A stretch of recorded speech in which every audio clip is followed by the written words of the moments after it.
Got you open. Come on, baby, you drive me crazy. Finest thing I've ever seen. Looking like a natural queen. I said, let me take you for a ride. Oh, babe. To the other side, we can do just what you like, girl. Get started as long as you're ready. As long as you're ready, babe. Any way you want. Oh, baby, yeah. Oh, I like it when you. Oh, baby, you drive me crazy. Break your life and got me shown. Oh, I never saw. Oh, baby, you drive me crazy. When it's nice and wet, ready for your love.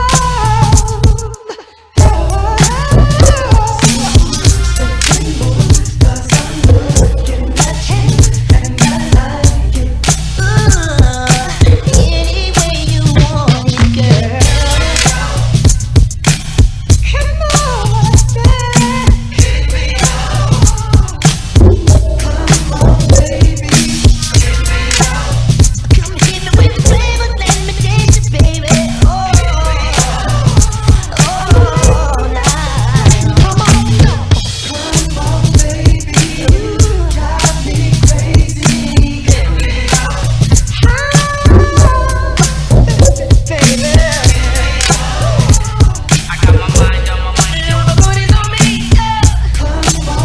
baby, you drive me crazy.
All right. Peace. Peace. Back with you after a long hiatus, a long pause. But I'm back with the most relevant shit that you can possibly dissect on YouTube.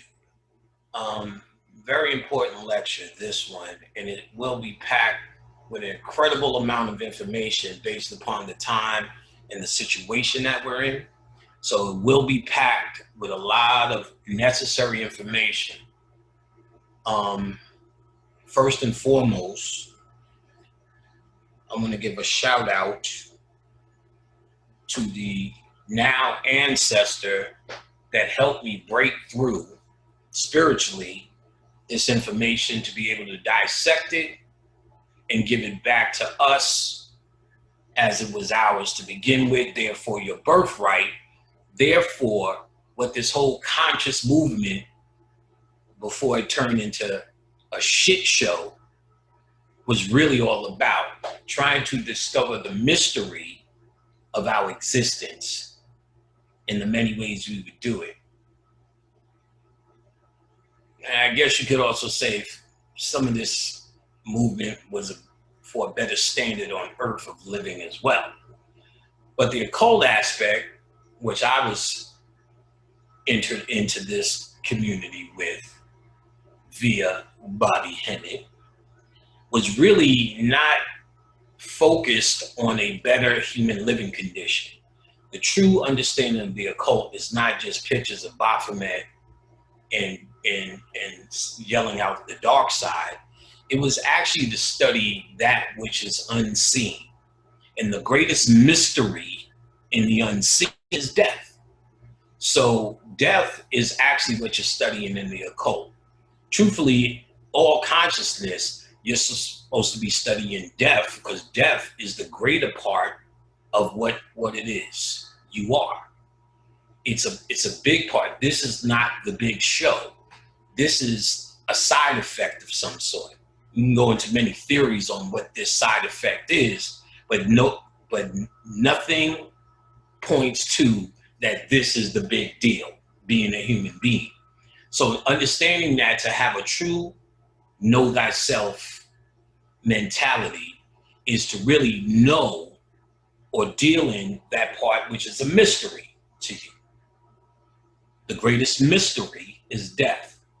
So we need to understand that the Kamite, not all of them, some of them niggas was farmers, just like you have McDonald's workers today.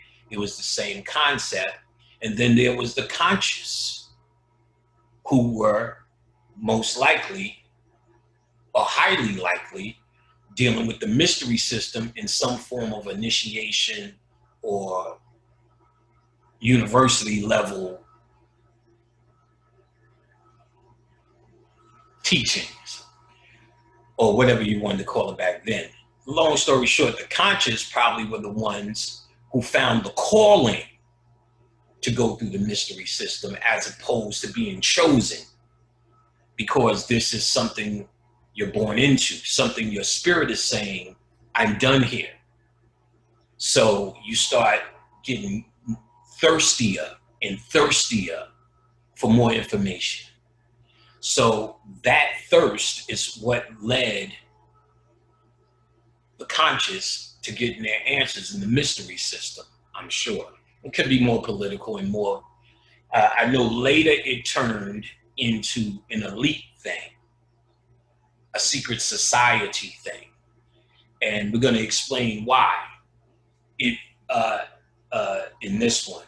It turned that way because they deduce that once they understood this mystery, even us, once we understood this mystery, that masses of people couldn't do this. This was a understanding reserved for pharaohs and kings, they would say. So what they were saying is, you have to earn this. And what I've noticed, because that was a big deal when I first started, you're saying it, they're not supposed to hear this. You got dumb, uninitiated into whatever high comedic thing we were doing. You have a dumb guy reading the books and them telling you it's a secret while you're reading the fucking books that you found the secret in. It's not like someone sat you down and gave you an ancient mystery. So they were complaining about someone like me who would sit there and say this, that, the other, because they felt it was a secret and it could only be shared, and people weren't ready for that. What I found is you could tell them the greatest mystery, like I'm about to do now. If their spirit isn't ready for it, they haven't heard it anyway. So a small percentage will still make it out of this situation now because of the other rope that you have around you called your human mentality. You cannot escape with a human mentality. So all these deep conscious niggas that I meet who try to come up with a business plan, that's great, and I understand the necessity, even though you're doing a fucking bad job of it. Ultimately, you're creating these ropes that bind you for true power. And that's an understanding I can't convince you of. That's an understanding you have to find on your own. Therefore, no matter what I say, though you may have an intellectual understanding of it, you have a spiritual and emotional connection here. you still have a I want to do something for Black people mentality. Therefore, that's what's going to bind you to this place. That's what makes your heart heavier than a feather. Why my heart is lighter than the feather? Because I'm being in this judgment process in death. What's being weighed is the ropes or the emotion or the baggage that I hold based upon my commitment to this place, whether it's successful commitments or the fucking idea of what I want to be. Either way, that becomes your baggage that makes your heart heavier than a feather. Therefore, there's nothing I can say, there's nothing anyone can say to make you get this. This is something you have to feel because you truly went through enough lifetimes to say, I've done the thing. And we've been here long enough to have done the thing. But what you have is a bunch of old ass, done this shit before ass niggas who don't know how to move forward. They can't move forward with these groups that we're in. In the end, the best that the group has to offer, even if all the plans work, is still a life on Earth with the possibility of it becoming what it has become. And it's guaranteed to do that because the Earth moves in cyclic patterns. It's all a circle. It's all going to come around. So it will come around to the glory of the pyramid days called the Golden Age, which we are here now. That's what we're going to talk about. And we came out of the Iron Age, or what they call the Kali Yuga. Fucked up. Kali Yuga is the ultimate in humanity, the Iron Age. It is the age of disorder, confusion, and I don't need to explain. The death of this place is now. Well, the death of this Yuga, let me say. Well, first we're going to start here. This picture fell off my wall. When a picture falls off the wall, that's the spirit talking to you. This. And as you can see, it cracked when it fell. This was a spiritual indication that Kali Yuga is over. Or let me say another spiritual indication that the Kali Yuga is over. My Kali picture broke and fell. We have entered a golden age since Beetlejuice, and we're going to get into it today hard. It's going to be a lot of reading. All right? So let me also say this. This is the time now more than ever for this kind of energy. And you're going to see that why. And you're going to see the Kamites understood it, and this is only comedic shit as well. Boink. Baphomet. So we're going to start here. Let's see if there's anything else. First, I want to shout out, as I said, the ancestor. Let's put this somewhere in the back. Boom. All right. Well, you can go here, and you can go here. How about that? All right. Baphomet. So,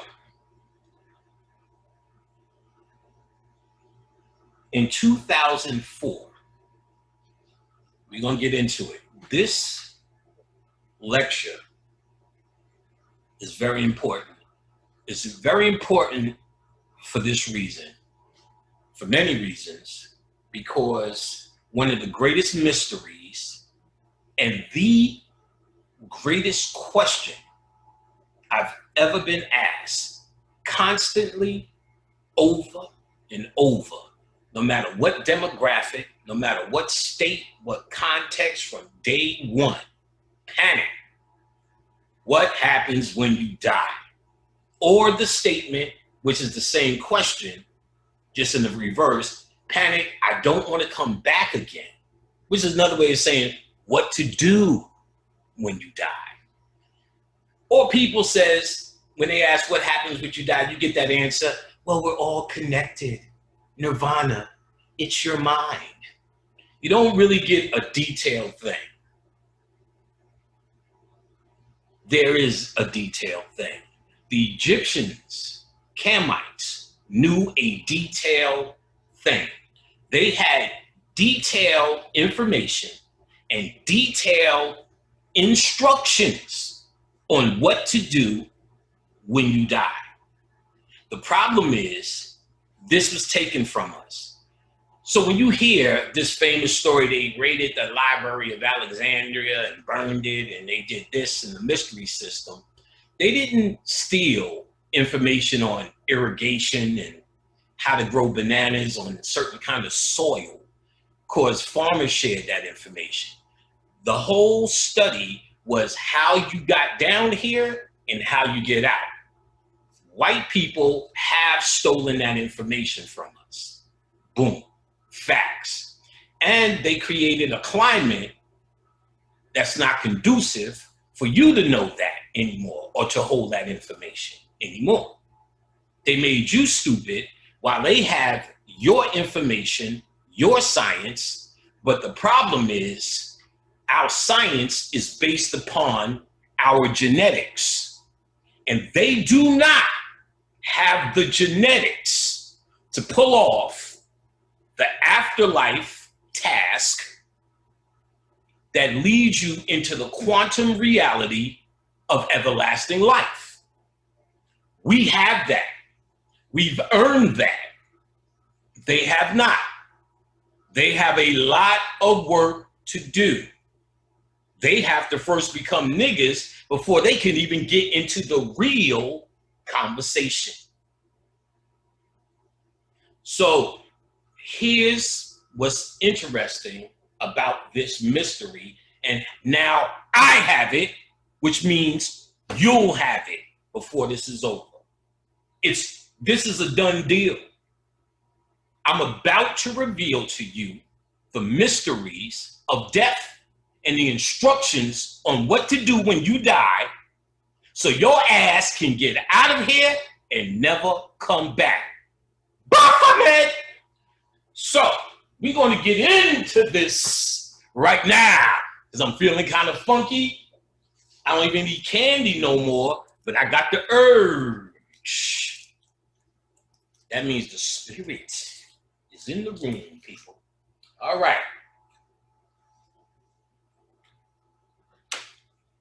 This time is over. We are now in the golden age. Listen. First,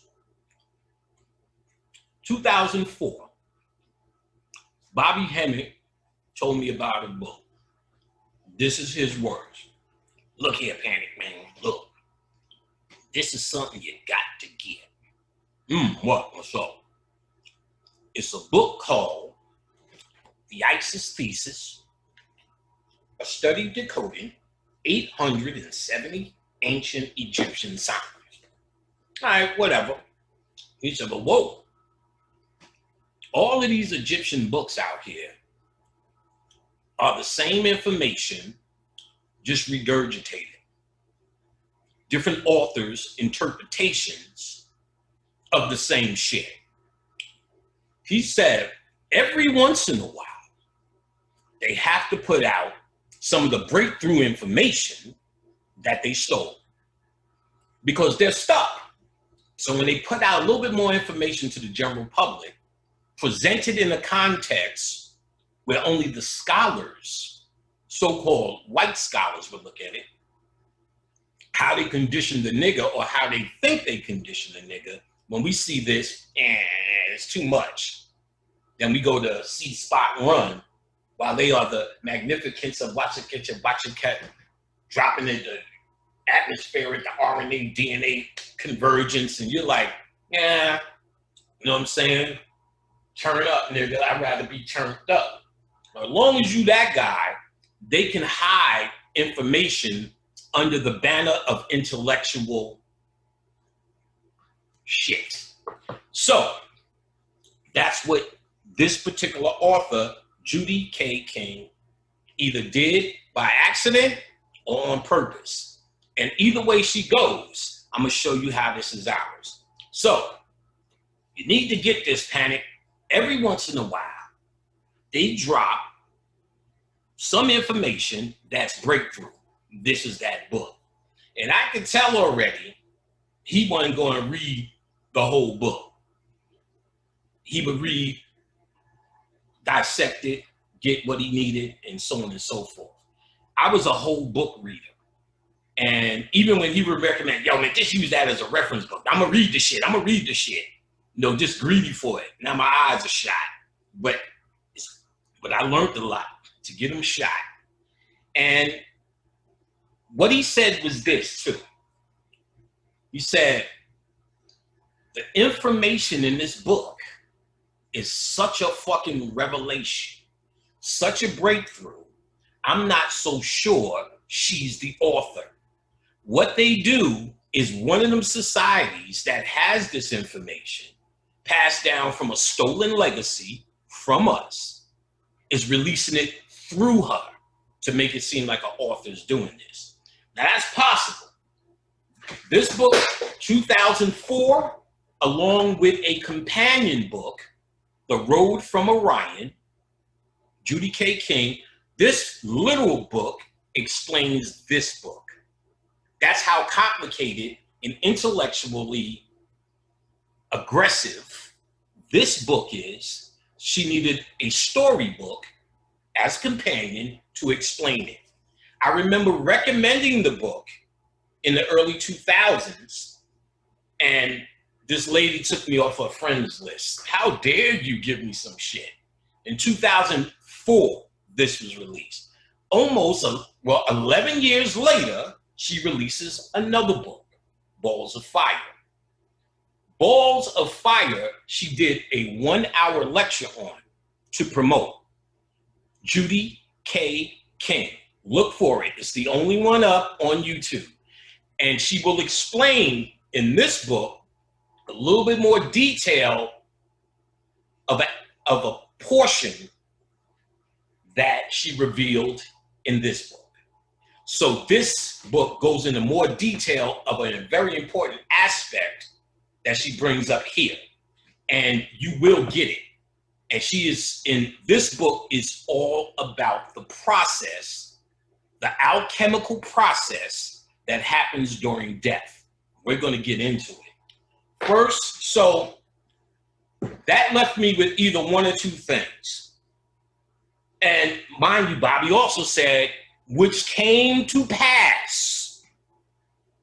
He said, they did that for the chick who wrote Harry Potter. And mind you, this is in 2004. These movies and shit is still going on. They're still dropping books at the time. He said, this bitch was not a school teacher that just decided to write a funky story called Harry Potter with all this occult shit in it. He said, no go. He said, that's coming from a secret society, some group of people, and they're funneling it through her. They said the Anne Rice shit, the same thing. That's why she's so easy to be Christian now. But this is 10 years ago when she changed to a Christian. So Red Pill told me the other day that the author of Harry Potter was talking some dumb shit online, and people started saying, wait a minute, that don't even sound right. Are you sure you wrote Harry Potter? So there's book burnings and all sorts of protests of people now saying, bitch, you ain't write that shit. Same way those guys didn't write The Matrix. So things are given because they have to make it seem like it's a breakthrough happening. They can't let you know for a moment that we had it all figured out, done, and already got the t-shirt. They have to make Black people under the mind control that we're moving someplace, that we have another place to go, that Obama is a breakthrough. Voting is somehow saving you. Things like this would all fall apart. And I could name a laundry list of things that will fall apart if they knew, if we knew, we already understood the secrets of life and death, why we're here, and so on and such. Then it will redefine our relationship with this planet. But they need us to have a dependency relationship, because the true science is they have the dependency relationship on us. So they have to fool us into believing we have a dependency on them. For instance, now as we moved out of the Kali Yuga into the golden age of the Sati Yuga, whatever it's called, they don't know what to do. They have no idea what we will become. So, and I'll get into the detail. So all they just told you, stay in the house, wear a mask, stay 6 feet apart, and keep washing off a bacteria that they think, I don't even want to give it away, because we're going to get into what bacteria is. In 2004, we're going to see in this book, she was talking about Betelgeuse and what Betelgeuse means when it's supernovas. What do you know? And as soon as it's supernovas, you get this reaction. She talks about, which is, when I'm going to stop saying she talks about, because this is a we talk about. So one or two things is either coming from a secret society funneled through her of our information, or if she somehow figured and decoded our information because it's already our information, that means our ancestors gave it to her to get to us, and it is at us, and to get to you. So either way, if she authored this and found the code and added it, because what I've seen, and you will see, all the familiar icons, symbols, and meta symbols of Kamite, we know, but there's a code missing. Anybody who's done the real study, you know they're saying shit, but you don't know what they mean really. And most of what I see, they apply it to human things. What she was able to do was connect it to, listen, the quantum world, the cellular world, the viral and bacteria world. And I may be missing something. But she's able to connect these microscopic landscape, this quantum landscape, with the Egyptian symbols, and understanding the true transformation into the afterlife, into the quantum world from this atomic world. This is powerful information with detailed instructions we're about to get into. All right? So, again, it's either from this woman, because our ancestors took that ass over. And let me explain. In 2004, I picked up the book and read to about page 125. I did not grasp the total, full understanding. I've talked about this book for years, and some of you may have gotten it because the little concepts I was able to grasp, I was able to regurgitate and told people, see how far you get with it. But Baba Kalindi, I don't know why I'm calling him Baba Kalindi, maybe because everybody else calls him Baba Kalindi. So Baba Kalindi, I don't know if he was called that. I don't know. He's an ancestor now. And he came through. And it was surprising because, to be quite honest, I don't think he was a fan of mine. You know what I'm saying? But what I do know is these spirits, they don't hold grudges, human grudges. And me understanding this spiritually, whatever grudge I may have had with this brother for silly reasons, that doesn't mean nothing. So when his spirit came, it was well received in this house. It was a little stunning so quickly, but nevertheless, he must be some form of Obatala. That nigga cleared a blockage in my head for me, and I could read this book like fucking the cat in the hat. Every fucking page, I don't know if you can see it, is fucking highlit. You understand what I'm saying? So we got a lot of work to do. I damn near could read this whole fucking book to you as much as now I can decode it. And this book is the detailed instructions on what to do when you die. Everyone should have one. That white pasty lady who wrote this shit should thank me. Oh, it's very clear, and we're going to get into it. White people can't get out. You can't get out. You can't get out. And I'm going to prove that shit. Now I understand the genius of why we made them. Because it made this place such a debauchery, it would push you naturally to want to not come back. Consciousness is at an all-time high because of whitey. Trump is the representation of the death of the Kali Yuga. That's why you see the best of what the white man is personified in that animal that they call in president. It's personified because it's the death now of that white man, of that. He's the essence of the ignorance. He is the essence of the result of every nigger suffering, every dark person suffering. Cats, rats, pigs, chickens are oppressed. Broccoli is not in favor with these motherfuckers. Everything can't stand this virus. So why would we make it on an island at all? I understand it. We needed to make a vessel. So when we leave, that vessel can stay here, and it will, based upon genetics. I was on the fence. I thought maybe they can get out. Maybe black people come as white people, and maybe we do. But in the end, what you are genetically only matters at the death moment. So you could come here as white, green, or whatever. It doesn't matter. But if you were only white, you can't elevate up. There's ways for them to elevate up. Mitchell Gibson talked about it. And I didn't get it then. I got it, but I didn't really pay attention as hard then.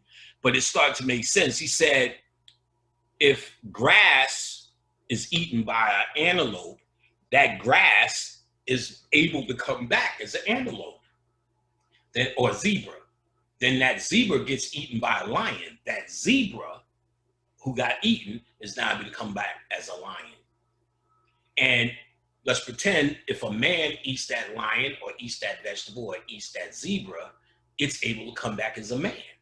He also said your pets are able to come back as humans if they were in your household and they were loved. So she talks about this, and the Egyptians talked about it, is horizontal gene transfer. Horizontal gene transfer.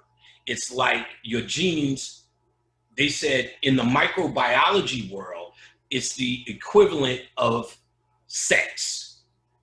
So how, and this is passed through, I want you to hear this, virus and bacteria. So now we're also gonna get into why they got you in a fucking mask. So virus and bacteria, this horizontal gene transfer happens through light. Keep Beetlejuice in mind. All right, and keep why they have the mask on. Okay, so where are we? So shout out to Baba Kalindi for coming through and clearing a blockage in the mind. The brother is very powerful, no doubt. Because he came through like a motherfucker, karate kicking, doing all of this shit. So he was doing all this calm shit, and I think he was just showing me that we were calm. You get what I'm saying? I'm with it, you know what I'm saying? I don't play that not speaking shit. Let's go. So he came through, I could feel him blocking us. That's some old box lot shit. And then when I picked up this almost impossible book, let me tell you, in 2004, picked it up. Like I said, got the little parts. I tried to pick it up every year and just kept putting it down. I just always knew I had to deal with this information. Not even to be a lecturer for me. because that's how important. That's what this is all about. You can't tell me nothing now. You know what I'm saying? You can't tell me nothing now. Now I am absolutely clear on our Egyptian shit, and I knew I would find it. I knew I would find it. I know why I came here. I never would be stuck here. Never. I came here to unstick you. So this is why this is happening, and we are all in this together. We are all doing this together. I just said Baba Kalindi, who, like I said, me and him really didn't speak much. In fact, I would like to shout his whole family out, and you know, I'm with you. If I know they don't know me, but if ever you need anything that I can do, please don't hesitate. Don't hesitate. I did meet one of his daughters online. She was very nice. This was in the early 2000s. She actually shouted me out, "Hey, Brother Panic, time to time I listen to you, blah, blah, blah, blah, blah." I said, "Okay, blah, blah, blah, blah, blah." She was just a very nice, very respectable young lady. I'm sorry I don't know her name, but all of his family, all his daughters, very beautiful, very nice seeming people. A few of his daughters, I used to see their activity online, very intelligent, knew their shit. He taught them well, I could see. And they were, the daughter I met, very well mannered. So I would like to shout them out and like to say, once again, Baba Kalindi came through. He's in the house. We pouring liquor to him. I got to figure out, you know, what else he likes. I'll get it. You know what I'm saying? And, well, I hear him now. He said, put out some mushrooms. I got you. No big deal. Okay. Ayahuasca. He wants the heavy stuff. Panic got you. Ooh. In fact, I don't know if that person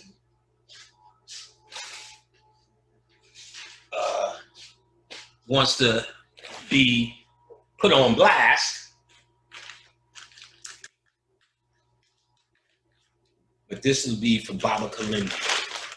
Ooh, some drugs. Ooh, this is funky. You know who gave this to me? And well, yeah, no, he's done Red Pill, because I forgot he's done stuff on camera, so I don't think it's a secret. So Red Pill came and blessed the nigga with some shrooms, little marijuana. So I'm gonna cut some of this up, give it to Baba Kalindi, who broke through, and because of Baba Kalindi, or partly because of Baba Kalindi, to be honest, we getting this mystery. You understand? We're getting this mystery. All right. So again, it's a lot of reading, and we're going to break through on this. So this is called the Isis Thesis, a study in decoding 870 Egyptian signs by Judy K. King. Now, everything is highlighted. So again, I'm going to try to take what she has as intellectual concepts that may take you a while to muddle through. I'm not saying you're stupid and can't figure it out yourself. Perhaps you will. Not saying you can't muddle through, but I'm trying to give it to you quick and easy in lecture form. And then after you hear me going through this, when you read it, it'll be an easier read. Let me get some shit to clean my glasses. Oh, hey. Oh, get out the parade. All right, here we go. You can see, got my Baphometic shorts. Come on, son. We bopped out today. All right, okay. Of course, I don't have a cloth to clean these motherfuckers. All right, give me 1 second, niggas.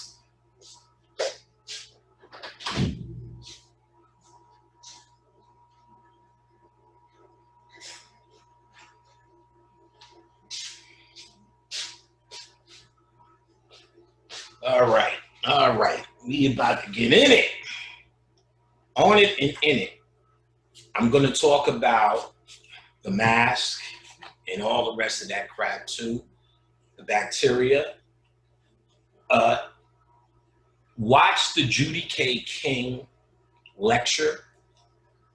It's pretty much a lecture from 4 years ago when she was promoting this book.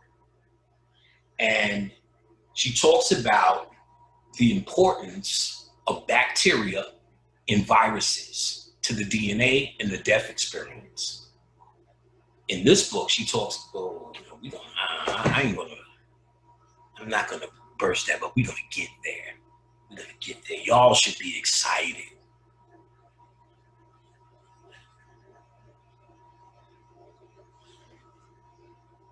Baphomet. All right. So, Egypt's confusing funerary texts. So, funerary texts.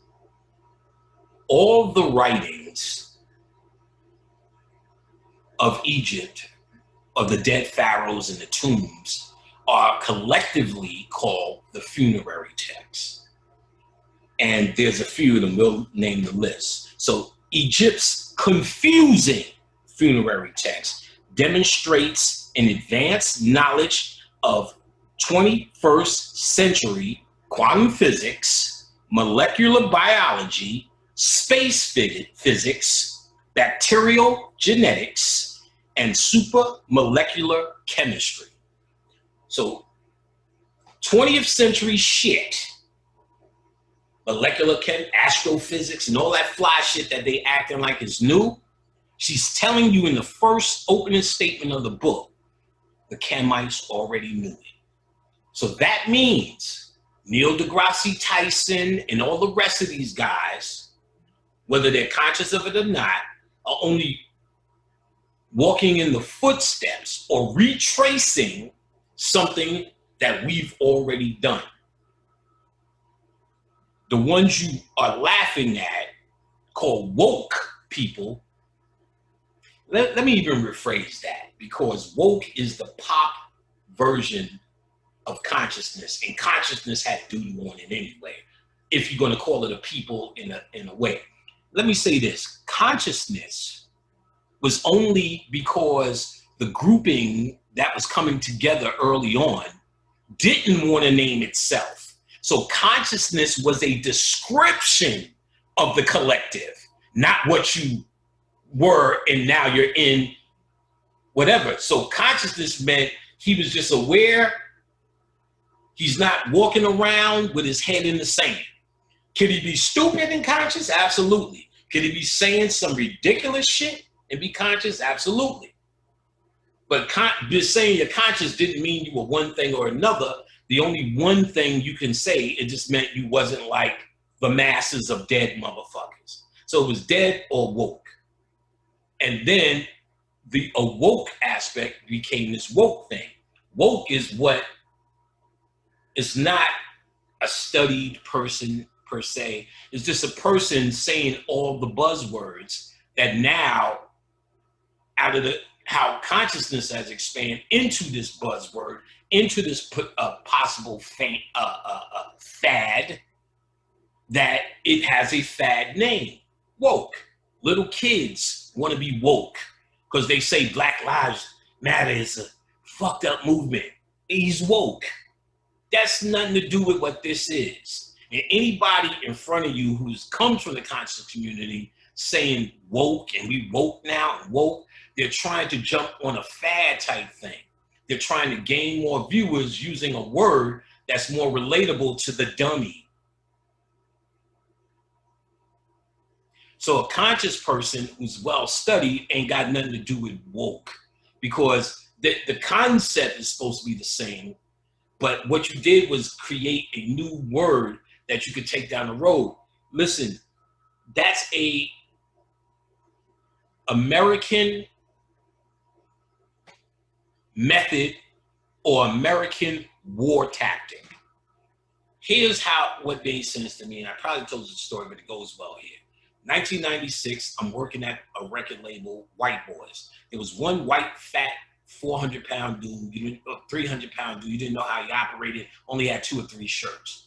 I heard him talking about his diet one time about eating all meat. This was the Atkins diet. I'm like, nigga, that shit don't work. How can that work?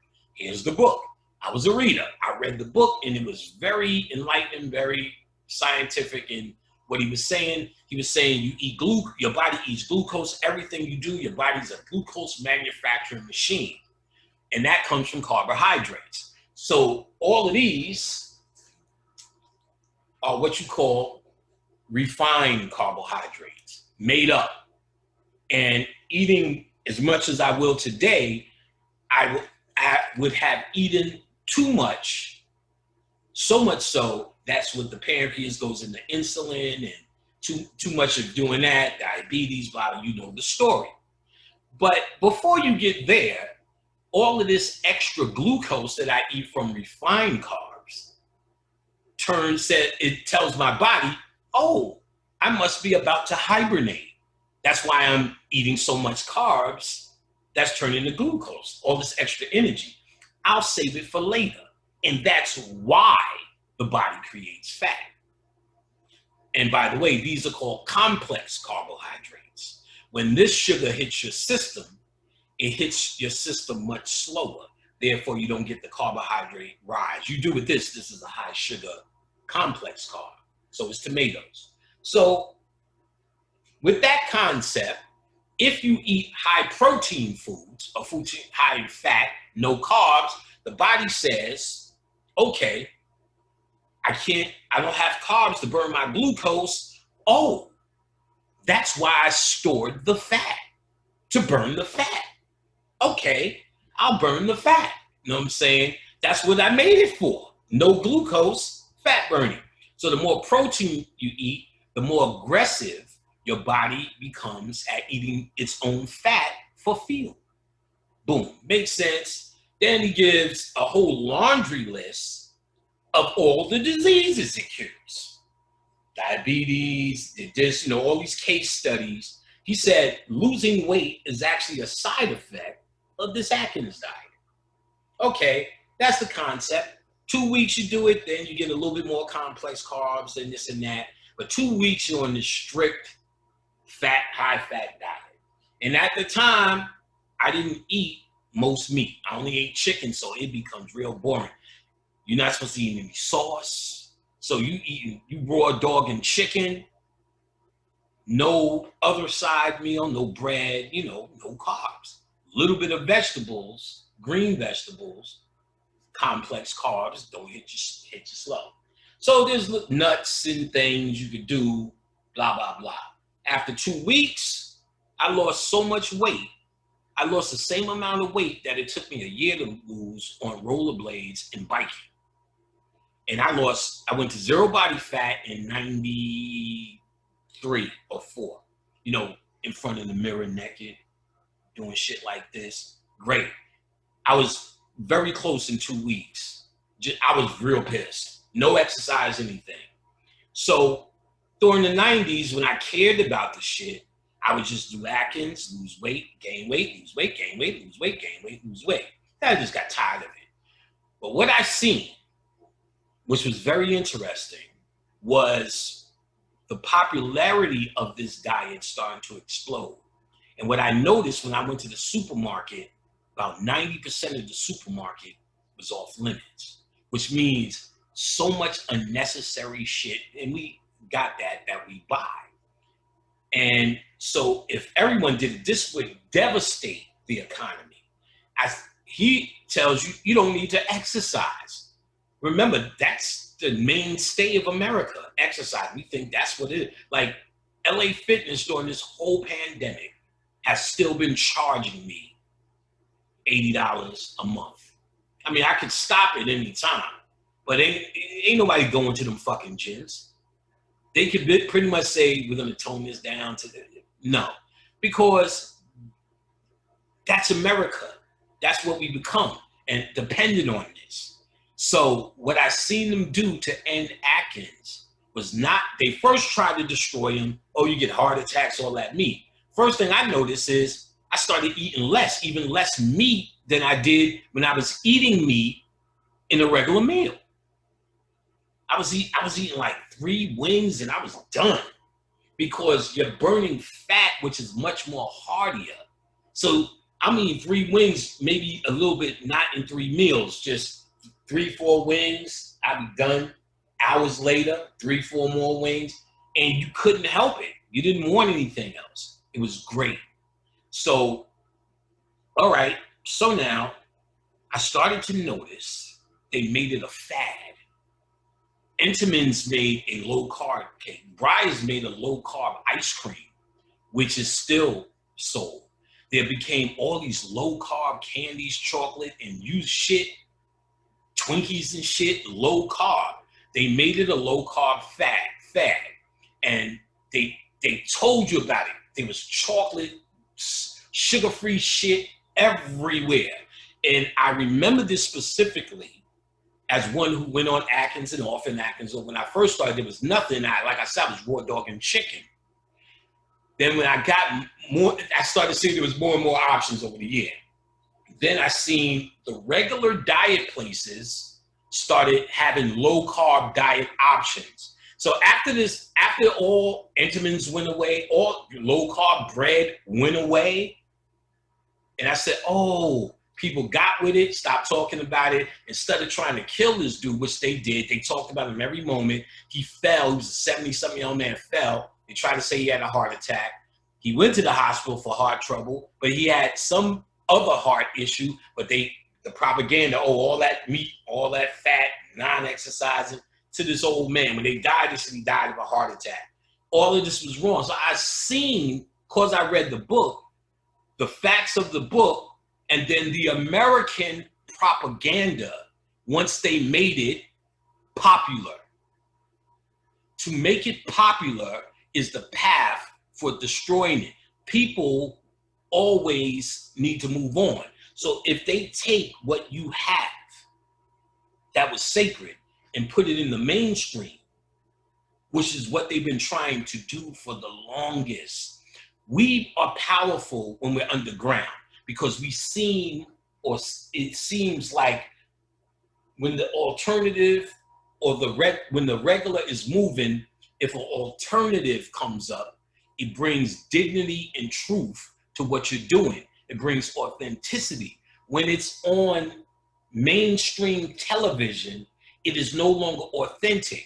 It is now shaped and molded for a presentation. And that presentation is what they're counting on, because if they can make that presentation a fad, then that's exactly what it becomes, something that comes and goes. So the growing movement of true consciousness that is happening, that people who are now reporting to me, oh, they know you, Brother Panic. Some brother was telling me, Kool Moe Dee was telling him about me. Shit, nigga, to me, that's incredible. I don't give a shit about anything. Kool Moe Dee knows my name? To me, personally, I mean, in the study, you know, my ego doesn't come into it. Good. He should hear this shit. But on a personal level, as a hero, a young rap enthusiast, you know, who bought Enjoy Records, Feel the Heartbeat, The Body Rock, that fast shit, always rockin', never stopping, Kool Moe Dee. Know what I'm saying? Kool Moe Dee is the inventor of fast rap, nigga. He's the first one to ever do it. So for Mohandas D to even know I exist is a big deal for me on a personal level. And while we there, and I know we gonna get to it, you know, I haven't talked for a while, so if this type of banter bothers you, well, fuck you, just forward and get your answer. But you will get a thorough answer today. But if Kool Moe Dee knows who I am, to me, that's a big deal. So if this thing becomes the fad that it's becoming, it becomes empty-ended and now defined. So the real guys, it won't work like me and the other brothers who are dishing the real shit teaching. They become idiots. They become old. The story they're telling is now old, even though it's the most important thing a lot of folks could hear who's seeking transformation. They'll psychologically think what we're saying is some old shit, like how one day Run DMC was popular. Now, if I came talking that, if I made a song like that, she was going the other day, you would say that's old. It already happened. That nigga sound like an old man. It's like that, and I'm panic. Huh. You'll be like, oh, this nigga is old. That fad already happened. So woke is the government's attempt to fadize this information. And any nigga from our clique talking that woke shit, that's on you. Do as thou wilt, but that's on you. So, for lack of a better word, this is for true consciousness, which, like I said, that word was never a favorite of anybody's anyway. Woke is just worse. So, but those who really want to learn, those who really want to know the mystery, you get what I'm saying? Just remember, quite simply, without any more speeches, keep the fucking integrity. You understand what I'm saying? Keep the integrity. Also, I'm going to shout out my sister, Kiana. I guess we'll get all this stuff out the way before we get into it. Shout out my sister, Kiana Brown Lee. She called me. She took my class umpteen years ago. She's always just been a friend. She's fine. So you guys better watch it.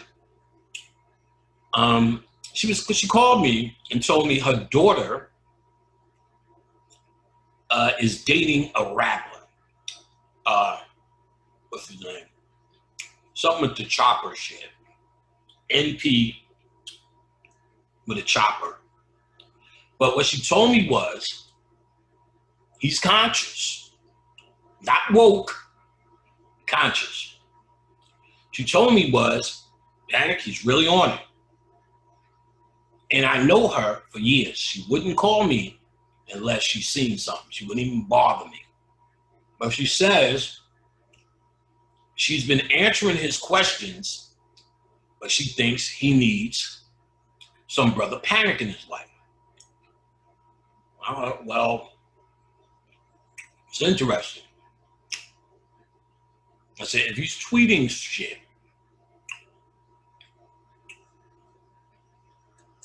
you want to be careful with that. I just got finished. Shout out to B.O.B., my brother. Love him forever, dearly. One of the greatest souls I've ever encountered on the planet. Much integrity, much heart. Truly has it. Truly has it. Real talk. I can't say enough good things about meeting this brother, knowing this brother, hanging with this brother. He's truly made me feel my youth again, just with hours and hours of laughter over dumb shit on YouTube, dumb humans. He always has a funny thing to say. My man's in them. But as you know, he got into some heat doing exactly that, posting conscious statements.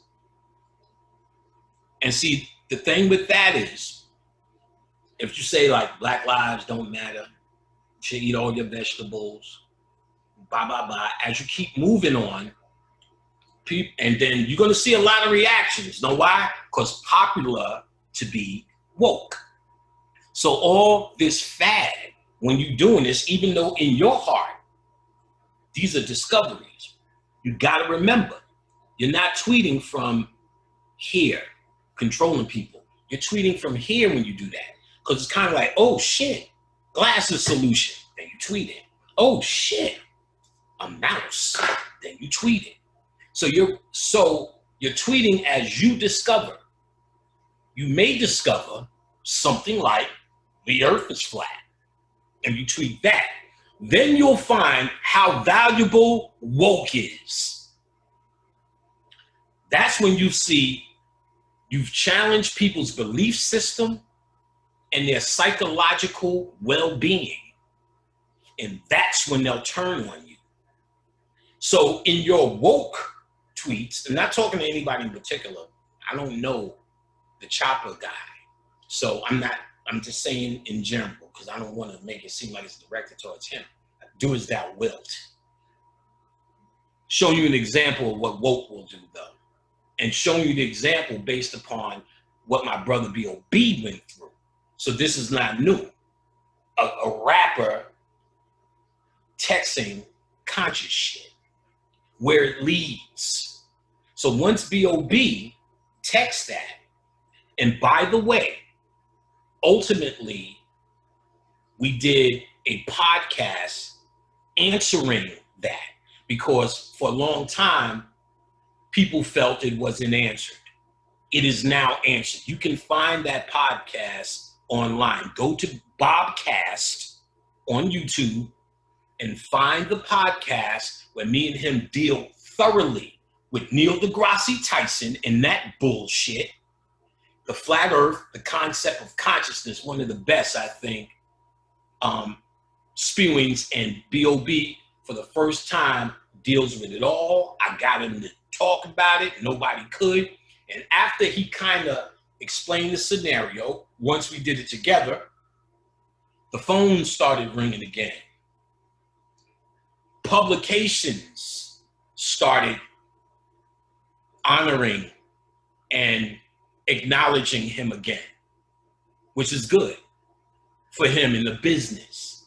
But it's an uphill battle based upon tweeting woke shit from your heart, because he was really woke. So if Kiana is telling me this young cat is really woke, we're in a stage now. She ultimately said, when he comes out, I said, well, have him call me. When he comes out, I want him to meet you. And she could do that because she's come to the house hundreds of times. She's a family friend. Okay, because on the strength of her, if that's a thing, whatever. And long story short, I would, truthfully, in the end, after we have a conversation, the person I would introduce him to is B.O.B., a rapper senior of his who became conscious in the music business. He could tell you everything that can or possibly will happen. I've already talked to B.O.B., and he will talk to you if that's what you want. So if you come this way, I'm going to refer you that way as well. But if you want consciousness, I'll put it on your ass. So come on down, son, because I'm always glad to see a young nigga get his head together. I make motherfucking monsters. I'm not just saying I'm here and I'm a god. I make gods. So come see me. I'll show you how to get your dick sucked by the cosmos. That's real talk. So let's get into some of this. How to die and never come back, nigga. All right. I'm gonna try to stay in here now. The science provided Egyptian pharaohs and nobility with answers to profound ontological questions, such as, who are we? Is there life after death? And how does our universe function? So this information was for nobility and pharaohs. So early on, even us, we kept this shit sacred for a reason. It can't turn into woke. once it turns into a fad, once the masses have it and use it, it's dead. Why I'm giving it to you? Because I'm absolutely clear. Only the people who really fuck with me can hear this. The ones who's playing around, who like to entertain themselves watching shit like this, that's fine too. But I'm telling you, I can say to you, you're not gonna get it. Or maybe you will. I hope you do. All right.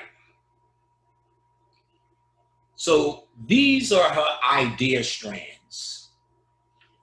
These are all references or Egyptian references that she's going to break down. Qualities of the deceased king.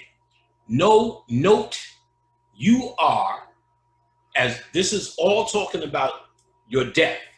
The moment you die, you are the deceased king. You are also the dead sun god.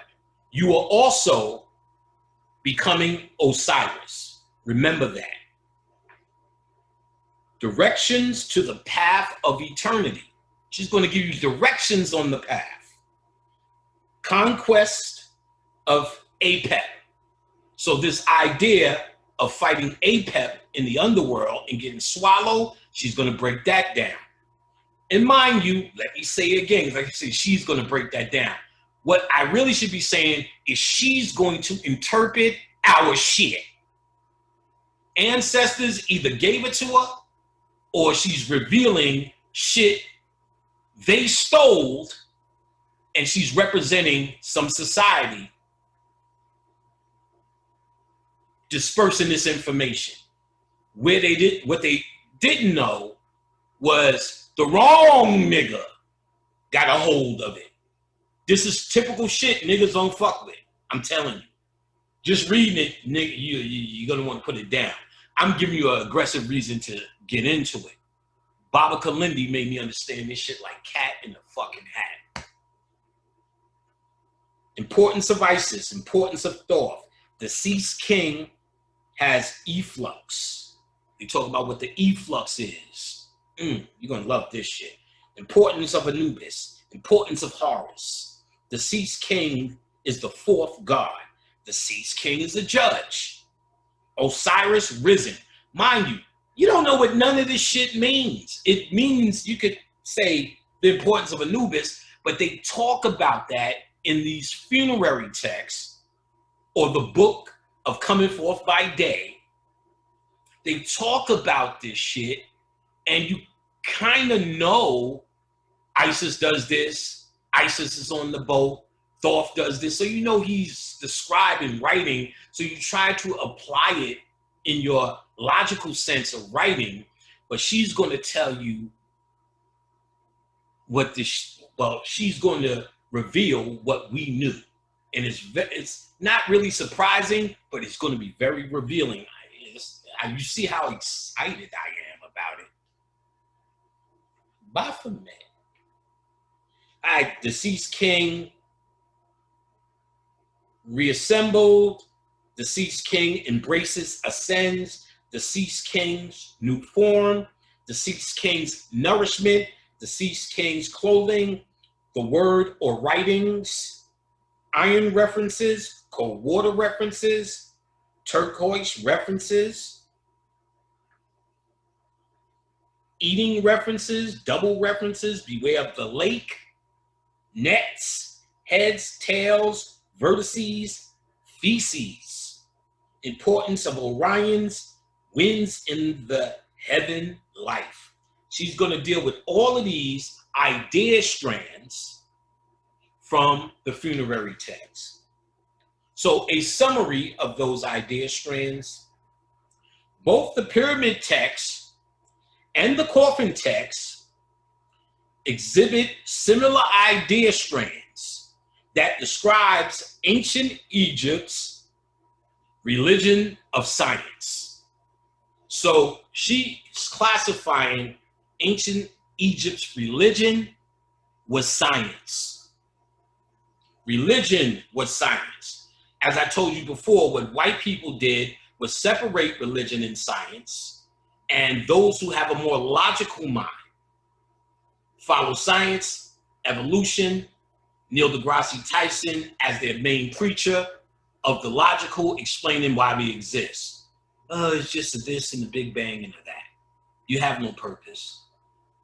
And then once the Mandela effect happened and people were questioning the shape of the earth, the new propaganda was your assimilation and assimilation. He went on this rampage, simulation, simulation, simulation. So if we assimilation and somebody created this, then how could we be from the Big Bang and evolution?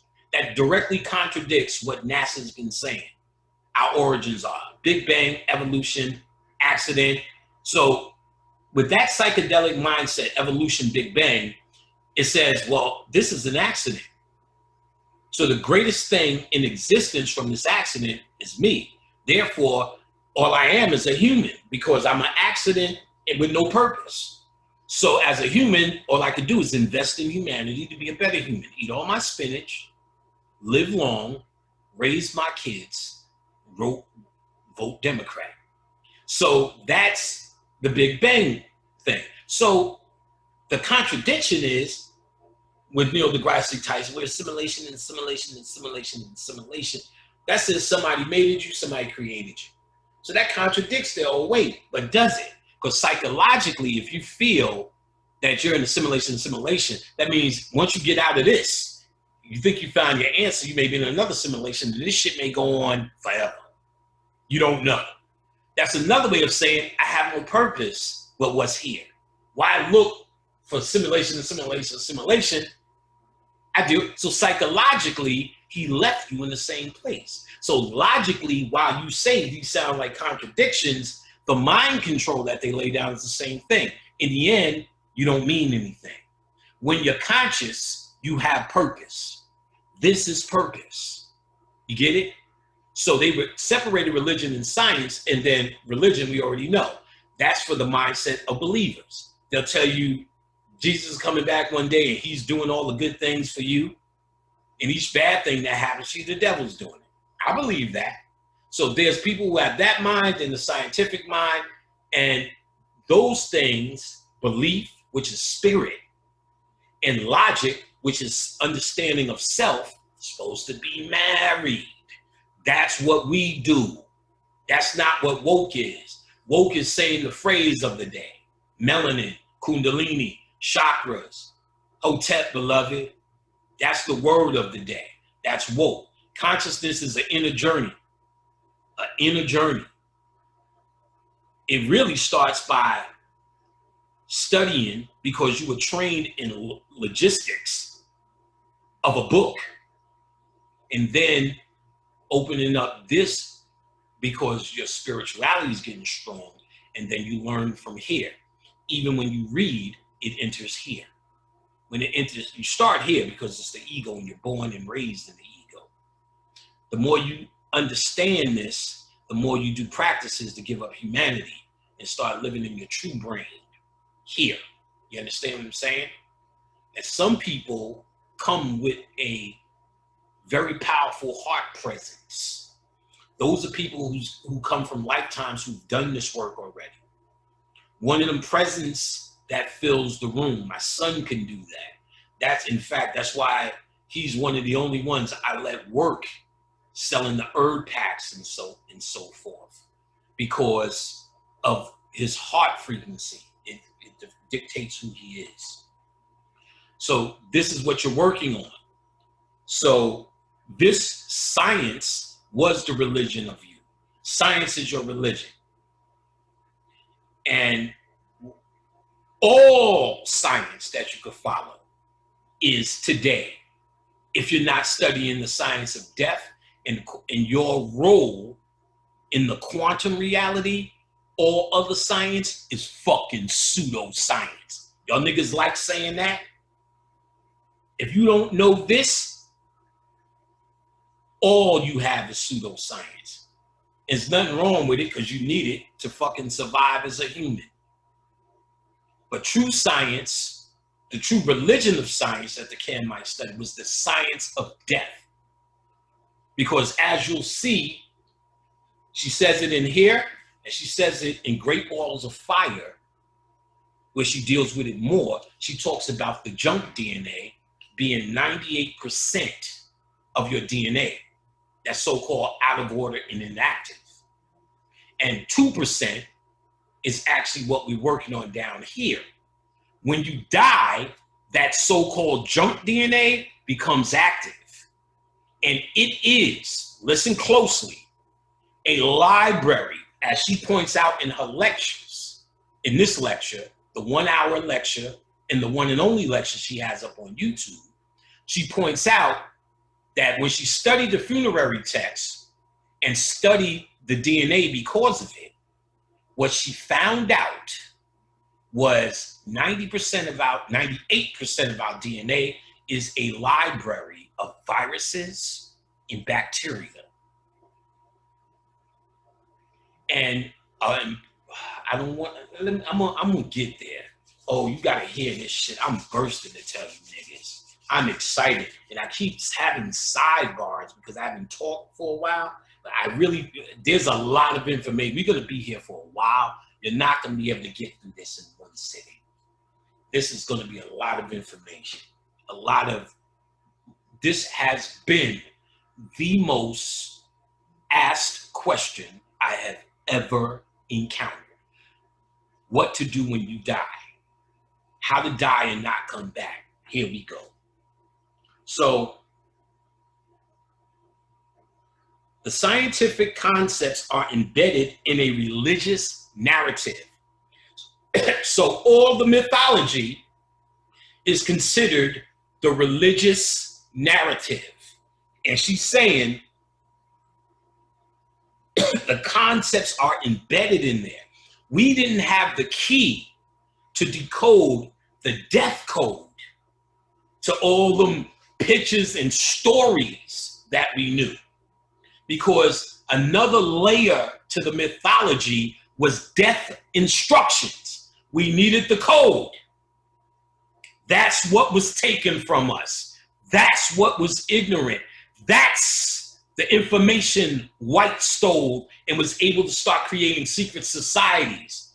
So their nobility and their higher ups can get the death instructions. These celebrities pay for this death instructions. That's why they walk around so smug. Michael Jackson, Prince, all them niggas, you stupid if you think they had that type of money. And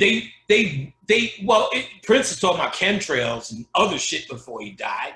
Mike was talking some conscious shit before he died and reports that he knew more than that. Hey, this is me, Mike. That's all an act. Because I heard he was studying and buying shit that we couldn't get. What else would you do? You're the richest motherfucker. You want to say, well, I know I'm gonna die. Is there any information anywhere about this? And your money will get it. And they did. Now, as I pointed out earlier, love your pet, as Mitchell Gibson said, you can eat something and reincarnate as what you were eaten as, or the pet can reincarnate based upon love. So white people can change their genetics if a Negro loves them. That's their way out. They have to be able, in the afterlife, if they were truly sincere and serve that black man or black woman, to get in. I know this for a fact because, shout out to Ma Dukes, and just so you know, she's showing a little leg, my mama, but my father took that picture, so my mother is not a thought. My pops took that. I think either the year or before I was born. So, my mother went through a lot of human trauma. So that's one of the best. It sits in my studio. Shout out to my mother, ancestor. Right now. So, how I know? My grandmother, my mom's mom, in 1973 or 4, left my grandfather in Queensbridge and got with a white man. Scandal. Now I'm young, So I know him to be my step grandfather. It didn't matter. It didn't mean nothing. And in hindsight, it wasn't the beast or the devil. In fact, him and my grandmother originally moved to Staten Island in some nice shit. Then him and my grandmother moved right across the water from us on Roosevelt Island. Anyone who knows New York, two things.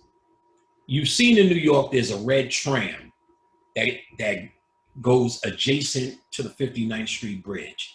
It's going to Roosevelt Island. That was a big deal as a kid to ride that, to get to my grandmother's house. You truly was in Never Never Land. We were coming from Queens. We would take the bus over the bridge from that side, but she would always take us to Manhattan on the tram. And years later, they made a train, but this was the only way out. Through Queens, over the bridge, or through the tram, over the water. Wonderful experience.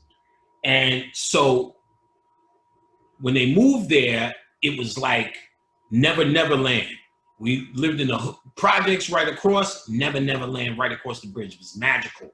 And this white man did white shit to make it magical for two young nigger kids. Like, he's this dude. He would take us outside to the park. Can we go barefooted? Yes. Yes. You know, niggas ain't. All this glass out here, you know, niggas ain't. Yes. That was a big deal. He let us play outside barefooted. Then he found out, for some reason, I don't even remember how, we liked high C. He would stock the fridge with all sorts of high C. The candy dish. To this day, I have a candy dish on my thing. Always a candy. He made the shit white heaven, to be quite honest. But in hindsight, what he did for my grandmother was no less than worship. He called her the princess. The princess this, the princess that. He treated her grandkids like royalty. He was always good for $10 and $20 when we became teenagers. Always good to buy pizza. Me and my Negro friends, Dane and them would come over. Dane will tell you, Mr. O, always high C, always whatever, always a soda, always ice cream, always eggs and bacon, you know, nigga shit that we knew how to cook. And she was the princess, he worshiped her, and so on and so forth. He passed in early 80s. It was sad, you know, felt a certain way, we knew him. I don't even know if we went to the funeral. I don't even know. I don't even think so. You know, we're still young. For whatever reason, I don't know. I never met his family. I don't know if they didn't like I don't know the politics of it. We were too young. When my grandmother died, I didn't hear from her for a while. Then when she started coming, she was really glowing, very light. I'm like, what the fuck is happening? And I then eventually, maybe the third visit, she started telling me she's allowing Mr. O'Shea, this white man, to merge with her DNA. And this is how he actually gets into heaven. This is how white people get into heaven. They must join or do something which is really worship a black person, which is what he did. He worshiped the family. He made, in my memories, a more powerful childhood. He did that, this white man. You know what I'm saying? Not taking away from nothing. My father, mother, all of them was excellent at what they did as black people. My grandmother was magnificent at what she did. You understand what I'm saying? My grandfather, magnificent. But he did add, from a white perspective, they think differently. They think give the nigga whatever they ask for. And he did. That's a different experience from black folks. As much as my mother gave me what I wanted, it's more what you need. That's what black people are doing.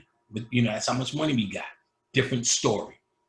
He merged with her, then when she crossed over, I could see him existing in her. Then he was able to come. He told me he wanted tobacco. He was a pipe smoker. Boom. Told me some other things. Boom. So I knew when I was in New York, they had a path, but only through us.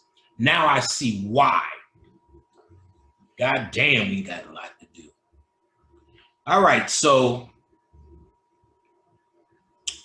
the scientific concepts are embedded in religious narrative, detailing the afterlife adventures of the deceased who desires eternity and transformation. In this magical process of recreation, so when you die, you want eternity and you fail if you come back. You go through the cycle. Cycle is your hell. So you're looking for eternity and transformation. What's the transformation?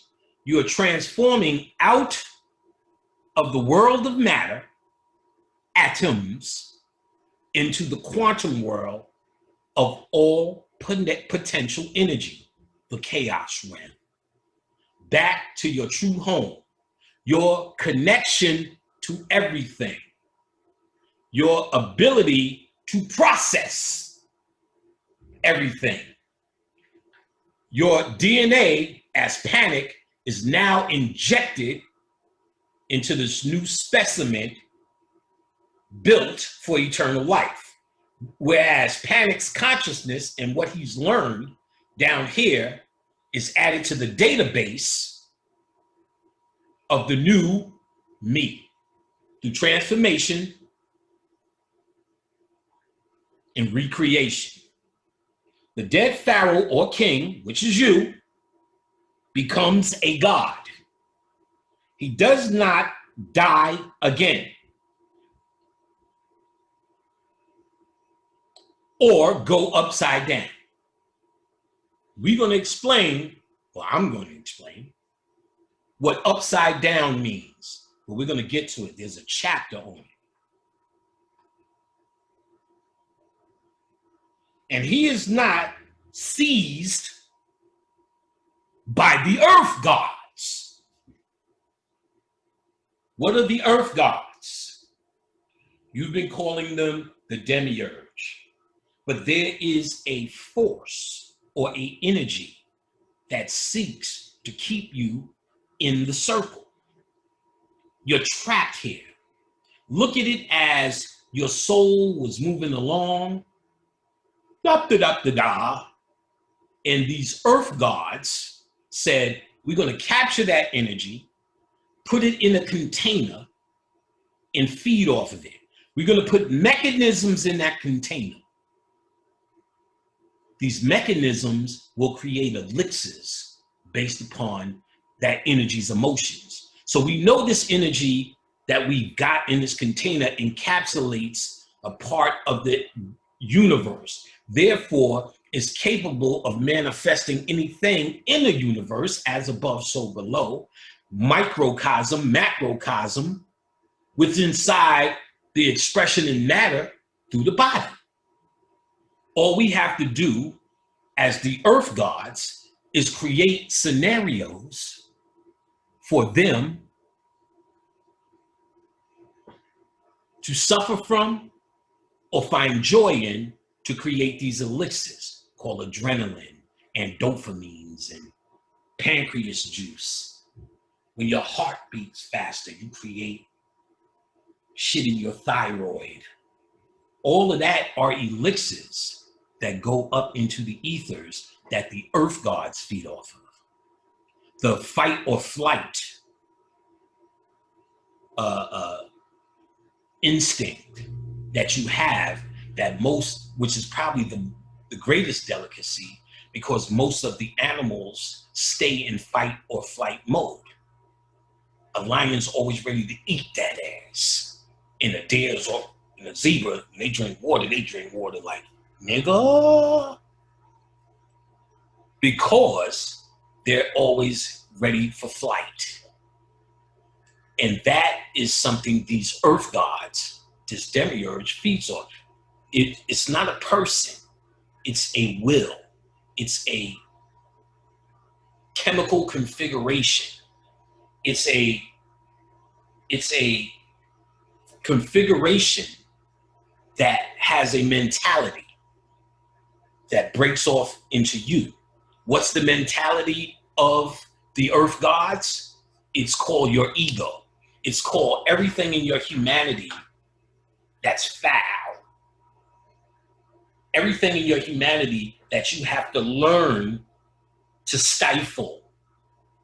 You have to learn to say thank you. You have to learn small talk. You have to learn when you get in the Uber and in your heart, you don't give a fuck about the person driving. You don't. Let's be real. Just get me there, shut the fuck up, don't play the music too loud, and we good. But you learn, you have to talk to them, and yeah, how about those fucking Falcons? Yeah, this weather, who knows? Yeah, you have to feel sorry when someone tells you a sorry story. Oh, wow. Even though in your heart, you don't give a fuck. Be real. Unless it affects you. Because that's humanity.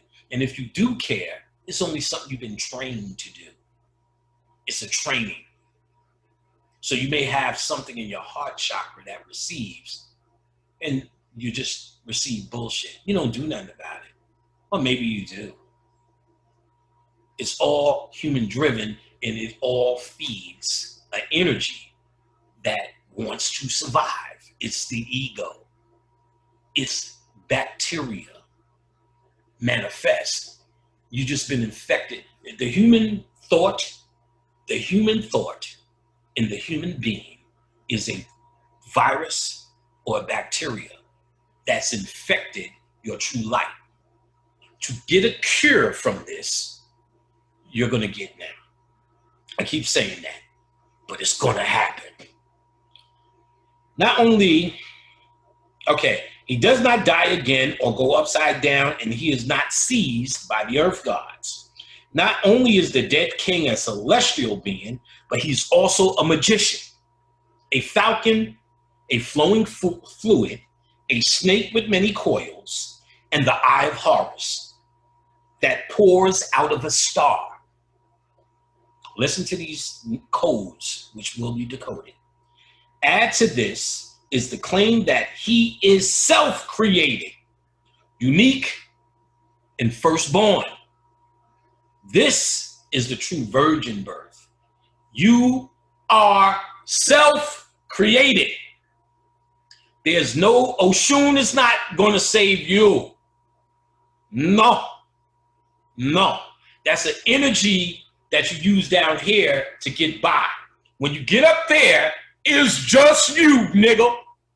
Oshun ain't coming. Horus ain't coming. Jesus ain't coming. Satan ain't coming.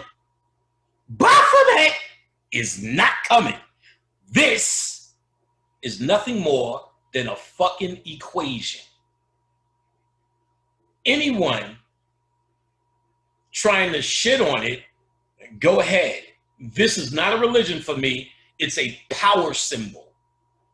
I don't care if you believe in it. It's not a belief system. It's a no or not no.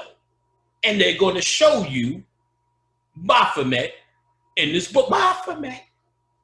In the end, he's not coming. You're a self-created being through the death process.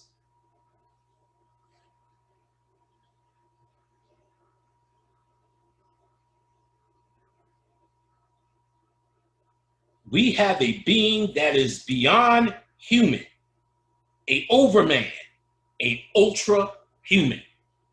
So through the death process is how you become all those things you keep woke trying to be. Oh, I'm gonna turn on my Kundalini and I'm gonna do this with my mind, and then I'm gonna do this in my power. Yeah, that's good, but you're doing that supposed to be realizing that there's a greater part of you that's locked down some sort of way. In any way you can use Baphomet to release some of that power is cool and the best bet you got down here, but it's minuscule from the human perspective. The Kamites were seriously talking about this shit. Boom.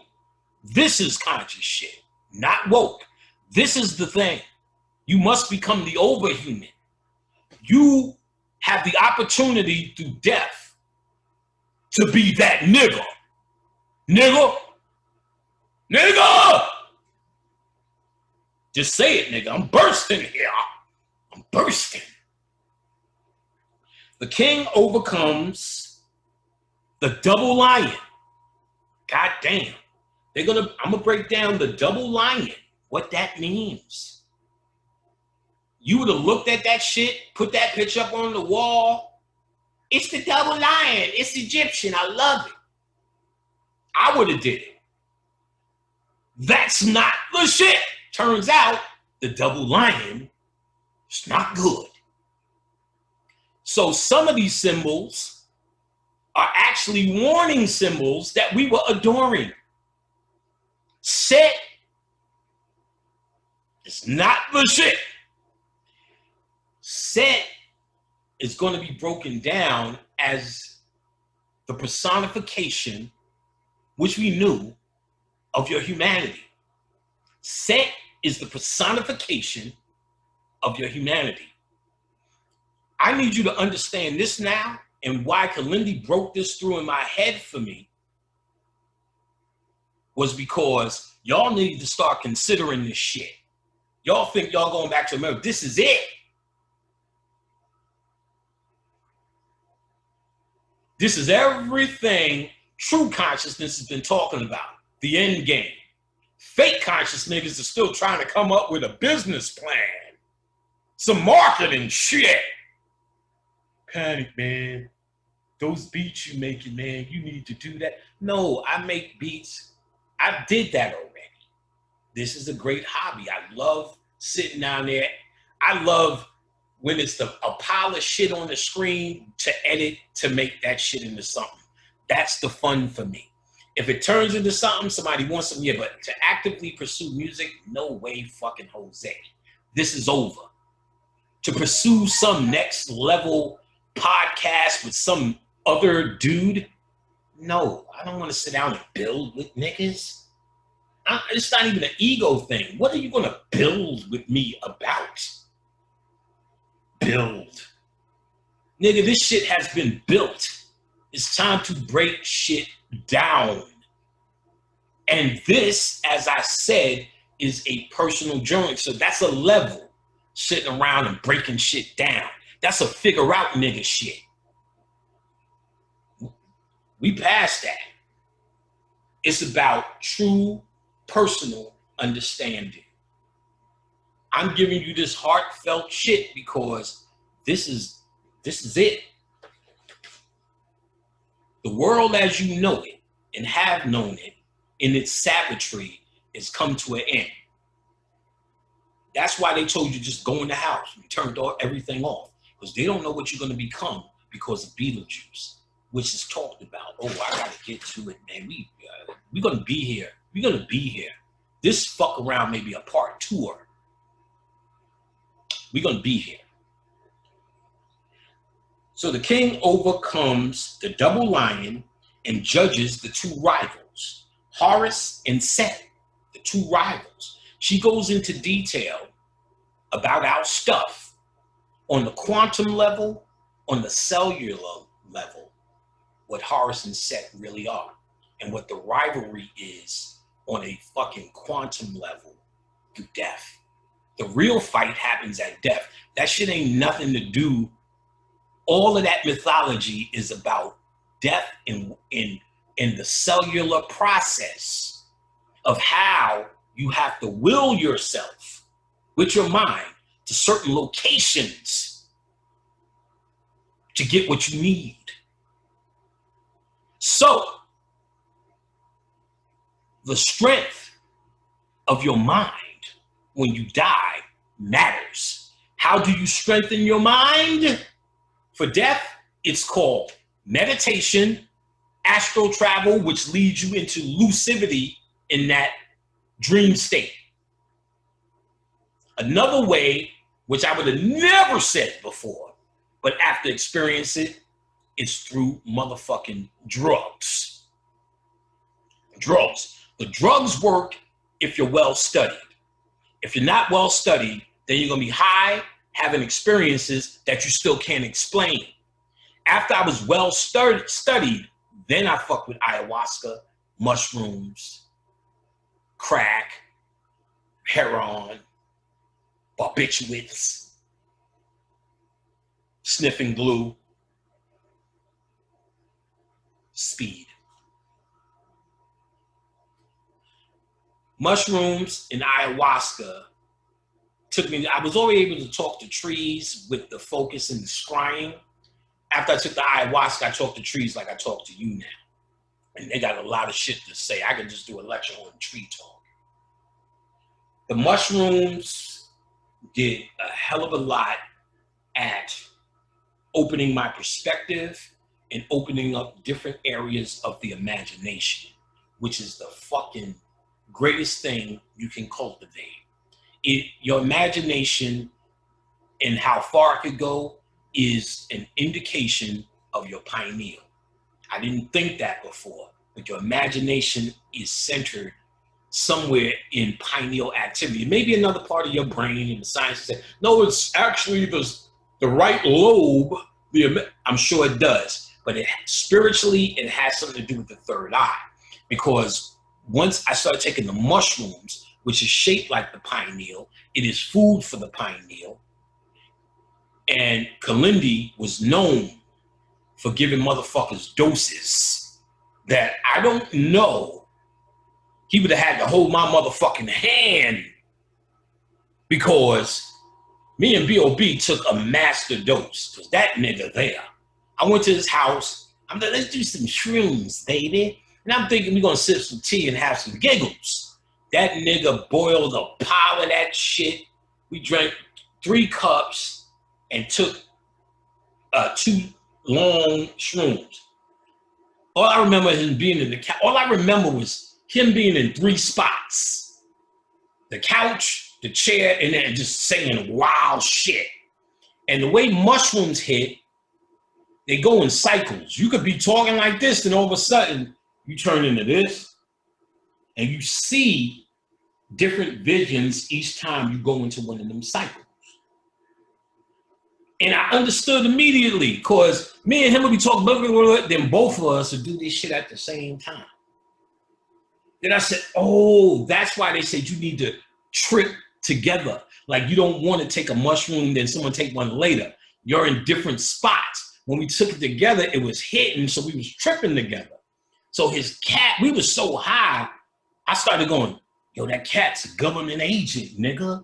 Look how that motherfucker keep running on my leg, nigga. And each time you talk, he come to your leg, nigga. Watch.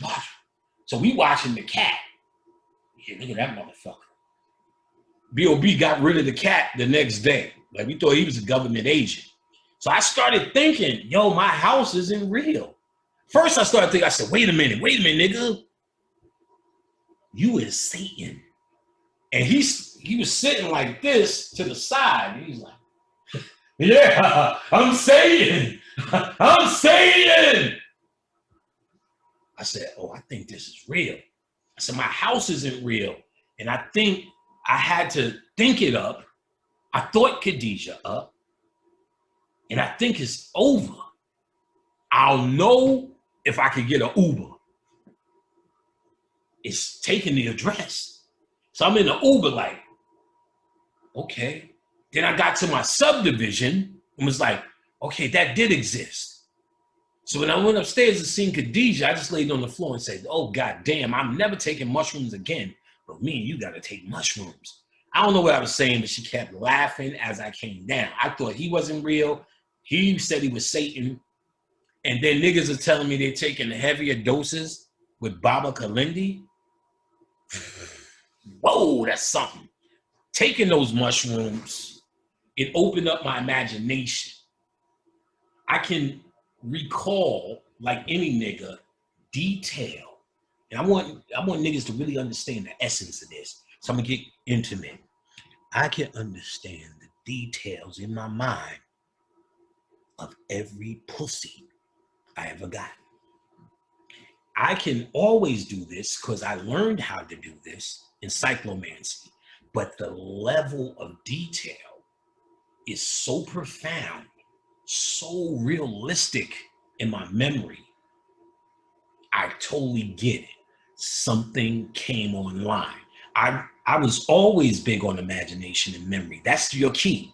Your imagination is how you build worlds. Now here you build them with your hands, thinking. In your true quantum state, from your DNA, from your connection, from your learning, from what it is you love, you're in the world of potential energy. You can mold and shape it as thou wilt to the universe that you desire. That's heaven. But that can only happen outside of the body, which is what you're trying to get. Your true state of luxury defined by you, not defined by a place that you go. The place that you go is just a landscape, a clear map to build your universe.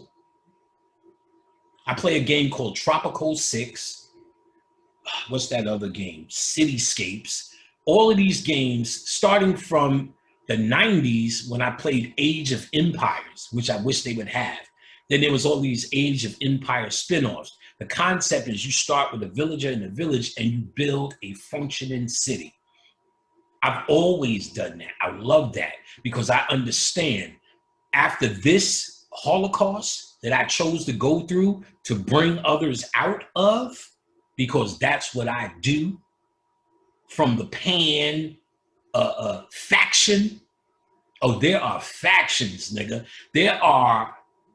I found out after the ayahuasca, talking to the trees and the mushrooms, people are down here for this is a nursery. Most people who are just born, who come from factions of energy in the universe, areas, comedians are a faction of energy. There's a pansexual energy. Laughter. Pan is a big one. And I'm not just saying that because I'm panicked, because for years I met so many pan motherfuckers. B.O.B. is a pan motherfucker. I don't just say that because that's what I'm on, Baphomet. When I did the ayahuasca, I wanted to find out who B.O.B. was. And the trees told me, oh, he's your brother. He's a pan. We're raised and born of forest energy, tree energy. That's why the ayahuasca started talking to where I'm from. The trees started telling me any place where nature exists, they can move through the quantum world and visit. So in other words, that tree isn't local. The physical structure of the tree is local, but the consciousness of the tree can move through any tree on this planet in any nature structure in the universe. That's a pan energy. So we're able, if we wanted to, without coming back into a human body, through nature, go anywhere we want in any existence, because a lot of these existences are moving for different reasons. Ultimately, to get to the level of consciousness, to understand the death process, and don't think after I tell you this death process, you in like Flint. You have to have enough light to go through this journey. So consciousness is a must. Woke won't get it. If your heart is heavier than a feather, is another way of saying the process we're about to get into, you will fail and come back as a human. You need to learn how to let this go, to be ready genetically to receive that which will transform you. If you are filled with a bunch of bullshit, human thought, which is a virus, the process can't happen. It's a process of light. It's a process of light, which I'm going to show you Beetlejuice does get to this planet. Cosmic wind, which they talk about in here. wind from the cosmos that affects all the suns. And she specifically names Betelgeuse as the sneeze of Atum, which gives us what the Egyptians call our last cosmic ancestor, which is a bacteria. A bacteria, well, I'll tell you the name, called Lambda phase. And when I see it, I'll make sure I'm saying it right. But this, she talks about in detail to find out what that is in her lecture.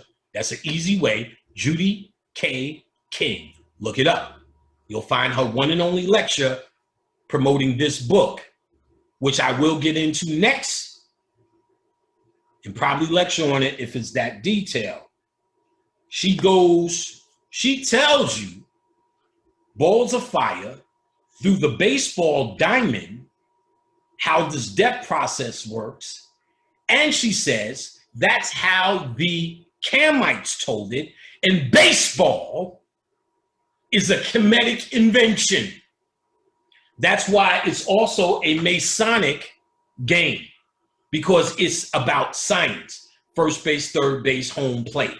And she talks about this particular light being on third base that needs to come home from second, first to home, versus the human bacteria, which is on home plate, that needs to get to first place to dominate second, third, home. And if that happens, you're human.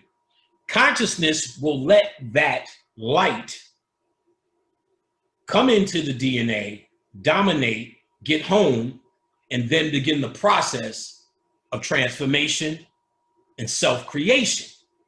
That's a simple way of putting what we're going to get into, which she talks about in detail through the baseball concept in here and in a lecture. Here, she just tells you the straight Egyptian Book of the Dead shit, but even though the baseball concept, as I just pointed out, is still Kemetic. Baseball is Kemetic. Nothing is theirs. The great American pastime, nigga shit, nigga shit, nigga shit, nigga shit. So, Horus overcomes Seth, and the rivals are united. The rivals are united. They're talking about your DNA being injected into this new bacteria, this lambda phase. If I'm saying it wrong, I'll get it right once I get to it. And this ancient ancestor taking over your DNA, the 2% now injected as the 98% of all the lifetimes, all your experience now comes online to be dealt with and transformed into the new God. The 2% is Seth. It must become beheaded so that 2% can become the new DNA. The eye of Seth, which you are now dealing with, must become the eye of Horus. So they explain the concept of Seth snatching the eye. They explain the concept of the word as your DNA as Tahuti. And Tahuti, the word, helps restore in the mythology the eye of Horus. You must become the eye of Horus to become Osiris, the Green Lord. Taking the ayahuasca, it showed me at the northern lights, the depth process is happening. You see the green on the bottom and the white at the top. What is happening is the green represents the dead becoming the Osiris, meeting the sun god at the sunboat of Ra, the bark. It's happening before your face. These are the ascended ones making it out, getting the sunboat. That's the northern lights. under the pole star. So when you get this flat earth concept, which when you die, she says the earth is flat from that perspective, from the quantum perspective. We're not talking about from the physical shit, because you stupid niggas have now made it a religion. Who gives a fuck if it's flat or if it's round? You stuck on it. You in jail. Anybody still talking about that dumb shit is a fucking agent or a fucking idiot. Stop inundating motherfucking niggas. Stop inundating with fucking facts about a flat fucking earth or a round earth. You should concentrate on getting the fuck off of it, bitch.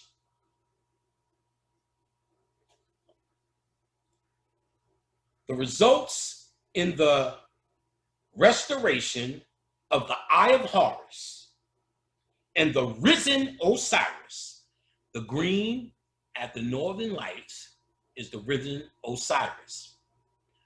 Those aren't people. Those are an energy stream that what you're seeing is an energy stream that you must become a part of.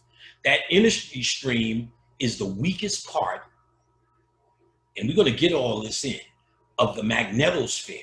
That's where you have to will yourself for the process of changing your DNA to become the God.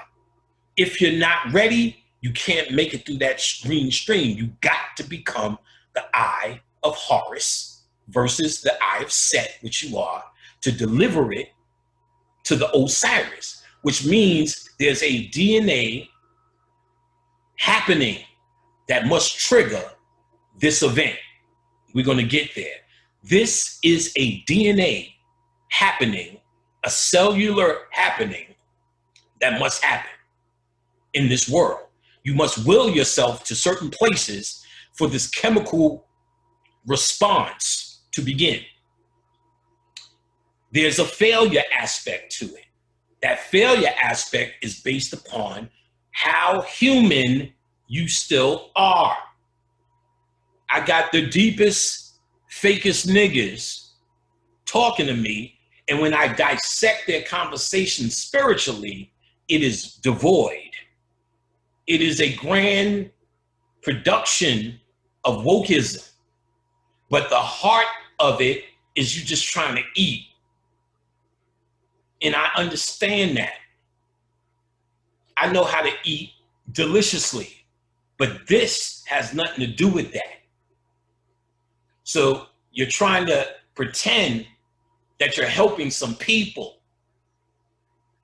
but you're just trying to be a celebrity with your fans. I don't have fans. I like to think I have students. I like to think this is about the information and not about me.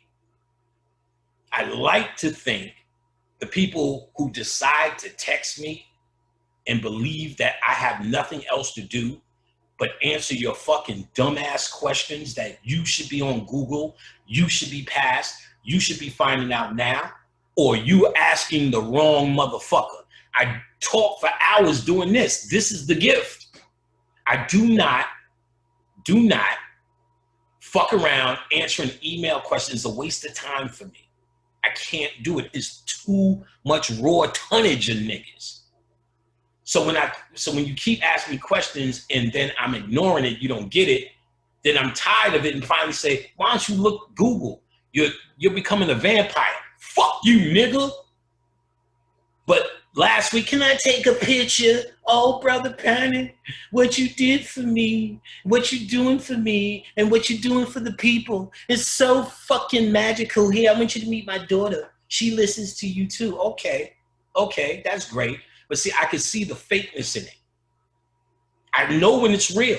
There's plenty of real motherfuckers. Don't get me wrong. 98%, like your junk DNA, is real.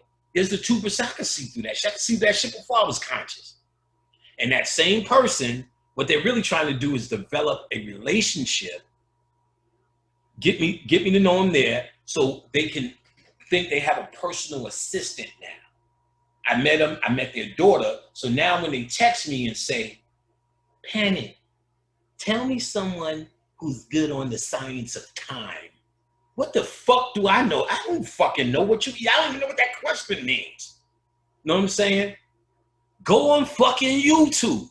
So they want to ask these things thinking they have a stream to me. So when I finally say enough, fuck you, nigga, the same person that's telling me I love you, taking pictures, coming to fucking lecture in their town, they're going to other towns for lecture. Why are you doing that? And it's so easy to say, fuck you, nigga. If you really felt it a certain way and I did something foul, just say, yo, Panic, that was uncalled for. It kind of hurt my feelings. Oh, I'm sorry, I didn't mean it. Let's talk. What's the okay, let me just explain from another perspective.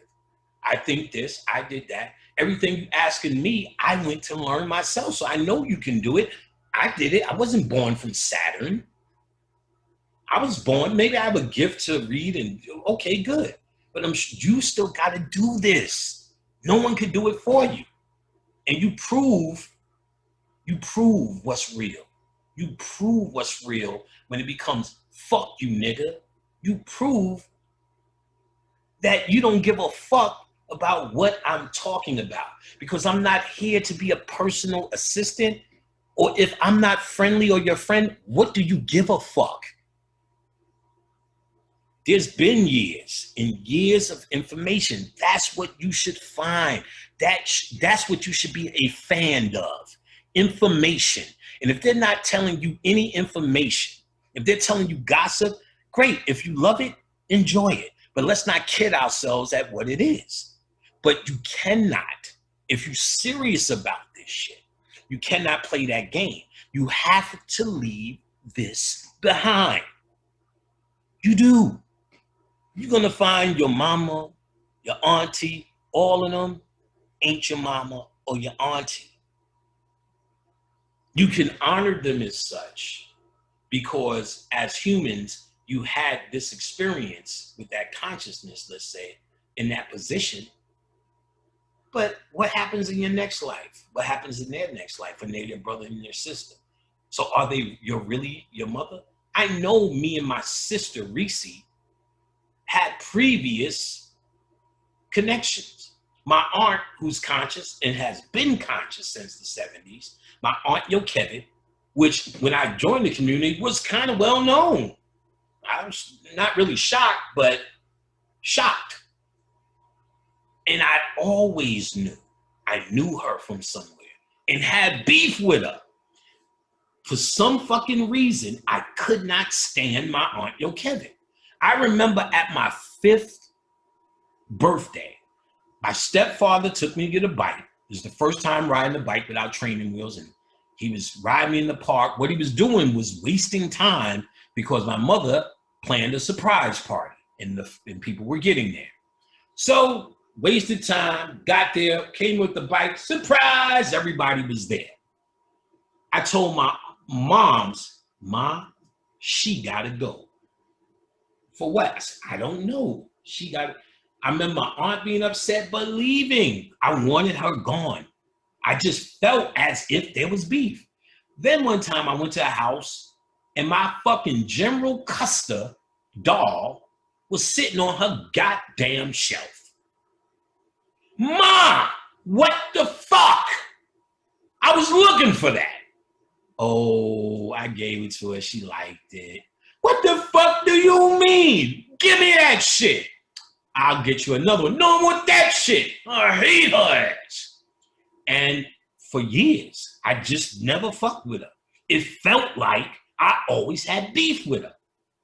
Now, when I later grew up, became conscious, I was at a Risha girl's house. Somebody gave me a crystal, held the crystal, and remembered, had a memory. It was obsidian of my sister getting sick and my aunt putting crystals on her stomach. Made me call my aunt. We started talking, reconnecting, conscious, blah, blah, blah. She's been to lectures. She's been on stage with me and so on and so forth. But I know overwhelmingly that I knew her from another life. And I knew she wasn't my aunt before. So I will honor her as an aunt and honor that energy for what it is. But that's just his lifetime. This place isn't real. You are by yourself. You have to, I honor my aunt, but my transformation is the most important thing. The best thing I could do for her is recommend this book. But nothing else I could do. You born alone, you die alone for a reason. This is your honor, your birthright, and your understanding. God damn, I keep stopping because there's just so much to say, niggas. I hope this is interesting. I know y'all excited about hearing what I got to say, and I'm not trying to hang on because the information will keep us here for hours, and we will be here for hours. But there's so much shit that just needs to be out the way. I'm sorry. All right. So, along with the restoration of Horus, the Eye of Horus and the Risen Osiris, along with the birth of the king's new form, which is nourished, clothed, and rising in the cast like the morning star. The risen king is now the great word. He issues from cold water, and his double goes with him wherever he goes. This story mirrors the hero's journey, which turns out to be simply a chemical reaction played out on the quantum stage. Let me say that again. So what we know through mythology as the hero's journey, the story of Horus, but all the hero journeys, Perseus, Hercules, Shango, I'm sure he did something as a hero. You know what I'm saying? You hear this story of the hero constantly. Listen again. The story of the hero's journey turns out to be simply a chemical reaction played out on a quantum stage. So the hero's journey is death. The hero's journey is death. You go in trying to restore the Eye of Horus. You hear me? The hero's journey is death. You must go in as the hero, not the human. The Haru. The Haru. Remember when Phil was saying it? Haru. Saying it like Phil Valentine. You must be Haru, not the human. The scientific funerary texts proclaim that the human body harbors an immortal consciousness. The human body harbors an immortal consciousness. We've been calling that immortal consciousness your soul.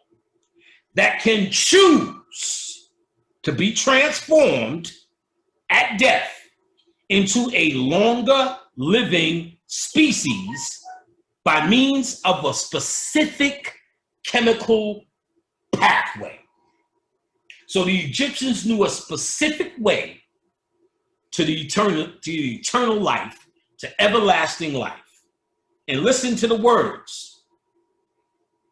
The human body harbors an immortal consciousness, the soul, that can choose to be transfigured.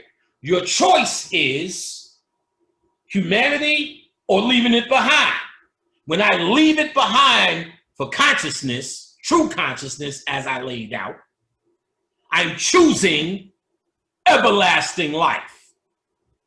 If I don't choose everlasting life, I'm gonna call myself woke and try to expand my likes on YouTube and Facebook. I look for fans who like Hotep, melanin. It makes them feel good, superior to white people. You got melanin, they don't. You're Egyptian. They're not. You're the first man. He's later. He's an animal. You're divine. He's oppressing you. Beast. You're God. You're special. You're chakras. They love that woke shit. Black lives don't really matter. It's a hoax. Love that woke shit. But you're choosing a human perspective, therefore choosing death. Hotep. By means of a specific chemical pathway, the secret knowledge inscribed in the pyramids of the 5th and 6th dynasties was only for the king and royal families. Consciousness, the shit that you're getting for free on YouTube, that you're fucking squandering, was put aside for special motherfuckers or motherfuckers in society who claim to be special. Because that's how valuable this is. And because you're woke now, you don't even know the value of the shit you're getting. Shout out to my brother Tef in Scotland, living in a fucking castle. Teferu Azar. I only wish he decides to put up some of the lectures he did in the early 2000s. It will fuck you up. Shout out to my man, Roswell. Original Eye Opener. If you don't know who Eye Opener is, it's us, bitch. It's us.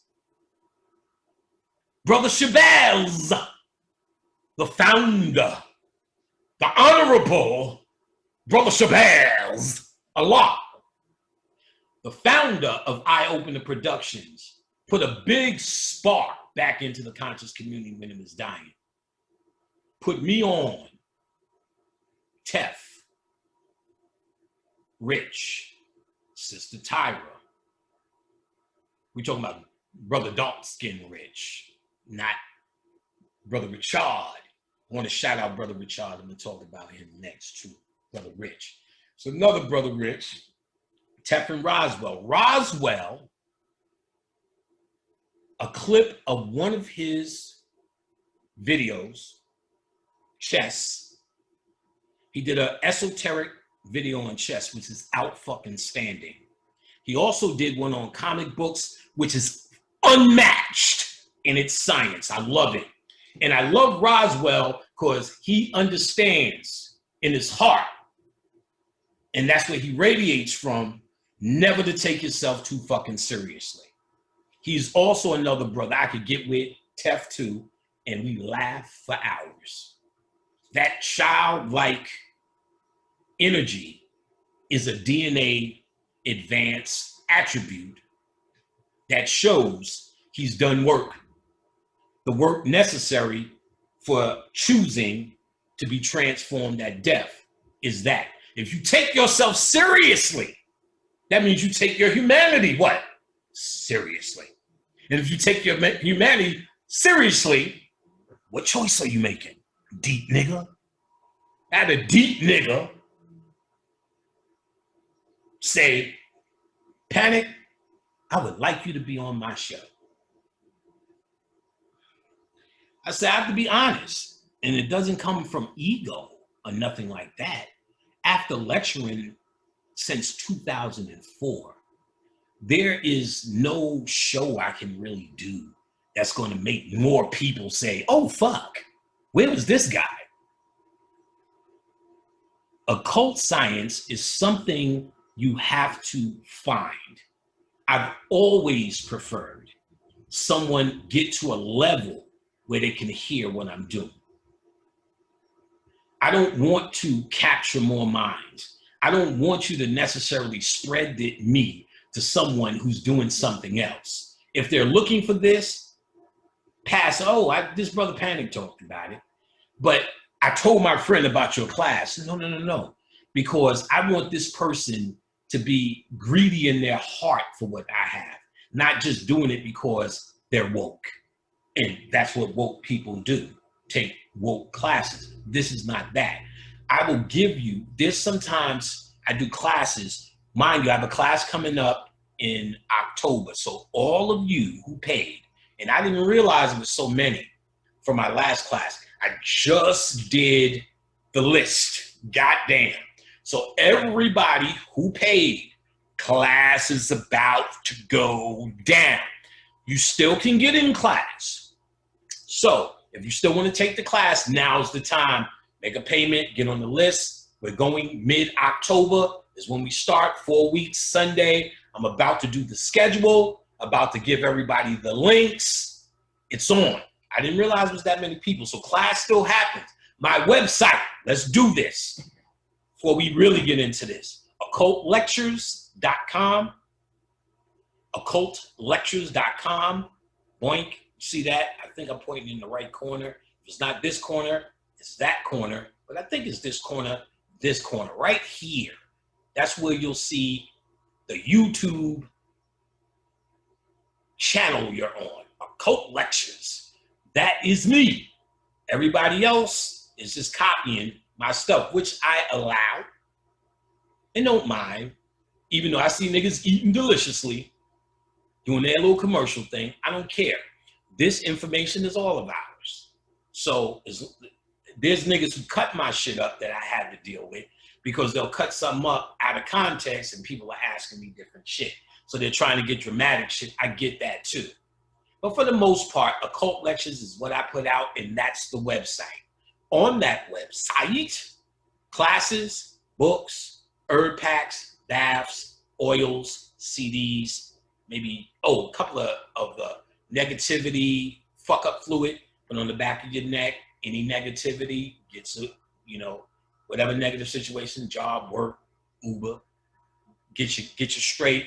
And then to attract, the rose spray for the heart, business, friendships, relationships, business relationships, work relationships, helps to smooth a person out, get them to see you more lovable, and your prowess and likability will go up. This is done. All the girls had to put it down because too many niggas was coming. Too many dick offers after the rose spray. It's powerful shit. Powerful shit. And you can get it at the website. I want to shout out also, and I'm going to put at the beginning one of my great songs with the advertisement for joint consultations. Khadijah and I are now doing joint consultations. It's something we started at lectures. The lectures are a smash success. If America gets back to some semblance, which I really don't think it's going to do, but let's just say it does, and somehow we get back to gatherings, you know what I'm saying? They're going to make sure, they're going to try to make sure everyone gets a vaccine and all the rest of that crap. We know the story. But if we get back to it, I forgot what I was going to fucking say about lectures. Doesn't matter. When we were doing consultations, we did the lecture on Saturday, we stayed the extra day, and whoever was in the lecture came back the next day to the hotel to do consultations with us. It was incredible, the joint consultations, what we were uncovering and finding, so much so we decided to do it at home. So you can get that at Khadijah's website, Samdi Readings, SAMEDIREADINGS.com, Samdi Readings. Or you could go to my website, Boink, Occult Lectures, and there's a link to her page. You could also get readings from her and her class, which is based upon the chakra system, new breakthrough information, spiritual channels, which are fucking incredible. All you got to do is look at her testimonials. Her class is fucking incredible. I'm not just selling that to you. It's a must. If you take my class and take her class almost was developed missing in the places I couldn't really go. So I deal with the chakras, and I have to give 3 hours of pre-recorded chakra information. because otherwise we'd be there an extra day, because that's how important the chakras are. So her class developed a detail. Because my class deals with the mind, the subconscious mind, pineal. Her class deals with the heart, the chakras, and the emotional system. Fire. Go sign up, or like I said, sign up for one of the consultations. We'll fix your life, relationship from a spiritual perspective, kids from a spiritual perspective. We deal with old wounds. And you talking to a wounded ass nigga who knows and did a lot spiritually to release, overcome, and forgive. Which we'll find most of your trauma is based upon that scenario. Your mama, your pop, or your lack of. So as someone who went through it, we deal with that. We deal with anything you really want to talk to from a spiritual perspective. So go ahead and make those arrangements at Somni Readings. Now, let me get all this out the way, because I'm talking all this shit, but shit talking is going to stop. And because we got a lot to go through. So as I'm informing you, once we rely heavier on this information as we go down the road, the information that I informed you is going to be there, and you're going to need that as we deal with certain concepts. So you're going to see we're going to get harder with it. I want to shout out Brother Rich, Underground Railroad. Brother Rich, how you doing, brother? When I told Rich about this and went through it with him, he was flabbergasted. He was in awe of this discovery. He said, this is absolutely, positively what the Black community has been waiting for. And it took me, like I said, I tried since 2004 to dissect this information. Ashe, Baba Kalindi. Baba Kalindi! Ashe! Because that brother came through and released the beast. You don't know. You don't feel like it's it. I done it. I got it. This is everything I got into this shit for. How to die and not come back. The greatest question a nigga ever posed. Let's do it. Come on, I keep fucking with y'all. Let's do it. I know y'all getting mad. Some of y'all know, just say it, start saying it, nigga. Fuck you, nigga. You got to listen to everything. Bye for me. All right. These Old Kingdom pyramid texts deny the death of the king, encouraging him to wake for the afterlife journey through the dark Duat. Remember, the place of transformation. So the Duat, the underworld, is the place of transformation. I once sat next to someone, I can't remember who it was, who was saying on camera how he's seen the underworld, and it's a dark, dismal place. And I'm sitting there going, what in the fuck are you talking about? In my mind. I wouldn't say it to the person because I don't give a fuck about debating, arguing, or correcting some nigga. He's got to get there. But listen closely to this information, our information revealed, not what this bitch is coming up with.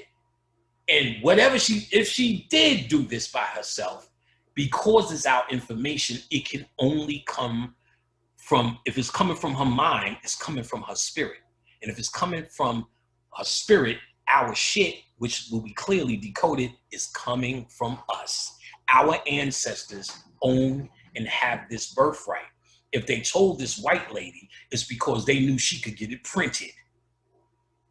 And if they told this white lady, they knew one day as in today. It's going to get back to us. And we have it now. In 2004, I couldn't understand it. The spirit kept me out because it wasn't time. Because if I would have figured this out in 2004, it would have been along my lectures, and it wouldn't be as important as it is now, because we are at that moment now. Beetlejuice, Beetlejuice, Beetlejuice. We are at the time of transformation. There was another time, and I documented it back in the 2000s. I kept telling Bobby, something happened where ancestors left. That's a big statement. You know, how like the ancestors are doing this and the ancestors and the ancestors. I said, no, there's a light event, whatever it was some cosmic at the time, and it happened. I never even talked about it because it's too bold of a statement for a channel without proof. That means you have to believe me. And so it's something I kept and I knew. I also felt that shit when the Beetlejuice shit happened. A big ancestral migration.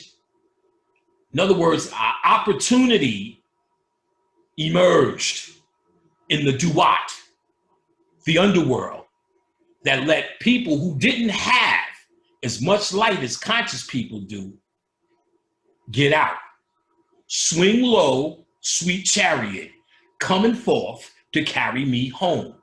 That's Beetlejuice. The mothership is light. That's Beetlejuice. Carried by cosmic wind, which the Egyptians knew about, and you're about to know too. How Beetlejuice got here, how it influences our sun, as I fucking told you in the last lecture. Camite proof now. And as that sunlight is filled with lambda phase, lambda photon, I'll get it right. Light bacteria. It shoots that to the dead king, Osiris. And it restarts to reform in the Duat, where you meet Ra at the staircase. That's the northern lights. To get on the mothership to carry you through the cosmic sea. Back to your origin in a quantum world, quantum reality. To build your universe, nigga. You a star, baby. Be one. Angela Jolie and them motherfuckers. Now you should understand why they adopt those black kids. Because if they could get a black kid to love them, to call them mom, all they gotta do is just be a mother. Send the kid to college, make sure he or she gets all the food, all the nice clothes, give him that nice white life, the same portion I got from Mr. O'Shea. They will love the shit out of them and call them mom. And then when they die, and that black person dies, mom is here in the Duat. Oh, she can merge with me. I love her. And Angela Jolie is now saved. Brad Pitt is now saved. Madonna is now saved based upon black kids loving them like a pet. You heard? That's why they doing that. You think it's some earthly shit. They doing rituals. Rituals. You know ritual they got to do. The only ritual they got to be is that black kid's mother. Because they're preparing, because they understand, because they could buy this information. They witches, nigga. The Kardashian is a coven of witches. They are draining the shit out of them niggas. Kanye West is nothing but a fucking shell.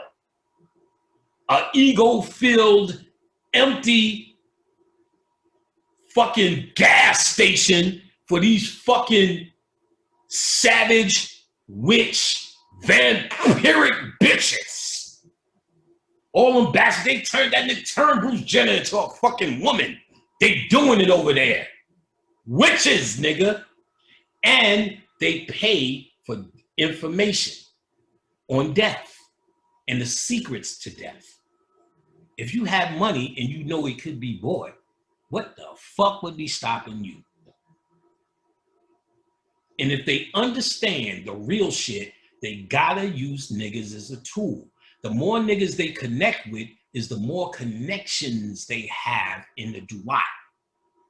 It's not like the girl in the duat's gonna make a chance. They in a state of flux.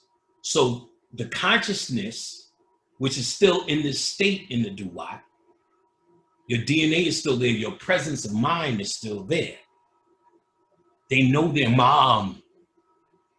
They know their dad. And just like I seen my step-grandfather merge with my grandmother to get into this afterlife, that's what they're doing, son. Yeah, y'all ready to get it. The place of transformation, to do what?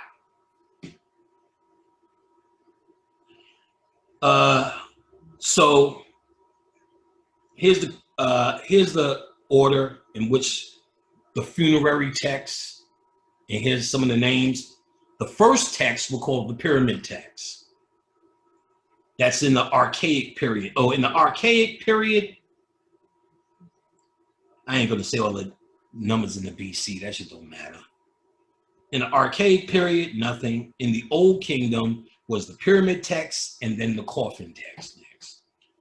Old Kingdom and Middle Kingdom. And in the Middle Kingdom was the Book of Two Ways.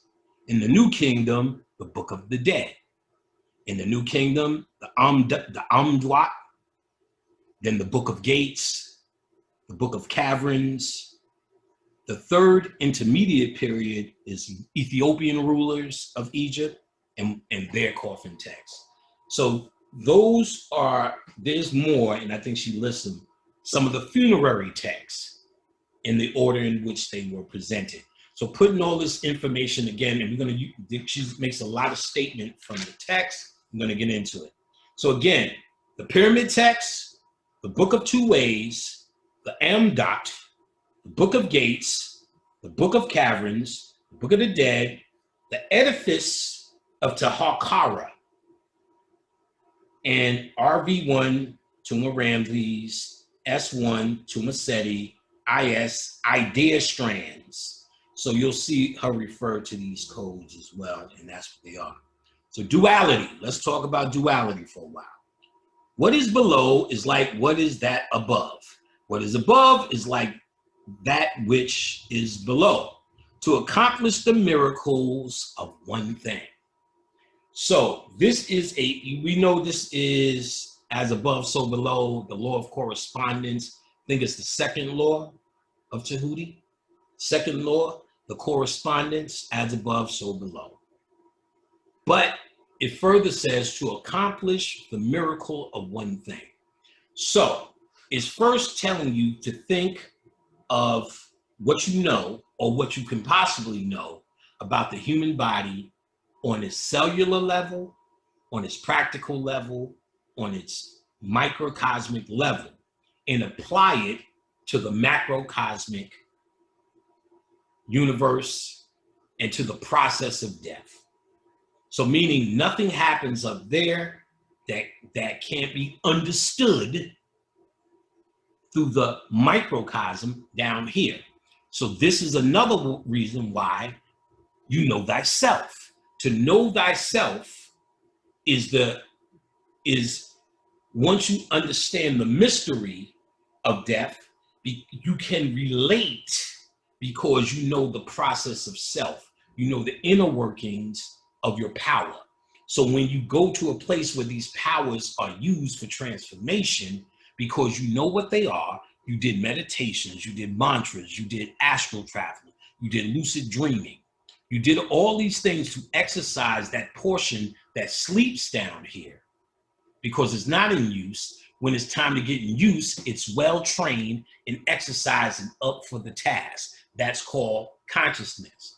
Wokeness is a new vocabulary and a new way of speaking and dressing and twisting your hair into twisties. Consciousness is a true inner journey, understanding that which is above is below. So what you have access to is what is below.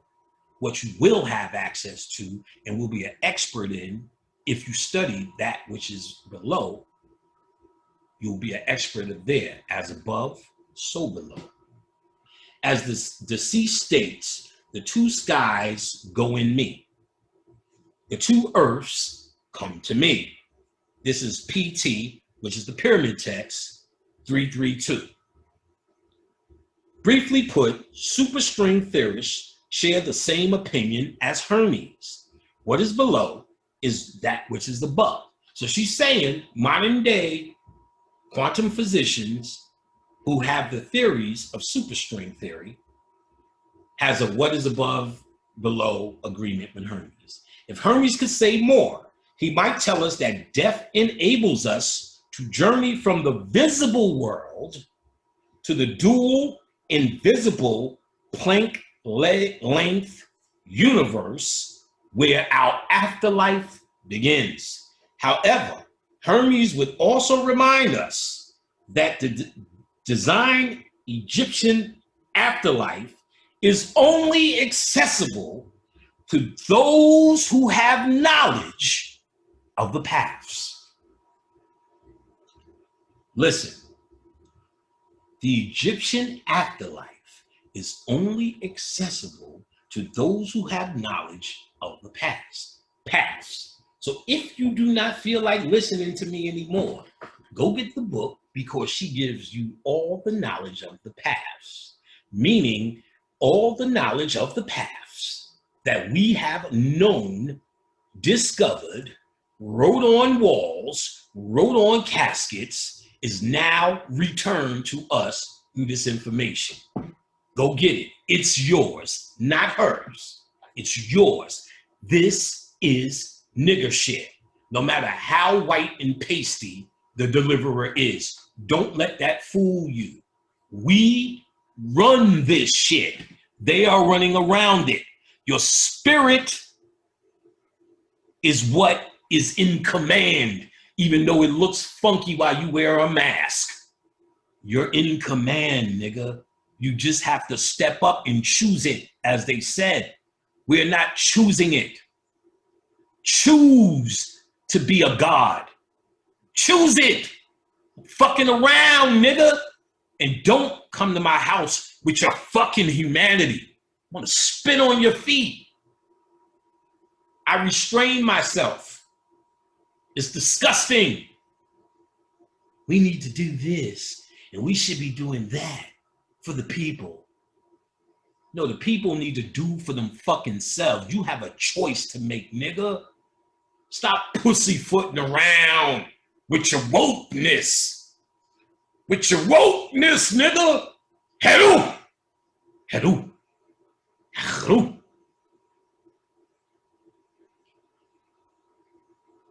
The Egyptian idea, so wait, accessible to only who has knowledge of the past. Listen, there was a specific understanding of what you need to do with death. All I hear is niggas, I ain't coming back no more, Penny. I don't want to come back. If you don't know the pathways to get out, your ass is coming back. Here you go. I'm proud to give it to you in this long lecture, and you gotta hear all the other shit to get to it. But we gonna get to it though, I promise you that. All right, so the Egyptian idea of the afterlife in the interest of learning more about the system of signs that seem to eliminate the fear of death for those who possess the knowledge, the kings and nobility. Nobility today represents stars. So Brad Pitt, Angela Jolie, Jennifer Aniston, I think she adopted a Negro. Those adopting a Negro, or probably in some place doing Negro rituals, like Tom Cruise was turning Jamie Foxx and Will Smith on to something. Because there was a time Will Smith was hanging around with him, and fucking around with Scientology for a little bit. I don't know if he joined up, but he was doing dumb interviews. Well, have you ever read a book called The Alchemist? It's the greatest book ever. The Alchemist. I'm like, somebody told you to read that, and you're just saying that. You could just tell the way he was saying it, it didn't hit his heart. It was just something to say. But which reveals that somebody is trying to put them on the consciousness, or they're doing something. They're not just walking around this motherfucker doing this dance. Then Jamie Foxx, after he did that movie where he was in the taxi cab for a while, Jamie Foxx was telling the stories where he was hanging with Tom Cruise. So they probably was fucking, but all of this is eating ceremony, eating rituals, eating and feeding off of these niggas. They know what they're doing, or if not, they're going someplace in these places to eat. They need niggas. Let's just get to it. They need niggas because genetically, you're going to see this is a genetic thing. And that's how I know for a fact. Now, I know, then I get now. And why I'm so bursting, why I keep talking, because if there was any mystery to death, the mystery would create fear. And that's really what people fear about death. It's unknown. But listen again. The system of signs that seem to eliminate the fear of death, eliminate the fear of death for those who possessed the knowledge. Now that I've gotten into this and have a full understanding, my understanding of death completes every work that I dug into. Because when you wipe all this consciousness shit away, the end goal is niggas is really just trying to understand death. You want to die as a Moor, die as a Nuwabian in the philosophy, Islam, Christian, Hebrew Israelite, you think of the death ritual that you're going to see, whatever that is. You're going to see whatever you choose to see. You're running this. But you can't get out unless you realize that you're running this. So when you get there and wait for Allah, there is a portion of this that is automatic, they say, once you're in the right position and have the right stuff. So the jury's out if, let's say, you're calling this process Allah or Jesus. It doesn't say that that may negate you from it, depending on, it may not just be conscious, it may be something in the heart, something you've done in other lives that makes your DNA worthy. So much so, you may have not gotten out the last life because you may have had to come back and do something else that was a little bit more mundane, but you may from other lives be that nigga. So even though in this life you are now inundated with Christianity or Islam or whatever, you still may have in your DNA the necessary tools to make the journey. So you may be calling it Allah or Jesus and still get out if you are able to make it there. And that's only saying if you previously understood those pathways. Because when I first was reading this book and couldn't make heads or tails of it, Bobby Hemmett called him, "No, you're supposed to do all of this and know the pathways. We ain't going nowhere. We don't know no pathways." He said, He said, because as Egyptians, we did that work, the knowledge of the pathways is still in our DNA. Here's the problem. We are so inundated these days, and that's the war effort of white people to give you an abundance of human grief. Even though you die and have these pathways in you, your mind is still inundated with all the work that you think you needed to do. Black Lives Matter, police are doing this. We never had all these record companies, and Tyler Perry wore dresses, black men, we got to stop it, then you're a human fucking again. And you didn't get to a point where these pathways in the DNA emerged because you're still, even though they're in you, in your DNA, because of the kinetic work we did, you can't get to it. So it has to be in the forefront of your mind. or your ability, or you have to truly be over humanity, because there is learning still in the Duat. It is the place of transformation. And for instance, my aunt, who was the first spirit to get to me, when she came, she was a devout Muslim, prayed 5 times a day, wore the shit. My grandfather, who was conscious, occult conscious, Necronomicon level. I'm gonna talk about Lovecraft too. Nothing to really talk about, but I'll mention it because that's our shit. What was I saying? What the fuck was I just talking about? Yeah, that's when I'm starting to get deeper in the spirit, because I don't even remember what the fuck I was talking about. But let me talk about, oh, it was good too. Let me see. Let me look at the old page, maybe.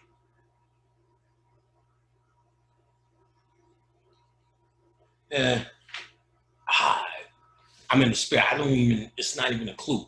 When I start thinking, it takes me out of the spirit. That's when it's, we're gonna be here. We're gonna be here. Nigga, we're gonna be here. Let me get the spirit something. We're gonna be here, nigga. Let me get one of these crunches. Ashe, carbohydrates. So, first, Lovecraft. I've been watching it. It is definitely in the spirit. Listen, this is old news. It's good to see niggas doing it. I do like that guy, Jordan Peele. I think he's semi-conscious when I look at his work. But understand this. This is how it could go both ways with that. He's Black Lives Matter conscious, no doubt. Is he occult conscious? Though Lovecraft's work, Necronomicon, Lovecraft Country, based upon the writings of a guy named H.P. Lovecraft. This shit is so powerful, I have a chapter in my book on the Necronomicon. This is our shit. I do, in my class, the last subject we talk about is Necronomicon, because it comes down to that. Niggas doing the Necronomicon scared me, because I'm just waiting. I already got that. I didn't have to wait long for them to fuck it up. You know what I'm saying? I just knew, because I know the story. H.P. Lovecraft wrote a lot of stories, short stories. He was born in 1920 or whatever. He's an OG from white, nerd, noble, shut-in, who wrote these stories from his dreams. Prior to that, our standard for scary shit was Dracula, The Mummy, Frankenstein, and Edgar Allan Poe shit. Vincent Price movies was the manifestation of what was scary. H.P. Lovecraft, his writing was so profound. His bitch is Stephen King. Stephen King will tell you, Lovecraft's dad, he invented that type of shit well, very well. Then he revealed, because the stories would pick up on each other, so much so that they became, he first wrote something called The Hound, where he first talked about the old ones. And he talked about the mad Arab who went to the desert and channeled the great old ones. And he also talked about how to summon these great old ones.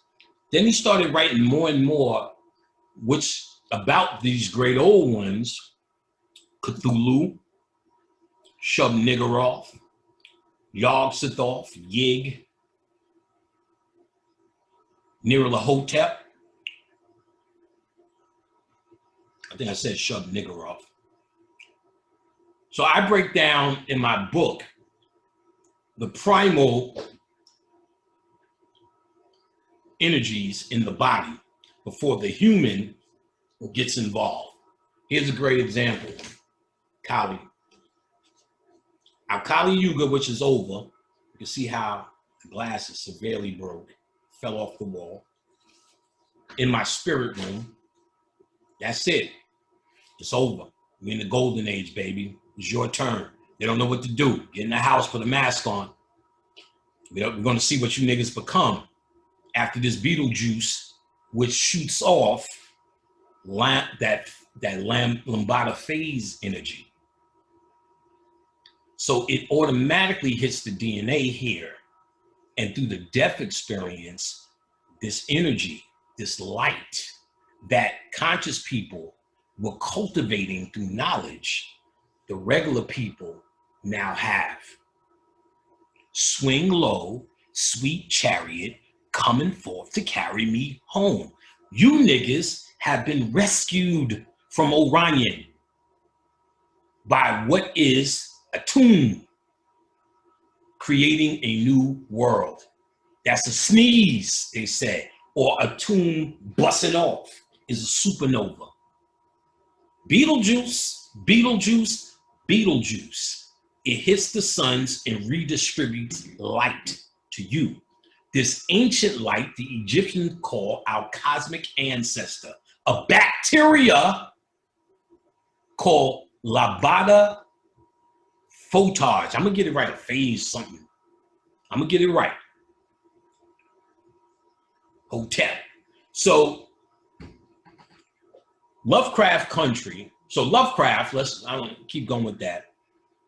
His writings, because they were dreams and they were continuing, collectively, people started calling them the Cthulhu mythos. Then a little bit later, people started calling it the Necronomicon. Now, what he did, because these short stories that were featured in a comic book called Weird Tales, when my grandfather, who I said was conscious, when me and my aunt, who I said was conscious, was cleaning out his house after he passed, I found a box of them motherfucking Weird Tales with true Necronomicon stories. Some of them were for 1920. I only wish I knew what I had back then. I would have had them now. And I was reading the actual Necronomicon stories, which my grandfather was fucking with already. He was a crazy book nigga. I have a picture. My sister went to my uncle's house, got a picture, old pictures. It was one of my grandfather holding me and him always argue. He was a grump. I used to stand on the top of the stairs just so I could be face to face to argue with this nigga. My uncle told me one time I was doing that and said, "That's why you're going to die before me, motherfucker." I remember he threw me out during Thanksgiving when I was 6. The cops made me go back upstairs. Me and him went through it. Now, this picture, he's holding me smiling. That was incredible. I wanted to blow it up. And he had books all over his shelf, and I knew he was a cult. I said, now that I study books, see what he had. Blew the picture up, couldn't read nothing but one fucking book. The one book on his shelf that I could see was fucking Cyclomancy. God damn.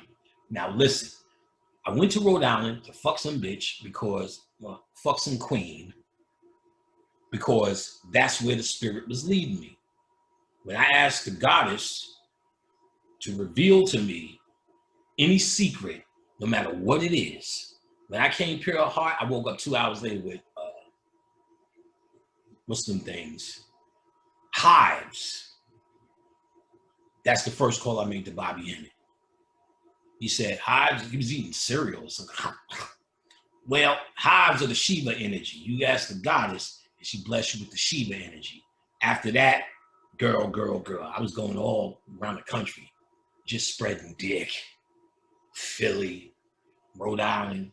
In Rhode Island, I went to a used bookstore and found a book called Cyclomancy. It was from the 60s. I talked about this book so much, it was out of print. So I talked about it so much, printed it up. And people were getting it from me. Sold it. Became PDF, became pop, made a PDF. I told people took what I made a PDF, and I said, if you could get it on PDF. If you can't, you still buy it from me. And so, but I explained how powerful that book is, and it is. like I said, it expanded my imagination. I knew how to move things. Now with my mind, I used to be in New York City practicing that, trying to get people to go to sleep on the train opposite me, trying to get ladies' legs to open opposite me, trying to, in the summer, trying to get titties to rise. All worked, all good. All the Hasidic Jews, give them itching attacks, they easy. Just make them start scratching on the train. All from psychomancy, get this shit. It will show you exercises on expanding your mind. When you expand mind, you'll have the presence to do what you need to do for them pathways. So let me sum this up. So Lovecraft said, my stories, I'm going to make them public domain, which means anybody can write on it. Anybody could take my exact story, do it over. So if you fast forward, that's why you have Lovecraft Country, because you can do that with no strings. It's popular. It's a thing. Black people never been presented in it. And this dude has done great with Us and the one before that, you know, with the T. You know, the Hypnotized, you know which one, the first one he did, where the bitch was stirring the tea. You're in the sunken place. He did good with that. So you would say, is he an occultist because of Lovecraft? Well, Lovecraft, and there's a book called the Necronomicon Files by Daniel something Gomes III and another guy. And it's called the Necronomicon Files, and they tell you about the 3 places that Lovecraft has made an impact. That was writing, movies, and in the occult world. In the occult world, there's an argument. The occultist, he's occult, these are dreams, we can decode it. But Lovecraft himself was not an occultist. So he would say, these are just dreams. So then there's a whole, these are just dreams, guys. He was just a great writer that modeled the whole shit. So now from his writing, movies like The Phantom, Aliens, in fact, H.R. Gruger, he's an artist. He has a book, a rare book. I have a signed copy of his book. It's very big, and he did variations on Baphomet, and the drawing of what became Species, the movie, is his. That's his design. He also did the design for Alien, this artist, Gruger. But it's from one of his famous occult drawing books based upon Baphomet and other shit. And the Alien and Species is in this book. I have a signed copy of this shit from Amazon or something. So those movies, Phantoms, and back in the days, Creature from the Black Lagoon, The Blob, everything that Stephen King's done is a direct imitation of what H.P. Lovecraft is in his time. H.P. Lovecraft in this time would be a better Stephen King, and Stephen King will tell you that. So another sidebar, people were going into bookstores asking for the book Necronomicon, based upon rumors. Never was a book, but it was something that was public domain, meaning anybody could repeat and copy it. Someone did, a bookstore owner named Simon. In 1977, there's a Simon's Necronomicon. So if you look for the Necronomicon, you're gonna find Simon's version, which he used Sumerian deities, which are not Lovecraft's channel deities. In my book, I deal with Lovecraft's 7 main channel deities and connect them to what they are spiritually for you. Powerful shit. Now, so Lovecraft is really the father of modern horror. Cabin in the Woods, Evil Dead. Sam Raimi's whole career is a Necronomicon beginning. In college, Sam Raimi made the Necronomicon series Evil Dead. He eventually went on to make Spider-Man and all the rest of that good shit. He's a top director, but he was a Necronomicon fiend.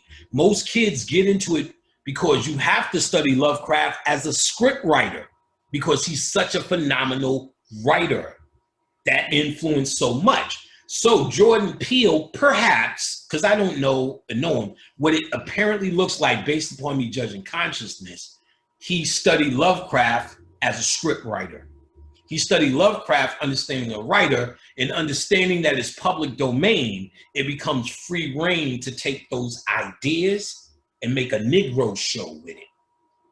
So I was reluctant because I'm like, he's gonna fuck up the concept with his humanity. He did. To me, he almost had it. When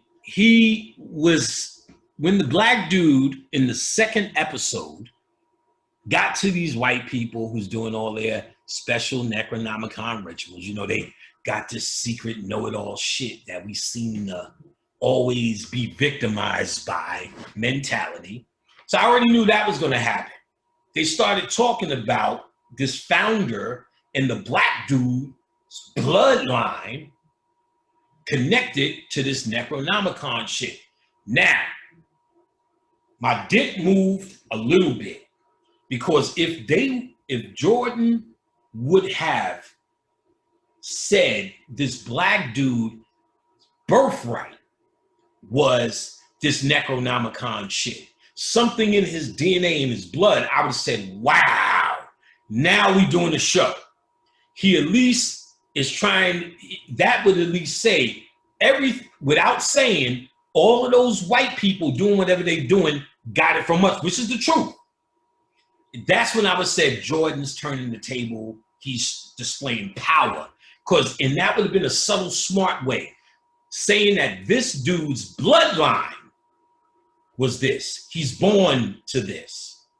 And they are saying that and doing that, but he's born to it because this white man was fucking his great, great, great whoever who was a slave. So his blood is now down with this ancient occult shit because his grandmother fucked a white man.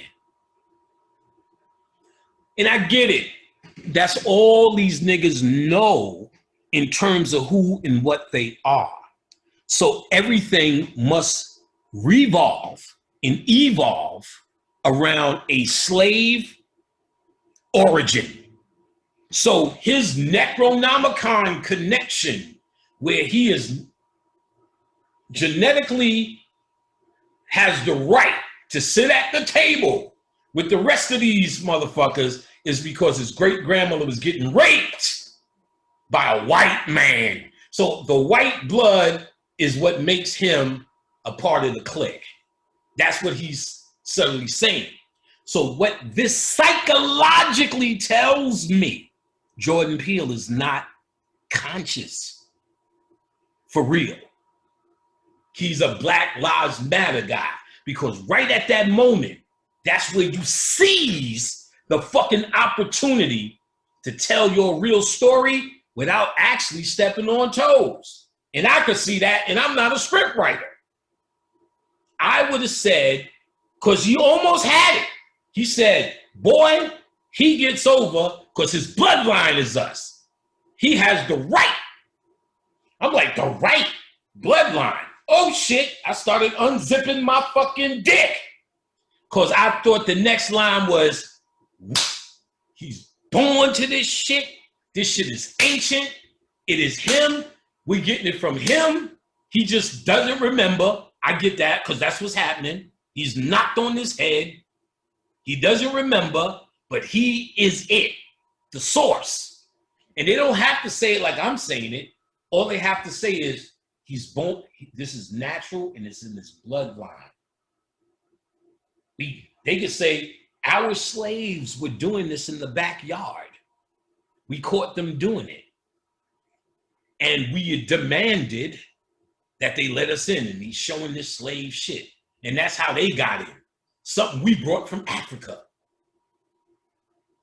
Anything or any story that you need to say, this is ours. If you're gonna display this ancient shit and put niggas in it, I get it. I think, let me say this though. Let me say this. Him getting that done and connecting niggas to the Necronomicon, I will have to say, and give them props is enough to take home the fucking award. Bobby Hemmett would say, man, they will not let niggas into science fiction because the Necronomicon is a cult shit. And there's a lot of nigga faces. What I see him doing, I am glad to see more than not see. But it still tells me the story of his true consciousness, which is not bad. Because I don't expect everyone to be what we are or what we should be. So I think it's a big strike. I give him an excellent nod and a handshake. But damn, like I said, that was a moment. But it was a moment that only showed, you know, how far he is.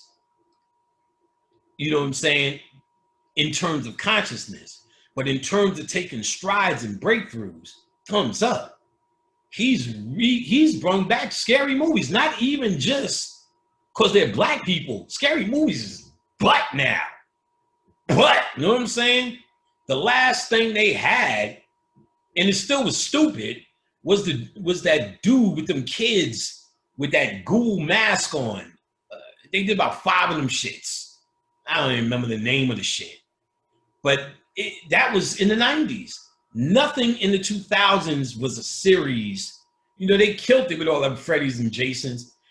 It never came back. Scary movie fans stayed with whatever they got going. They almost came back with that, which became Annabelle. I forgot the first one was fire. Then they did 5 other fucked up ones. Now they got one with that rapper girl, or that girl that used to wear the fucking band suit, who now took it off and became something else. She figured that marching band shit got played out. So now she's kissing bitches in videos. I like her, and she's pretty good. You know, I've seen her video, Janelle Monáe. I know it's Janelle something. I think it's Janelle Monáe or something. But she's walking around with 2 brains like Annabelle or some shit. I think she became Annabelle. Like, stop it. Stop it. You know what I'm saying? So he's brought it back. You know what I'm saying? That Sunken Place was fucking a hellified thriller. And Us was scary and funny and niggery. And Lovecraft is good. It is Lovecraft-esque if you know the work. Well, let me get off of that. So, but you know, people keep bringing up Pack. I know you watching it, and they want me to say something deep about it, but nothing's really happening deep, I think, on there. You know what I'm saying? It's happening just like Lovecraft's writing. So I can tell he's a student of it. Niggas are monkeys. The monkey be eating this shit. I feel this is almost as racist as watermelon. Banana. Banana. This is racist shit. Banana. Nigga like banana. So I say watch it, but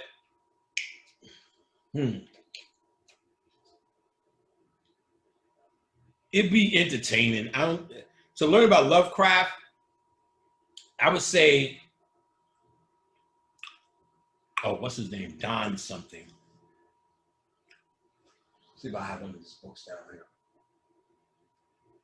Let me see if I have one of the books. I forgot. He's the premier guy on this shit. Let me see. I don't really have his books for class. No. Oh, fuck. Don Tyson. Donald Tyson? I think it's Don Tyson. He did, just look for Necronomicon files. He did like 4 Necronomicon books. You kind of get an idea. Because his writing was fiction, like Bobby Hemmett sent me a box of this shit when I started fucking with it years ago. It never came in the mail. Bobby Hemmett sent me another box of Necronomicon books. And then the first box came. You want some of these back? That's his heart. You know, keep them on. On my shelf, I have a whole section of Necronomicon. And remember, he made it public domain, so a lot of people wrote and expanded on it. So what I did was Lovecraft's channels in the book. There is a world. There was games. Gurups was a book, a company, almost a comic book. They did a voodoo one. They did a Necronomicon one. There was something called The Call of Cthulhu, which was a game. Like Necronomicon is some shit. The characters are some shit. It's kind of, you got to know about Lovecraft and his writing, love it. Jordan Peele's doing a good job at presenting it.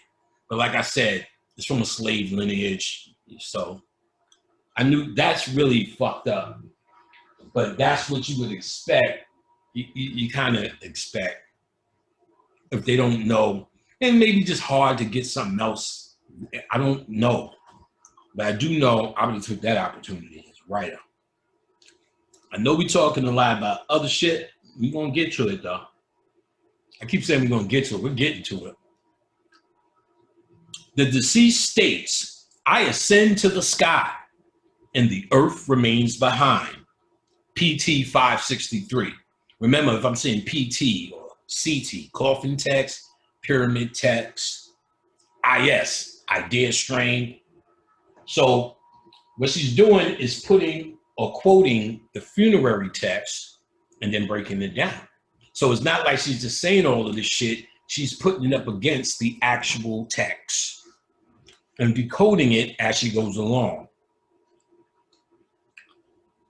So in the pyramid text, I ascend to the sky and the earth remains behind, PT 563. What that is saying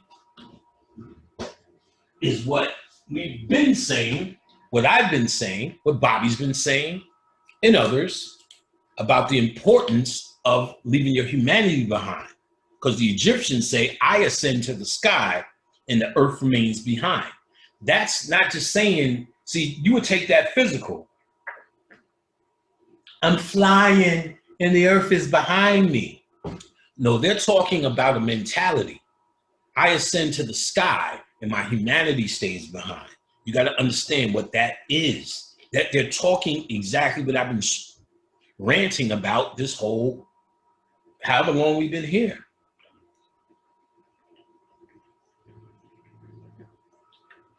Damn, that's good. All right. Sir Alan Gardner states that the word for netherworld was originally the place of the morning twilight known as the Duat. So the guy who sat next to me and said the underworld was a dismal place is recognized here as the morning twilight.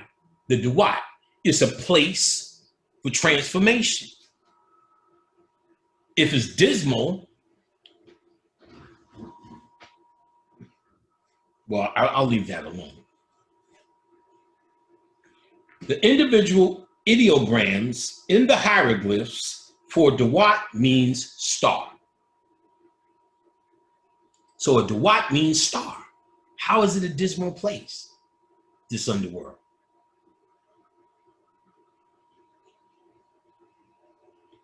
It also means the house. In light of the fact that the deceased is no longer human matter, carbon, hydrogen, nitrogen, and oxygen, the Duat must represent a quantum phenomenon where those elements exist and are reassembled.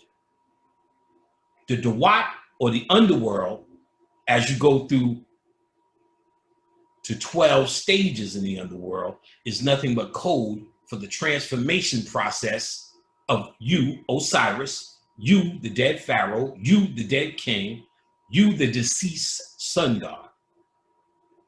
And pretty much you is your DNA and your soul, your light, your will.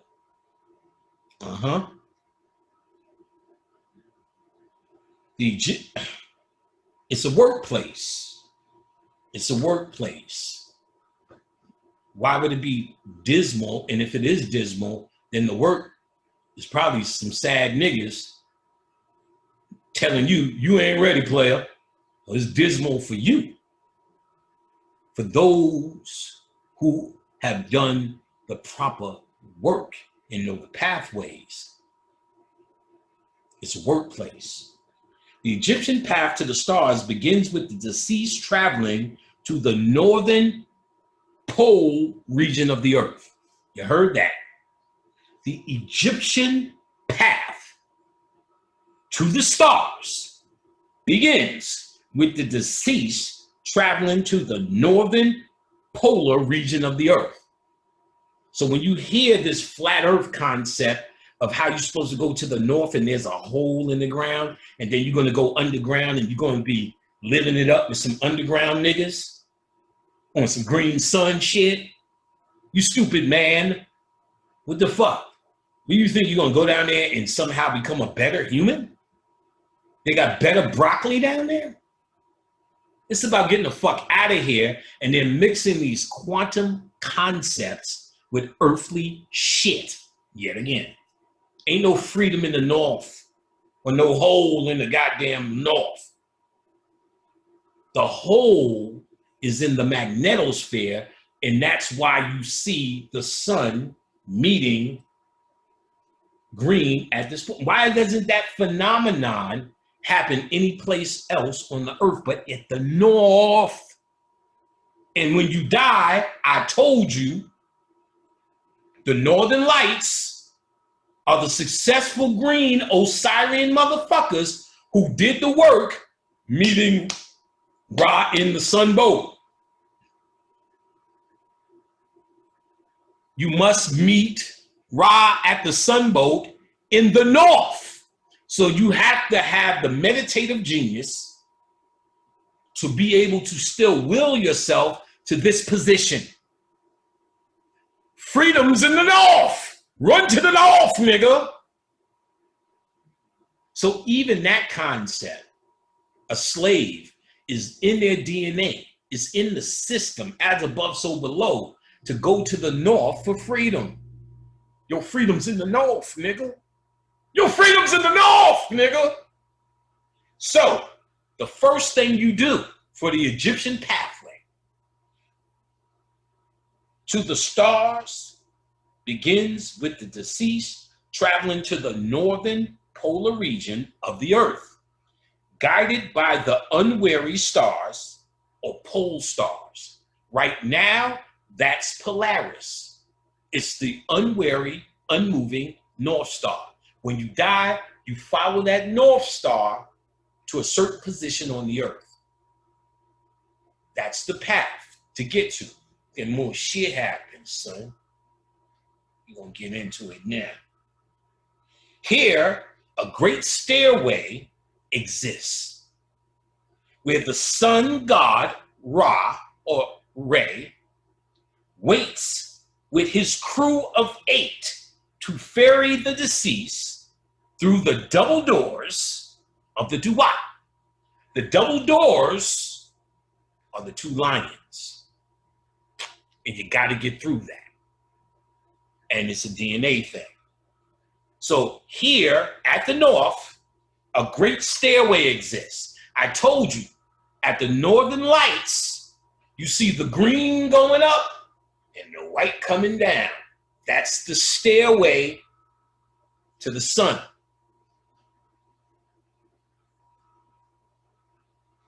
Don't just take mushrooms, stupid. Take mushrooms. First learn something, take mushrooms, and then call yourself a fucking shaman. I'm a fucking shaman, nigga, from the ghetto. And I believe in you is the same thing, but you cannot do it from a human, lazy perspective. You can't do it. It's not how it's done. You must learn this kind of shit to a personal satisfaction and a personal knowing. You cannot stop. As far as I got, I cannot stop. I still won't stop after I found out now the true mystery and pathway to death and the true understanding or the understanding of the context of certain those symbols. A symbol tell 1,000 words. These symbols could tell you other things, and it told us many things. But we needed it to tell us the secret message or method to death, which is very dangerous to give you, because I'm telling you, the big shots are paying for this. The secret mystery to death is very valuable shit. Even when we did it, we didn't just give it out. I am only saying this because I know niggas can't do it. You can't do it. You'll get there and you'll fail, and you'll see why. They'll tell you failure shit. Here, a great stairway exists where the sun god Ra waits with his crew of 8 to ferry the deceased through the double doors of the Duat. The deceased is urged to go up upon the great west side of the sky and go down upon the great east side of the earth. So it's telling you a specific pathway to go.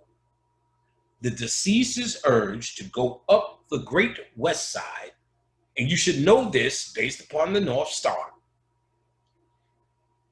of the sky, and go down the east side of the earth, with the gods in the suite of Osiris, in the suit of Osiris, and the sun god Ra, CT 18, which is what do you call it? Coffin text 18.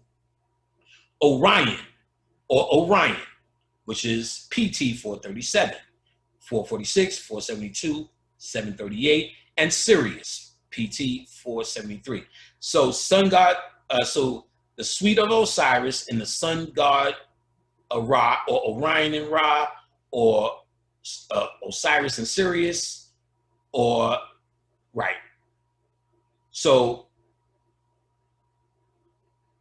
the suit of Osiris and the sun god Ra are the imperishable stars and are the general direction of the deceased.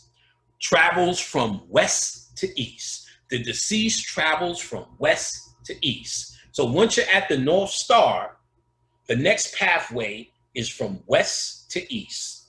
West to east, I guess. West to east. Because you're going to go, well, and this is in Coffin Text 18118. Against the background of the Milky Way, or what they call the Street of Stars. This is Egyptian writing, PT. Each time I say PT, CT, and a number, that's coming from the text. So, against the background of the Milky Way or the Street of Stars, PT 262. These directions prompt one to ask 3 questions. Where is the Duat? Why go to the northern polar region? And what is the Great Stairway? So I just read to you the direction of the pathway laid out by the Egyptians and decoded. But we still don't know. So that's why we asked these 3 questions, and she breaks it down a little bit more. Where is the Duat? According to the text, after going northward to the pole, the deceased merges with the sun god and travels into the dark Duat in a west to east direction. From our perspective in outer space, we would observe the Earth rotating counterclockwise. Okay.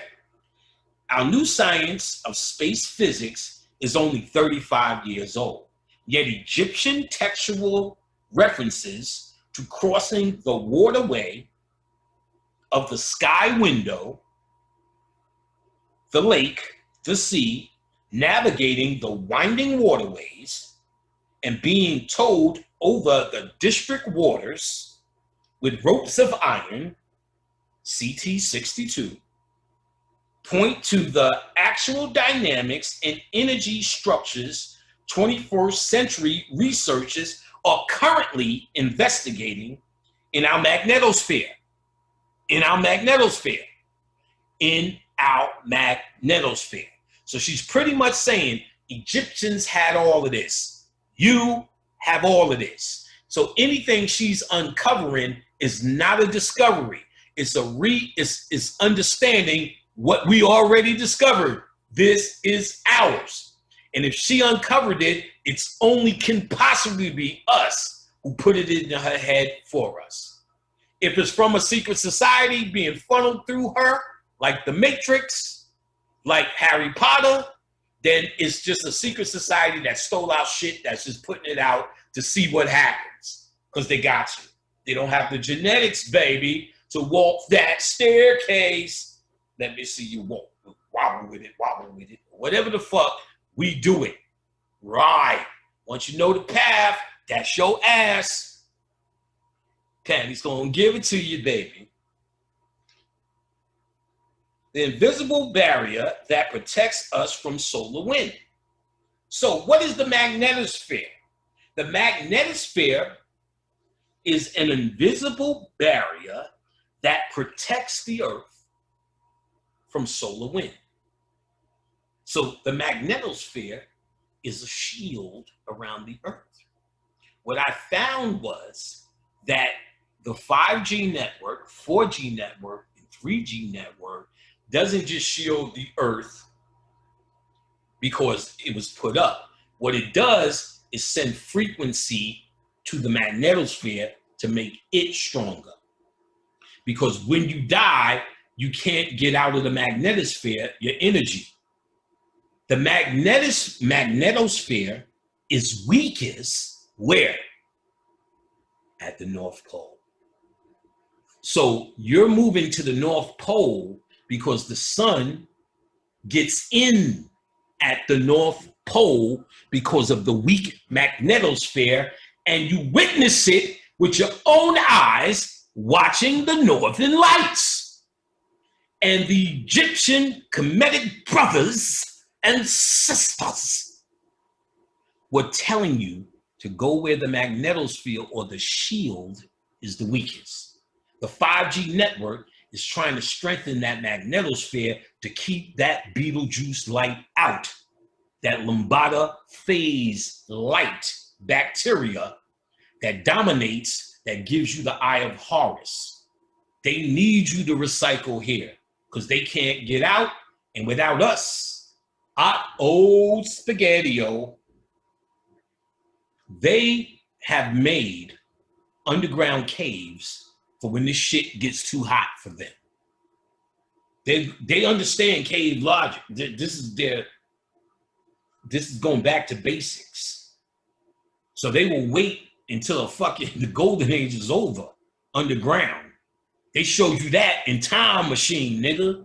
They went underground. They only come up to eat your ass. Uh-huh. What you think they talking about? You think they talking about? They talking about the future. Utah. They talking about Denver. All these underground caves and caverns, and they said ways to get underground through Walmart. Huh? Look that up. Underground passages in Walmart. Oh. No, they going underground, nigga. And there's evidence that some of these German motherfuckers, look that up. There's a name for them. German people who moved to the north near that hole underground. And they said all of a sudden, they was all up there populating this place, made a town, then the whole town was empty. No bodies, no nothing. And they said they found the place, went in the earth. He said there's one in California somewhere. They showed the movie. Oh, what the fuck is the name of that movie? I see it. Where the girls went underground on a vacation and they found a hole, and there was these whole civilization of this shit. Was wild. That was actually a good, scary movie. Descent was the name of it. Descent. And there's there's other movies called Descent, but look for the one with the skull on it. It was a hell of a good movie, but it's about a whole underworld. And then, of course, Delbert Blair talked about the underworld. Baba Blair talked about life in that world. So white people going in caves, baby, and they ready to go soon, because they can't live in this world with us. The frequency changes.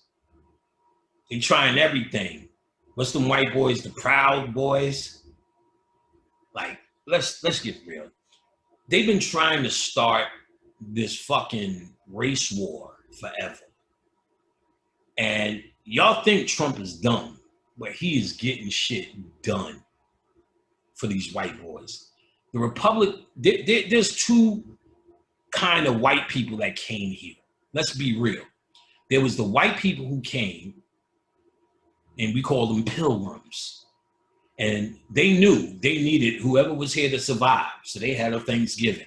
I'm sure there was pieces of shit and did pieces of shit, but they understood and tried to live as best as white people could with the indigenous people, right? At least that's what we heard.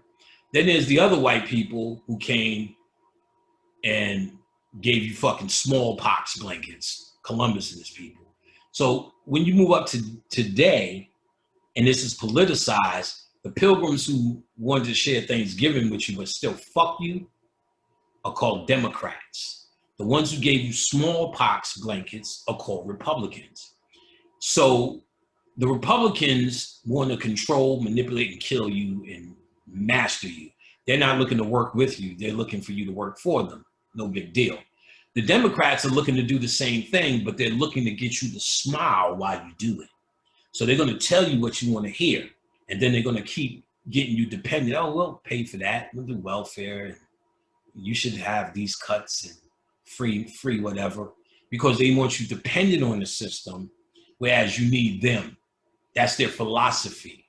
And then Republicans is like, no, we have to pretend that we're for you. But so when the Republicans pretending that they have dignity and that they're in a system where they're looking for people, you think they're mad at Donald Trump, but they're letting him take the hit because he's getting Republican shit done. At the end of the day, the most scary shit y'all should worry about, if you were going to worry about humanity like that, and most of you do, would be the Supreme Court shit. Because if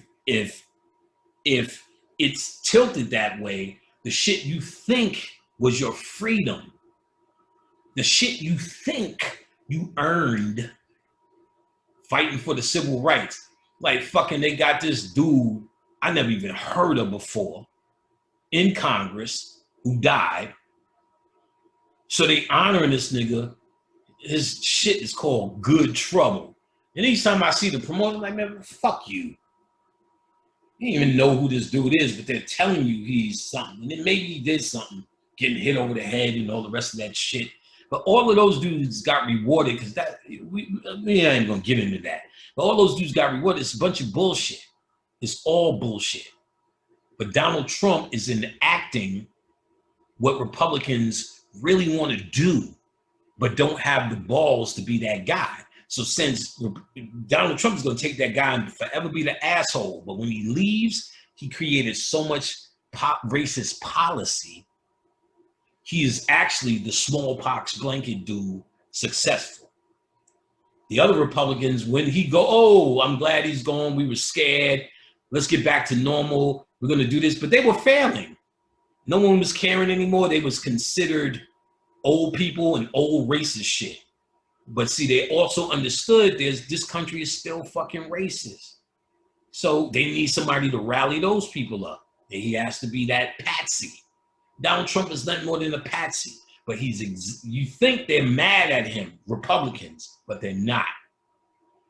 Democrats are mad because he's beating their asses at their own, because what he did, they played under a rule structure. Republicans said, we'll get somebody who's not going to play by the rules and don't know any better. He's not a politician like he says. And when the world hates him, when we walk away, everything we always wanted is happening. We're giving out them smallpox blankets again. So it's all a game to kill you. You in a war. To ultimately control you. To control you and keep you suffering and concentrating on humanity, you don't get to this. And it's hard enough to keep your eye on this prize, even if you was in a good place in the world. So they're trying to keep you here by inundating you with this bullshit because they have nothing else. Buy from them. All right. Okay, where were we? All right, Milky Way, Street of Stars. All right, 3 questions. All right, our new science of space physics is 35 years old, right?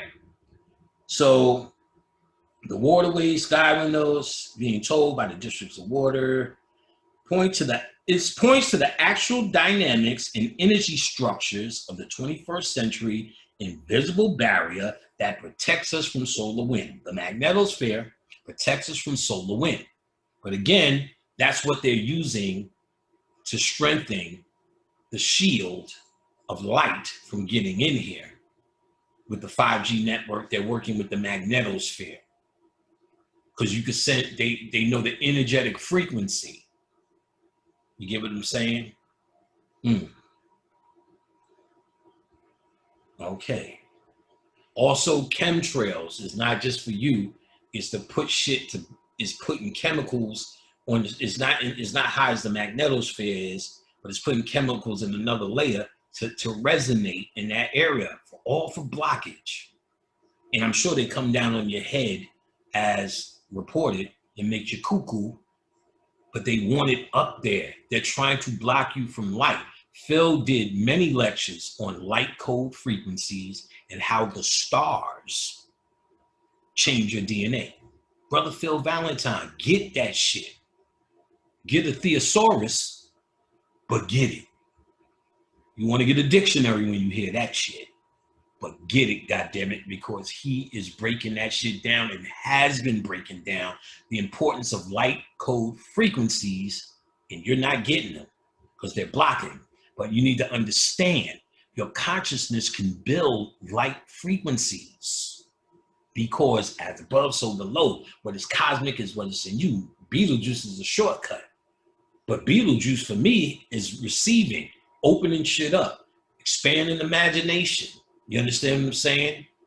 Enhancing my power because my DNA has changed. I look like a regular nigga.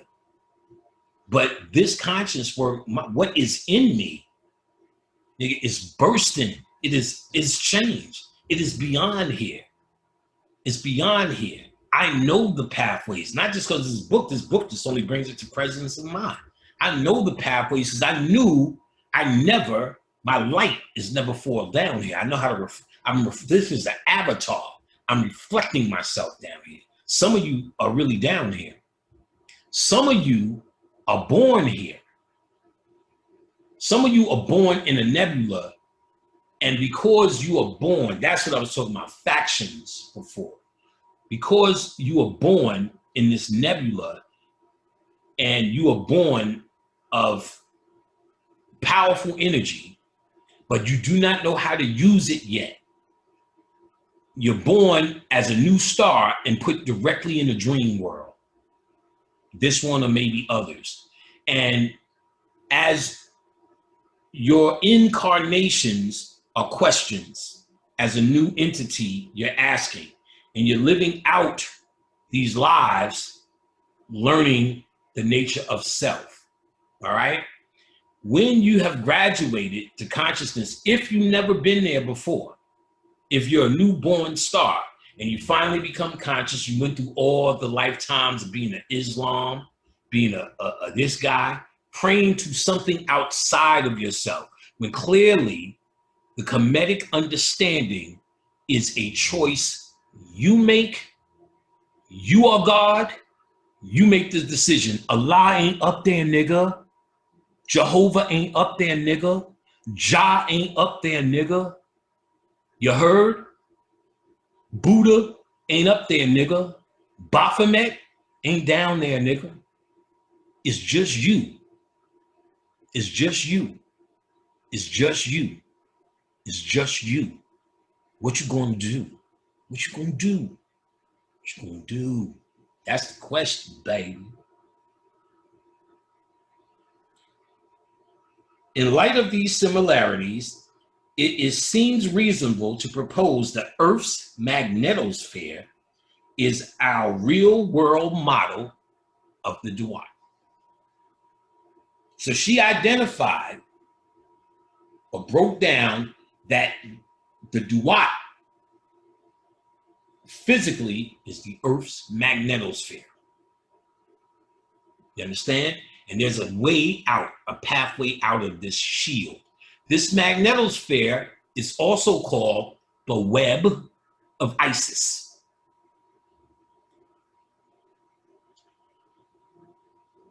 All right. And the magnetospores is the winding waterway. So she shows in the model, which I'll show you, the magnetosphere and what's considered the magnetospores. And that's considered the winding waterway or the district of waters that the dead sun god travels with his crew to the shrine of Osiris, god of the Duat. So Osiris, remember, he's the lord of what? The underworld. So to master the underworld, you must become who? Osiris. That's a cellular process. Starting with Haru and Set, starting with your new self, the newborn king, and the fight he must with someone who doesn't have a right to be on the throne. Human.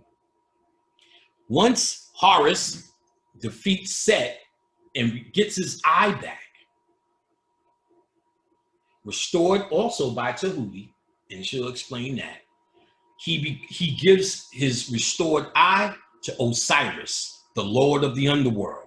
Once that happens, the process now takes over naturally. The eye represents phase lambda DNA. I'm sorry, phase lambda protein that reshapes and reorders, takes command of that DNA. Your 2% DNA, the dead king. The 2% that switched to the bitch versus that 98 of knowledge of bacteria and viruses.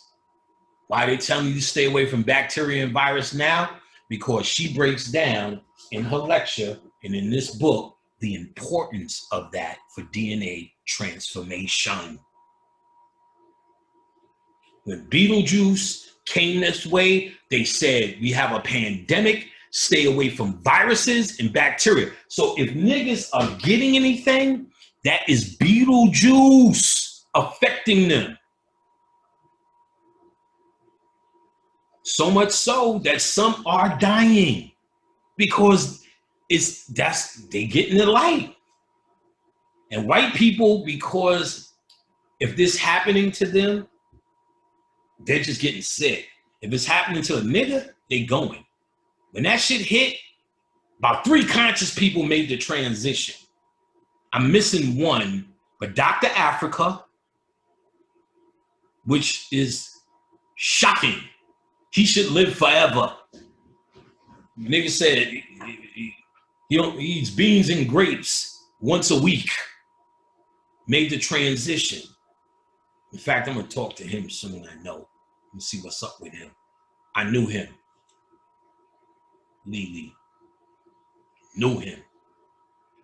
So, or met him a few times. And he was a magnificent brother, incredible entity, an amazing lecturer, and was incredibly efficient at calling white people out for what the fuck they were, effectively.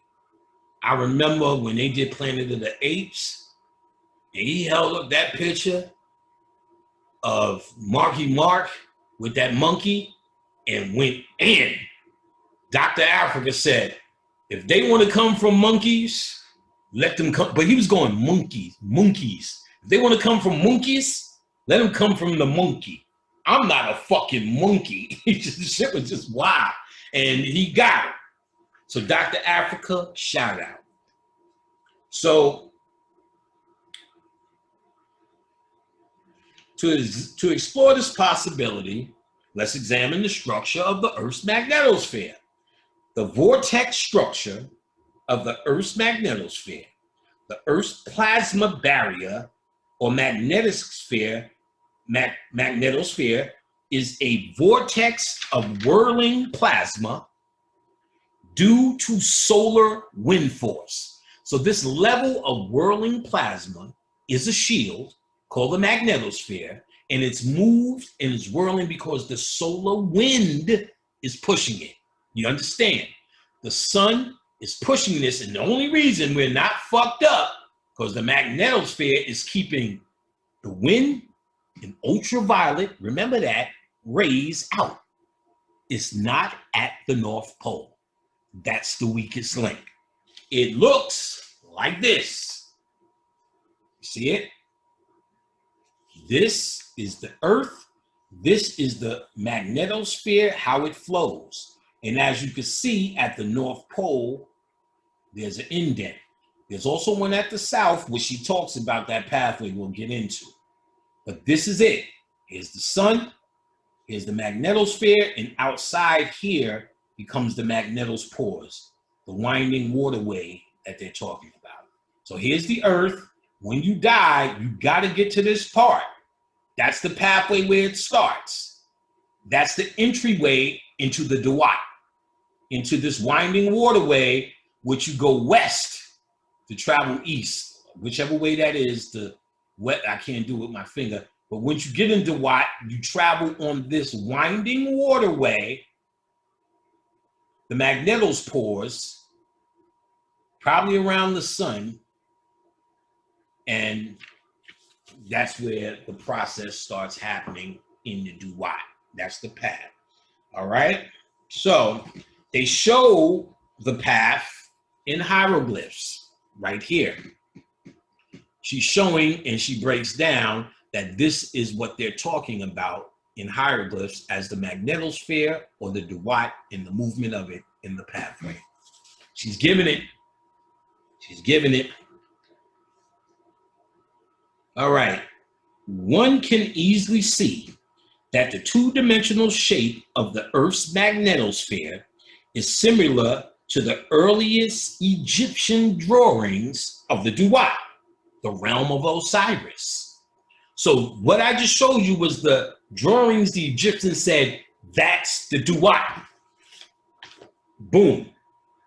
And then this is modern day science representation of the magnetosphere.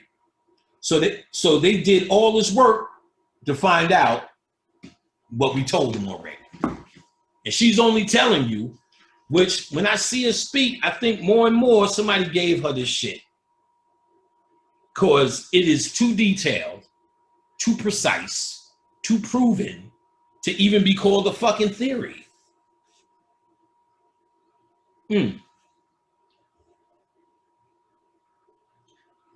One could easily use the metaphor of a net to describe Thoth. To describe the Earth's magnetosphere. And the Egyptians do. The title of Thoth, great god of Heb Abit, has a hieroglyphic meaning, house of net. And Thoth is present in the Duat as the sun god journeys through it. Also, in a prayer, the deceased requests passage through the net for the helpless fiends and the abominable fiends of earth. That's you, human. Which is described, Budge, by Wallace Budge, as having a frame which reached into heaven. So they're saying, you, the abominable nigger, the man, what you're asking for is passage through the net for recognizing your humanity as a helpless fiend and an abominable fiend of the earth. But you have a frame which is reached into heaven and weighed parts that rested upon the earth. And weighted parts that rested upon the earth. So you're really saying in this incantation, what she calls a prayer, is I recognize my humanity as a piece of shit. But I recognize the weight of me. I'm leaving on earth. That's another way of saying is your heart lighter than a feather. Same concept. I'm able to leave this on earth. And these weighted parts rested upon the earth. Boom. So you're pretty much saying, I know who I am. I know why I come, how I come, and I'm asking to be transformed. I'm asking to leave this on earth. That's what we're doing here. Again, this description suggests the Earth's magnetosphere with its iron core, weighted parts, and magnetic field lines, frame reaching into heaven, including the Van Allen belt, where trapped charged particles spiral, bounce, and drift in the Earth magnetic field lines. We need to talk about the Van Allen belts. I'm going to talk about it in detail and talked about it for years, but there's a part where I'm going to really get to it in this book.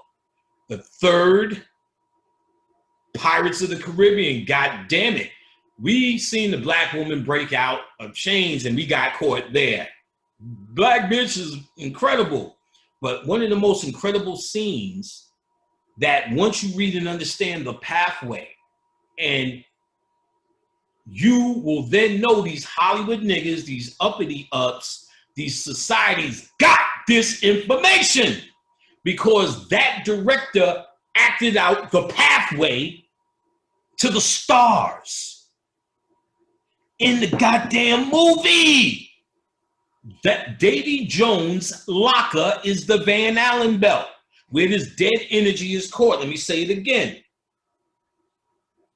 Including the Van Allen belt, where trapped charged particles spiral, bounce, and drift in the Earth magnetic field lines.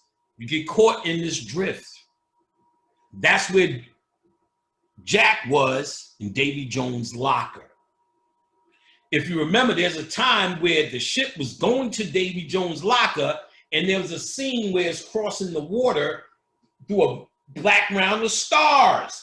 It's trying to show you it's crossing the starry waterway to the Van. He knows, they know. And then you had in the movie, where all these dead people in boats going? They were going to the north. Right where they were leaving the north. These dead souls, her father was going to the north. He was trying to go to the magnetosphere, the weakest part in the north, to get in the Duat. Davy Jones was playing the Osirian role, which was supposed to guide him, which is actually supposed to become Osiris, or Davy Jones, which Jack was trying to do, and the other boy became the new Davy Jones, or the new Osiris, the new god of the boat. Remember, the woman said, Calypso, Davy Jones was supposed to usher the dead.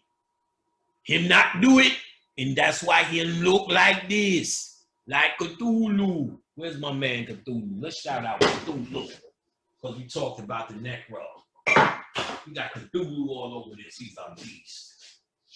So you seen in the first episode of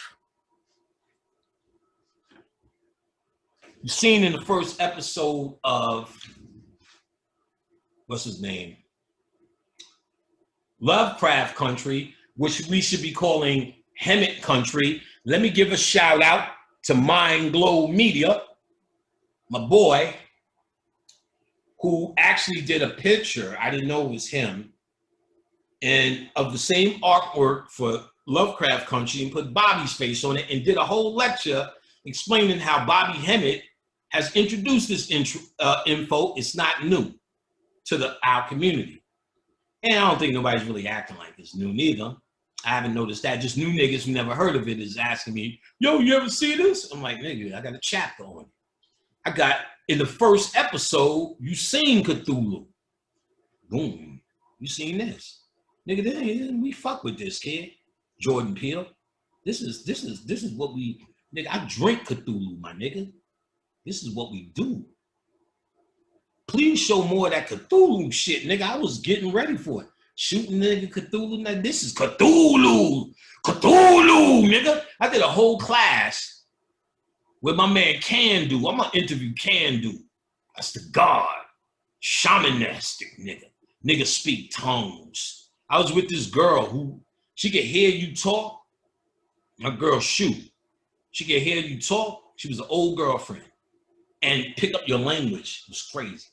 Then I was fucking with this chick, Desiree, who was having an experience and me typing. Bitch was going through it. Blood and all sorts of shit. She's typing. She started typing wild shit. Then I got shit. I don't even know how Candu got in on it and Shu got on it. Them motherfuckers understood that shit. They was going, ooh-sha-la-na-ba-da. They was doing a whole, I think I got it saved somewhere, a whole conversation. Something was happening. This chick was incredible. When she left, she said she left in a car crash behind her. She told me about, like, me and her had sex. She had some spiritual babies. Her pussy was bleeding.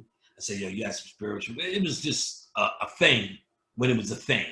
And they just knew each other's language.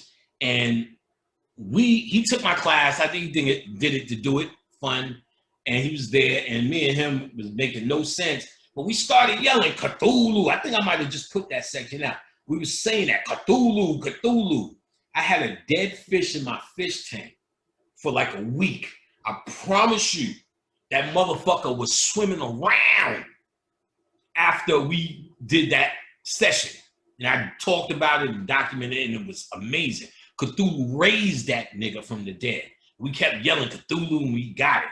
Cthulhu, nigga, we fucks with this. So it's good that Jordan showed that shit, and he could, and it's good that he got J.J. Abrams involved, I think, because let's see if we can get, we'll put him back here with my nigga. It's good that he got J.J. Abrams involved, because then you know you're gonna get some real quality spooky shit, because he's the current occultist that they like. So Cthulhu, nigga. So shout out to Mindglow Media for shouting out Bobby Hemmett, putting things in order. You know what I'm saying? Check out Mindglow Media. He's giving some good shit. You know what I'm saying? Some genuine shit. I remember him from the lecture circuit. Real nigga. And he's got a book. So look up Mindglow Media, nigga. Lovecraft Country, Hemmett Country. All right, Cthulhu, nigga. We gonna rock with Cthulhu today, baby. Yeah, baby. We're gonna rock. You ever see them old black MILFs? Yeah, baby. When they say that, yeah, baby. Everything. Yeah, you going this? Oh, yeah, baby. Damn, you a MILF, baby. Yeah, baby. I've been watching a lot of MILF porn. That's the greatest. I didn't get it. Bobby used to tell me old ladies was sexy. Not really old ladies, but, you know, some ladies that got some mileage on them. So I'm like, yeah, okay, but not as a fetish for me. It's a fetish now. You know, porn-wise, you know, physically, me and Khadijah to the end. That's everything to me. Road dog, partner, friend, sister, enemy, you name it, that's her. And, you know, she's the greatest. But I'm glad she allows me to watch porn. And I'm glad I have that Kodi shit where you can watch porn on TV. They fucked up doing that. Because you could search any fucking thing and find it. Bananas, and carrots, anything. So I'm like, God damn, they really trying to corrupt motherfuckers. Before you had to go buy porn and you had to choose black ass 44, oiled asses 33. Now, it's just at your fingertips. Very dangerous shit. And you know what I'm saying? MILF porn is it. Yeah, baby. Yeah, baby. MILFs. Because they don't want to do shit. Like in the porn, you can tell they just want to get the shit done. Like, you know, niggas be trying to bend their legs all over. And they be having that face like, come on, nigga, just focus. And it kind of brings into reality some shit. Yeah, baby. All right, so we could easily describe the Earth, use the metaphor. Okay, we got all of that. Blah, blah, blah, blah, blah, blah. All right.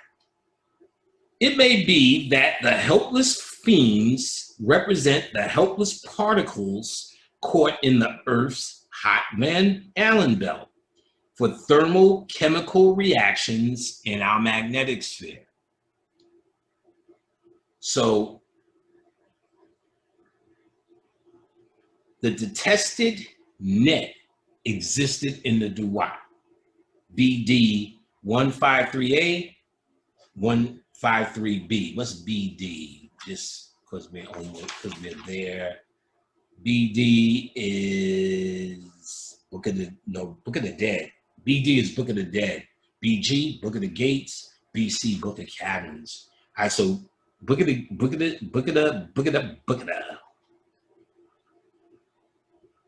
And it was also called Fish Trap, CT 474. Having iron floats in the sky and iron weights on Earth, CT 343, 344. So we easily could say the fish trap or net represents the magnetic field lines of our magnetic sphere. The Egyptians called our magnetic sphere a fish trap. And let me show you why. Let me find the pen. This is what a fish trap is. Ho, I know y'all feeling good. You're about to feel great. Look at this shit that I decoded, nigga. I decoded this. Boom. The Vesica Pisces, baby. Now, remember, this is the fish. This is the gateway from coming to this world or this world. You're the fish. If you get caught here, you're in the fish net.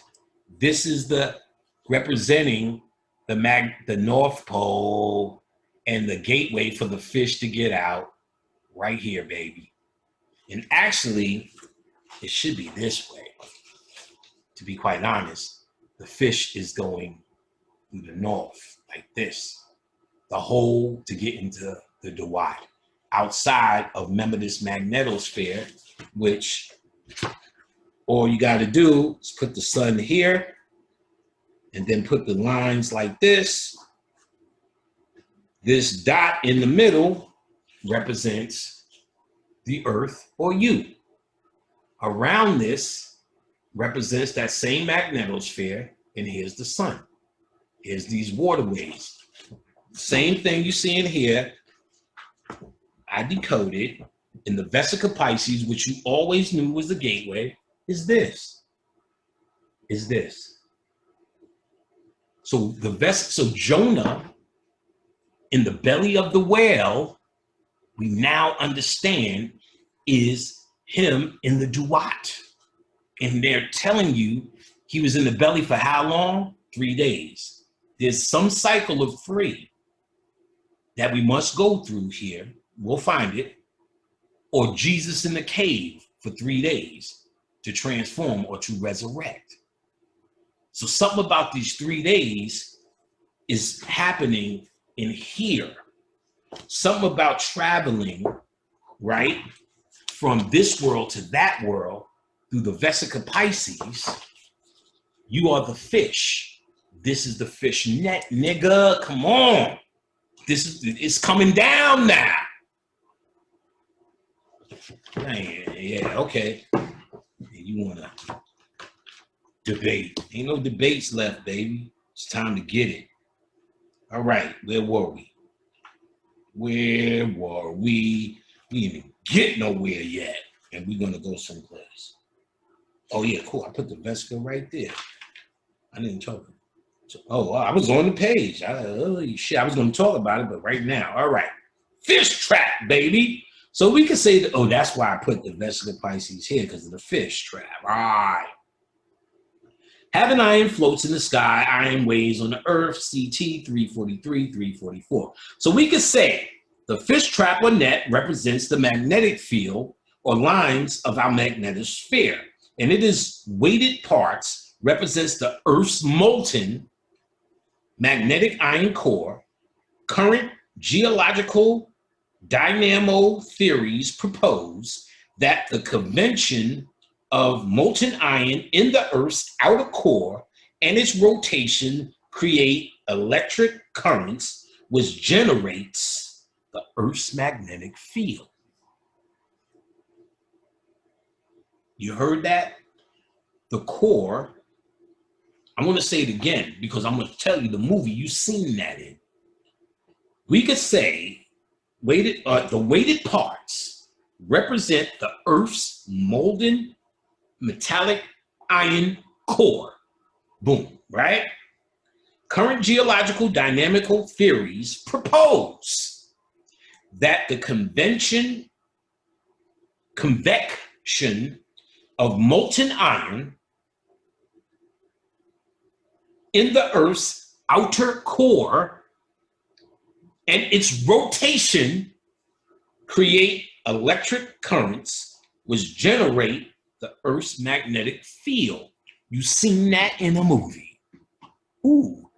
Thor went to that planet that made his hammer to see the dwarfs who made his hammer in the mythology to get that axe. And the star was dead because the core wasn't rotating. Thor had to get the core rotating to get the energy around that star again. So they're telling you the core of our planet is generating its shield around us. This place is a fucking prison, nigga. Nigga. Nigga. Or it can be a prison. It originally was a fucking nursery. Things have gone wrong. And people come down here for different reasons. Some people, like myself, and I know this to be fact, I was read with this by a bad motherfucker before I even knew what any of this was. All of it was a mystery when he was telling me, you've been here before. You are already in the higher realms. Someone asked you to come here. Nature is where you thrive in. You will always be saved by the feminine energy. You came here to teach the masses, thousands. That's when I was like, nigga, you making this shit up. Teach them what? At this time, I was studying to be an IT nigga. So I'm sitting there going, maybe I thought about teaching this. Maybe I'm going to teach IT. He said, no, you're going to write something first, and then you're going to teach people. No fucking clue. But then I started writing later in life. This was 2001. Around 2004, I started writing blogs, and people want to hear me speak on MySpace, not to mention all the talk Bobby did. It just moved into it naturally. And then everything he said came true. So then it made me think back at the time, and then I did the work. The person who asked me to come here to do this work was Bobby Hemming. And I remember him pleading with me. His heart is fucking credible. He's got to be something special because I know what it took for me to come down here. And for me to be the brother Panic I needed to be, it has to start with trauma. I couldn't do this if I had a pleasurable human experience. I've had to have an experience that made me question humanity. So I have to thank my moms for that shit. And really, I can't blame her because our problems came from her going crazy, schizophrenia. So therein lies foster homes. My father eventually got us mean stepmothers and this undying need for me to get back to a mother, you know, who had serious issues and we so young not understand, blah, blah, blah, you get it. And if I didn't have that, I couldn't be me. So I knew then, apparently, what I would be in for if I came down here to do this work. And I've seen where I'm from. I know what happens once you pass through this. I've done it before, and I'm telling you, you get a kingdom, and you're born basically to an energy type. And though you can touch and expand any energy, it's kind of like something you want to base yourself on, and you don't have to. Like if you want to learn the science of comedy or what comes to earth and manifests as comedy, on the other side, we're still laughing, we're still joking. But Richard Pryor has a universe, a place of being that's more expressive. He's not standing there telling jokes. What he is, you can go visit what he is as a universe. And you can create the same. The bounty of your imagination is the beauty of your home that you create. And I know what me and Khadijah already created. I know, I remember this. This is what I do. I channel hard. And I remember what I had. I remember what I left. And I remember where it was. It was actually, we were born on Sirius, but we were living in Pleiades.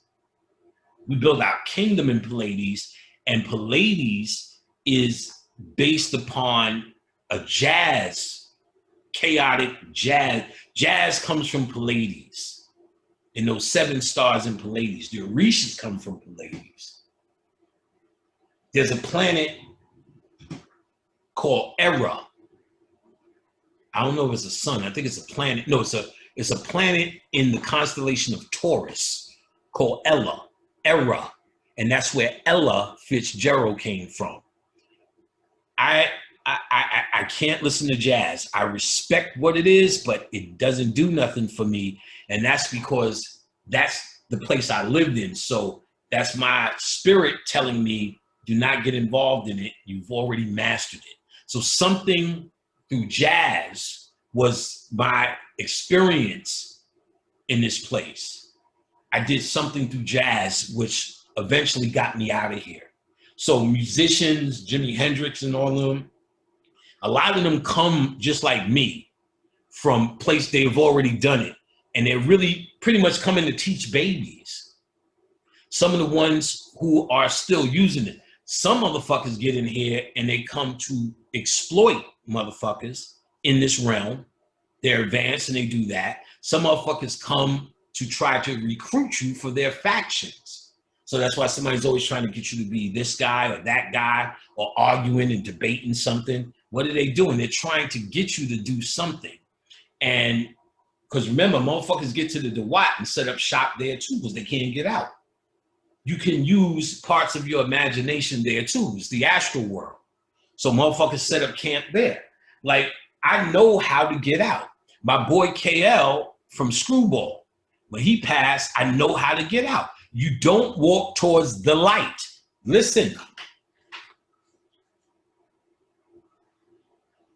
The sun rises in the east. So remember, you're supposed to go west to east. You go towards the darkness. If you go towards the light of the sun, you're coming back. So if you walk towards the light, you're walking back. The earth gods have the template of your ancestors. So you'll see your grandpa, your grandma, come on, nigga, come down the tunnel to the light. That's the wrong pathway. You go to the North Star. Once you're at the North Star, you want to go down the west side. That's towards the darkness. I went towards the darkness, and then I found the entryway to the DeWatt, which is a golden small light. And then I knew at that moment KL was good. My boy Lou, who got killed at 23, came, said, I got him. Lou, all KL did was name his rap group Screwball. You can get their music now. They were on Tommy Boy Records. When he gave me the thing, I didn't have artwork on the CD. I talked to KL. He's like, no, Screwball, the name of the group, we named after Lou. Oh, Louis, who got shot. I said, damn, let me contact Louis. This is on a Thursday. Contact Louis. Louis said, yo, he was stuck in the Duat. He didn't say Duat or Underworld. He said in the astral world, which is the Duat. He couldn't get out because so many people were pulling on his DNA. How? When he died at 23, I told this story before, he was green-eyed. So green-eyed Lou, all they said was, damn, he might have died earlier than 23, 1920.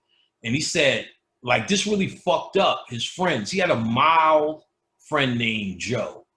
And Joe was about to fight. Lou was breaking it up. Joe's fight.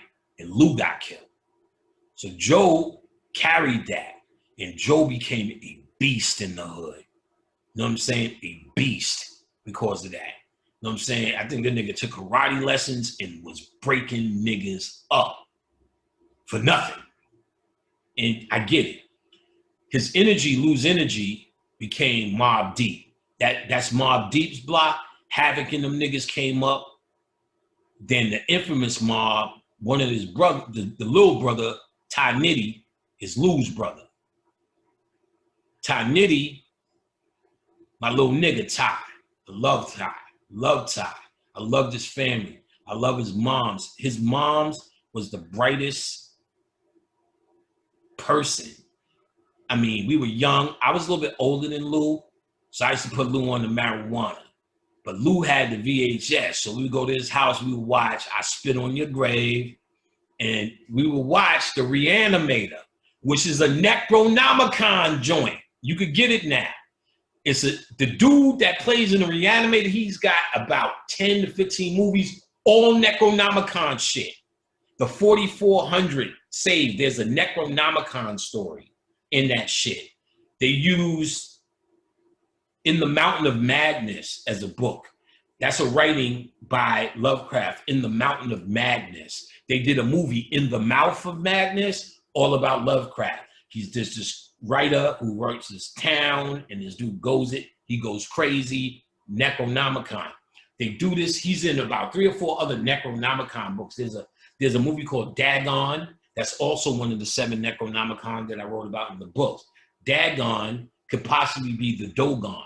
The Dagon is the fish god, and there's a story, I believe it's in the Pale Fox, of the Dogon saying they turned into a few of them turned into fish and went in the water as dolphins. And as we know, we're supposed to use 10% of our brain. Dolphins use 20%. So they claim that Dagon, Dogon, dolphin.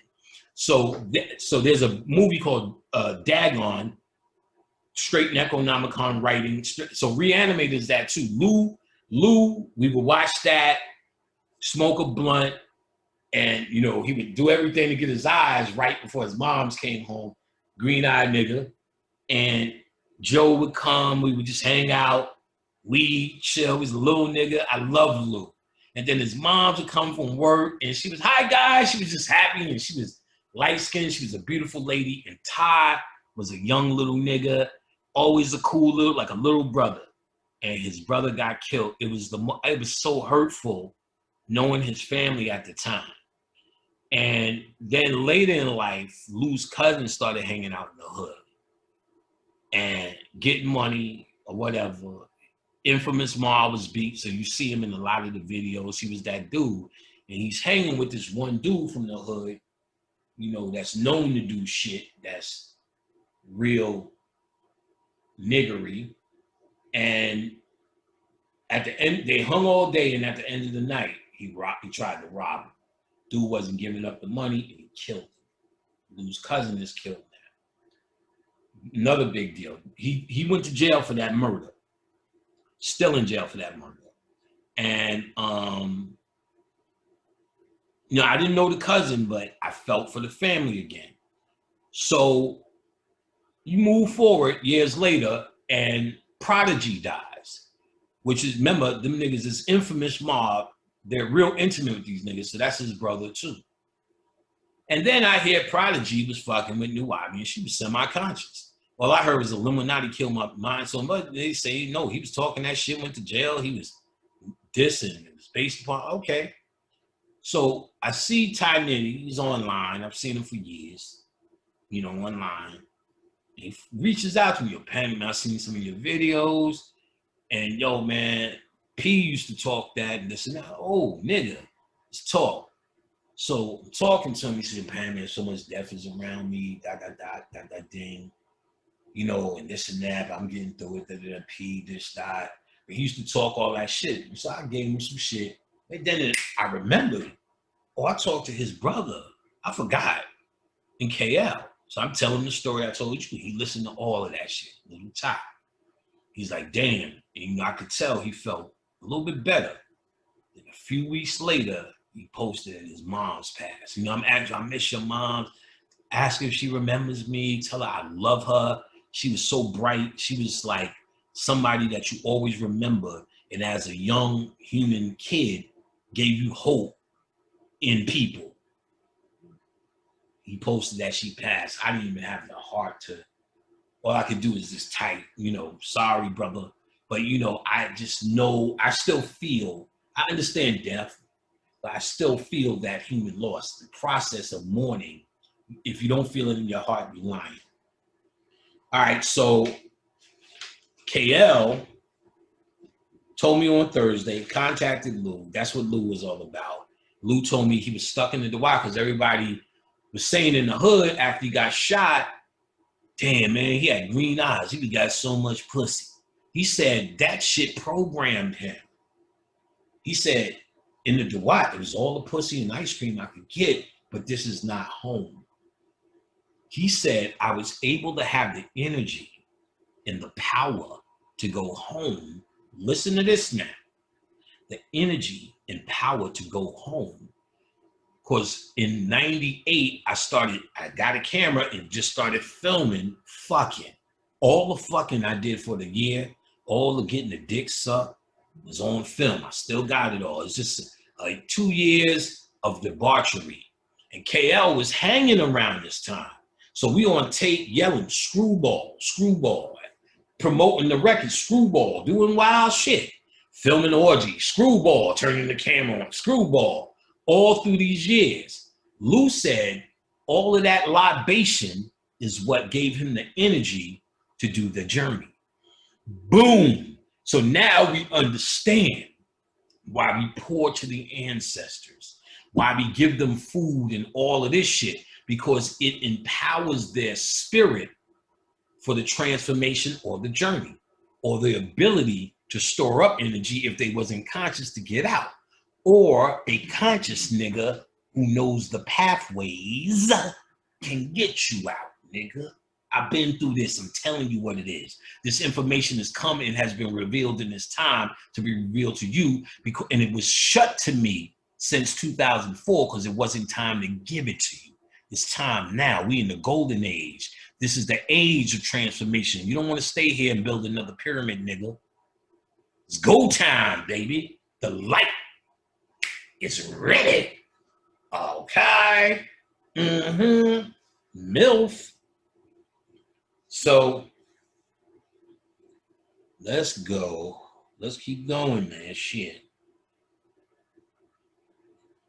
All right. So we've seen if the core of the earth is generating the magnetic field in the other levels, that creates a shield. This is a well-equipped prison. The magnetosphere is not something coming from the outside, it's something being generated from the inside, and it's a level of energy which they broke down. I can't remember, but she said neutrons, electrons, and all the shit that's in there.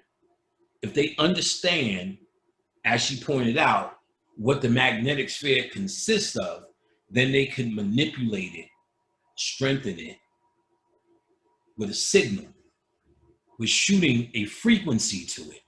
That's what the 5G network is doing. They're not that cool, but they put up they're only working with what's already there. They're not that cool. And by doing that, they strengthen the magnetosphere so strong, it's still not working. It's not working. Shit is getting through. People are dying. People are catching it because it's transforming the DNA. I have nothing because my DNA was already there. I walk out and there's no cough, there's no feeling a certain way. Some people like my sister, well, I got the sniffles and then I'm good. Other motherfuckers got to be hospitalized and go that far. Some are dying because it's go time, baby. Kalindi seen that shit and left. And listen, he's making a way for his family. Because if he knows the path, he can wait. He can wait in the Dawat. Time, I don't know if time is going yet. The Dawat, they said is quantum. So if it's quantum, he's not in time. All he has to do is wait for his wife, his kids to come, because I'm sure he knows the path. He's an advanced being that came back. You know the way out. I know the way out. I'm telling you right now.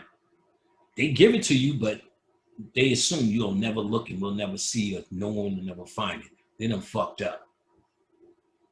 They gave it back to the masters. I'm returning the pathways to us. You are fucking welcome. Baphomet. All right, so we need to get the fuck out this fish trap. Text referencing opening or splitting the sky's iron doors. Text references opening or splitting the sky's iron doors, descending on the iron bands, PT 214, and other iron references, showing that the Egyptians may have understood the dynamics of the Earth's iron core and the magnetosphere. That they may understand? You fucking right, baby. Yeah, baby. You right, baby. Yeah, baby. Get that MILF. MILF. When the deceased, yo, let me say this. Y'all must watch Mike Epps. He's a fucking master genius. He's a fucking master. Look on YouTube for his skits. We understand his stand-up, which is fucking brilliant. I've seen him live here. In fact, in Brooklyn, downtown, there's an Applebee's on the corner. Behind that was a club, a little getaway club. Early on, Mike Epps was one of the regulars there, just rocking. This is before he even made the announcement he's going to be Day. And that's when it all took off. And he was a genius then. I always remembered that, remember those experiences, and always kept an eye on him. But I've been watching his skits. He's channeled. He's in trance, doing these motherfuckers so well. I totally get it. It's actually really beyond comedy. It's really him, what Richard Pryor would do it, documenting niggery. He went to his uncle's store in one of them, and his uncle was his uncle, and did a move. Yeah.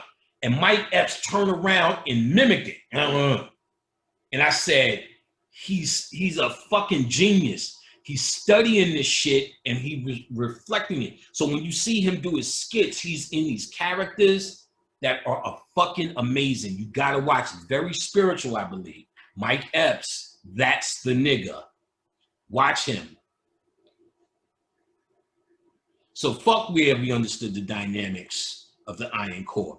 When the deceased splits the sky iron doors or descends upon the iron bands, PT 214, or ferries the reed floats, IS 2426, these symbolic phrases may point to the dynamic energy network of moving magnetic field lines within the Sun-Earth system that the Egyptians may have perceived, decoded, the cease on iron band or reed floats equals on magnetic field lines. So the deceased rides the iron bands, the Egyptian says. The reed floats, the Egyptian said. What they're talking about is an ion, you, on the magnetic field lines, because they're going to talk about you as the elements you become. So let's talk about the district of waters with ropes of iron. The imperishable stars, Orion or Sirius, stars that never die, and the unvarying stars, pole stars, that is the North Star at this point, Polaris. Note, the North Star, when the Egyptians were running the show, was actually Draco. Was it Draco? It'll come up again. But that was the North Star then. So they have a lot of mythology about getting eaten by the dragon or Apep. This is a reference to the Draconian North Star, Draconian dragon. So a lot of that mythology is wrapped up in the fact that the North Star was Draco at one point. It is now Polaris. That's our unvarying North Star that you're moving towards in this pathway to go down the west side, riding that magnetosphere, do what, baby? The deceased, so the unvarying pole stars pilot and tow the deceased over the district of waters with ropes of iron. So the deceased over district of water with ropes of iron. This is CT62 or the coffin text 62. See, you wouldn't understand that. You would say it and understand what they're saying, but you wouldn't get that. We didn't have the fucking key.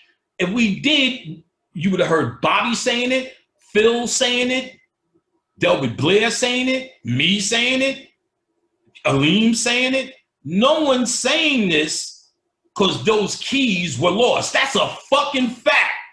We were fragmenting it. Boom. Here we go. Here we go. It's right here. This motherfucking lady got our shit correct. This is us. The spirit is bringing this to us. It took me 10 years. Shit, over 10 years. 2004, 2014 was 10 years ago. I couldn't fuck with it. So now we're talking 15 goddamn years later, damn near, for me to really get this. And like I said, I got it now, like Dr. Seuss. It's time now. And this, so it was sitting there, and there's probably other hidden books with all our shit in it. But this motherfucker got too much information. She didn't make it up. She's getting it from somewhere. I'm more convinced of that than even a channel now. This shit is too detailed and too precise and too decoded. And all these black scholars couldn't find that key, myself included, nigga. We couldn't find it. Bobby Hemmitt knew because he told me the importance of this book. So it was always there in the back. I'm glad we're here now. Considering that the European Space Agency's cluster spacecraft discovered actual waves along the ever-shifting boundary of the magnetospores. Cottrell, that's who, I guess that's who the reference is. We could say that the magnetospores is the district of waters. So the district of waters that they're talking about is decoded to the magnetospores, which is near the magnetosphere. as I showed you already. Also, in space physics, bundles of magnetic field lines generated by the Earth's iron core move tailward until these field lines are disconnected. So as it moves out, it disconnects. They were saying, you know, as it moves further and further away from the Earth, and these are called flux ropes. They contain a combination of closed, open, and solar wind field lines that could easily be described as ropes of iron. So she broke down district of water and ropes of iron that the Kamites were referring to as the magnetosphere and the magnetospores and the behavior of these things. You got to get this understanding. So she talks something about the Valley of Darkness. Ropes of iron equal flux ropes generated by the iron's Earth's core. District of waters, the magnetospores. So of course there's more as she's written, and if you don't get this whole understanding, it's because I said I would be reading this whole book to you. So I'm trying to give you the best highlighted understanding and walk through it, but I urge you, The ISIS Thesis by Judy K. King. Get it. Try to dissect. If I give you this, perhaps it'll put you one up when you're studying, because like I said, it took me a while to keep up with all the new words that she's using. You don't hear them often, so you got to keep them in order in your head. Watch her video first. When she explained in video, because now we're used to learning this way, about the Lambda phase and how that works in Great Balls of Fire, once she did that, I was able to get to the book as well and kind of put things in place. You get what I'm saying? And all of this process happened after Kalindi broke down that barrier. Something in my mind he let go. And I could tell it's something he mastered, and it's something he was getting at through the hallucinogenic drugs he was using. It's something, it's a power he has, I can definitely tell. He definitely removed the blockage. Again, this is dedicated to Baba Kalindi. Baba Kalindi. And I know he's crossed over. He's told me this is old hat. He said to, like I said, and I don't bullshit with this, he said he's making a path for his family. Real nigga, real dad, real daddy shit. Real daddy shit. He's a real dad. I remember I was telling his daughter when we were texting in the time that she reached out, I was like, you know, I like your father's tape on DMT. I think he was absolutely right. She wrote back, my dad is always right. Boom. That's a real pop.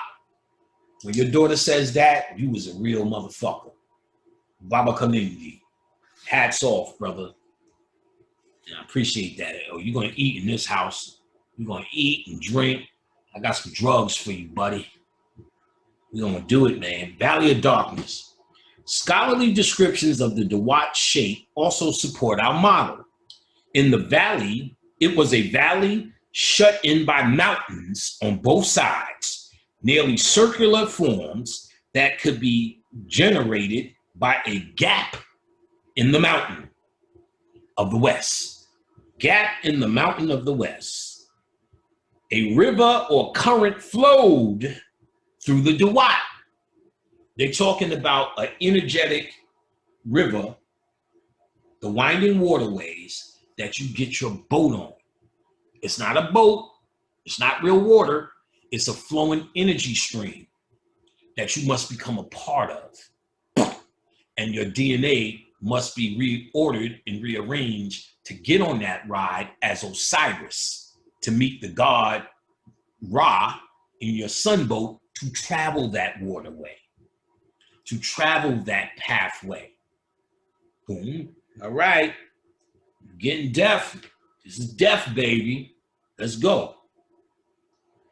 A river of current flowed through the Dawat, and souls had to travel the dark, dangerous valley lined with the numerous deities, including friendly and hostile spirits.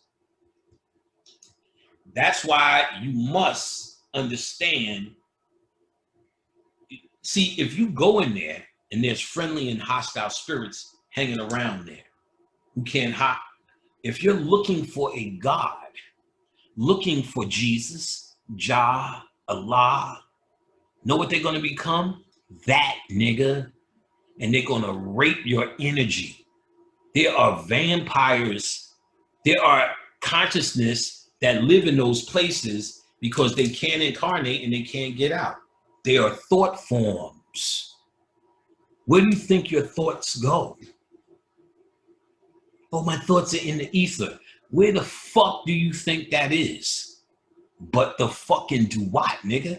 You create in the Dawat like a baby version of what you're going to. It's the illusionary material atomic version of what the true quantum world is. So in the Dawat, you can build a house there. I thought my father was getting out. And that reminds me, KL, let me finish. So when that Thursday, contact Lou. Saturday, I sat down with Dane, told him, yo, I contact Lou. He told me we were stuck. He told me we screamed schoolball and he got out, through all of that. It like woke him up and blah, blah, blah. And while I'm saying it, the song came on the radio. Louie, Louie, Louie, Louie. Dane, Lou is mine. Said, boom, while I'm telling the story. So I knew Lou was there. That was on Saturday.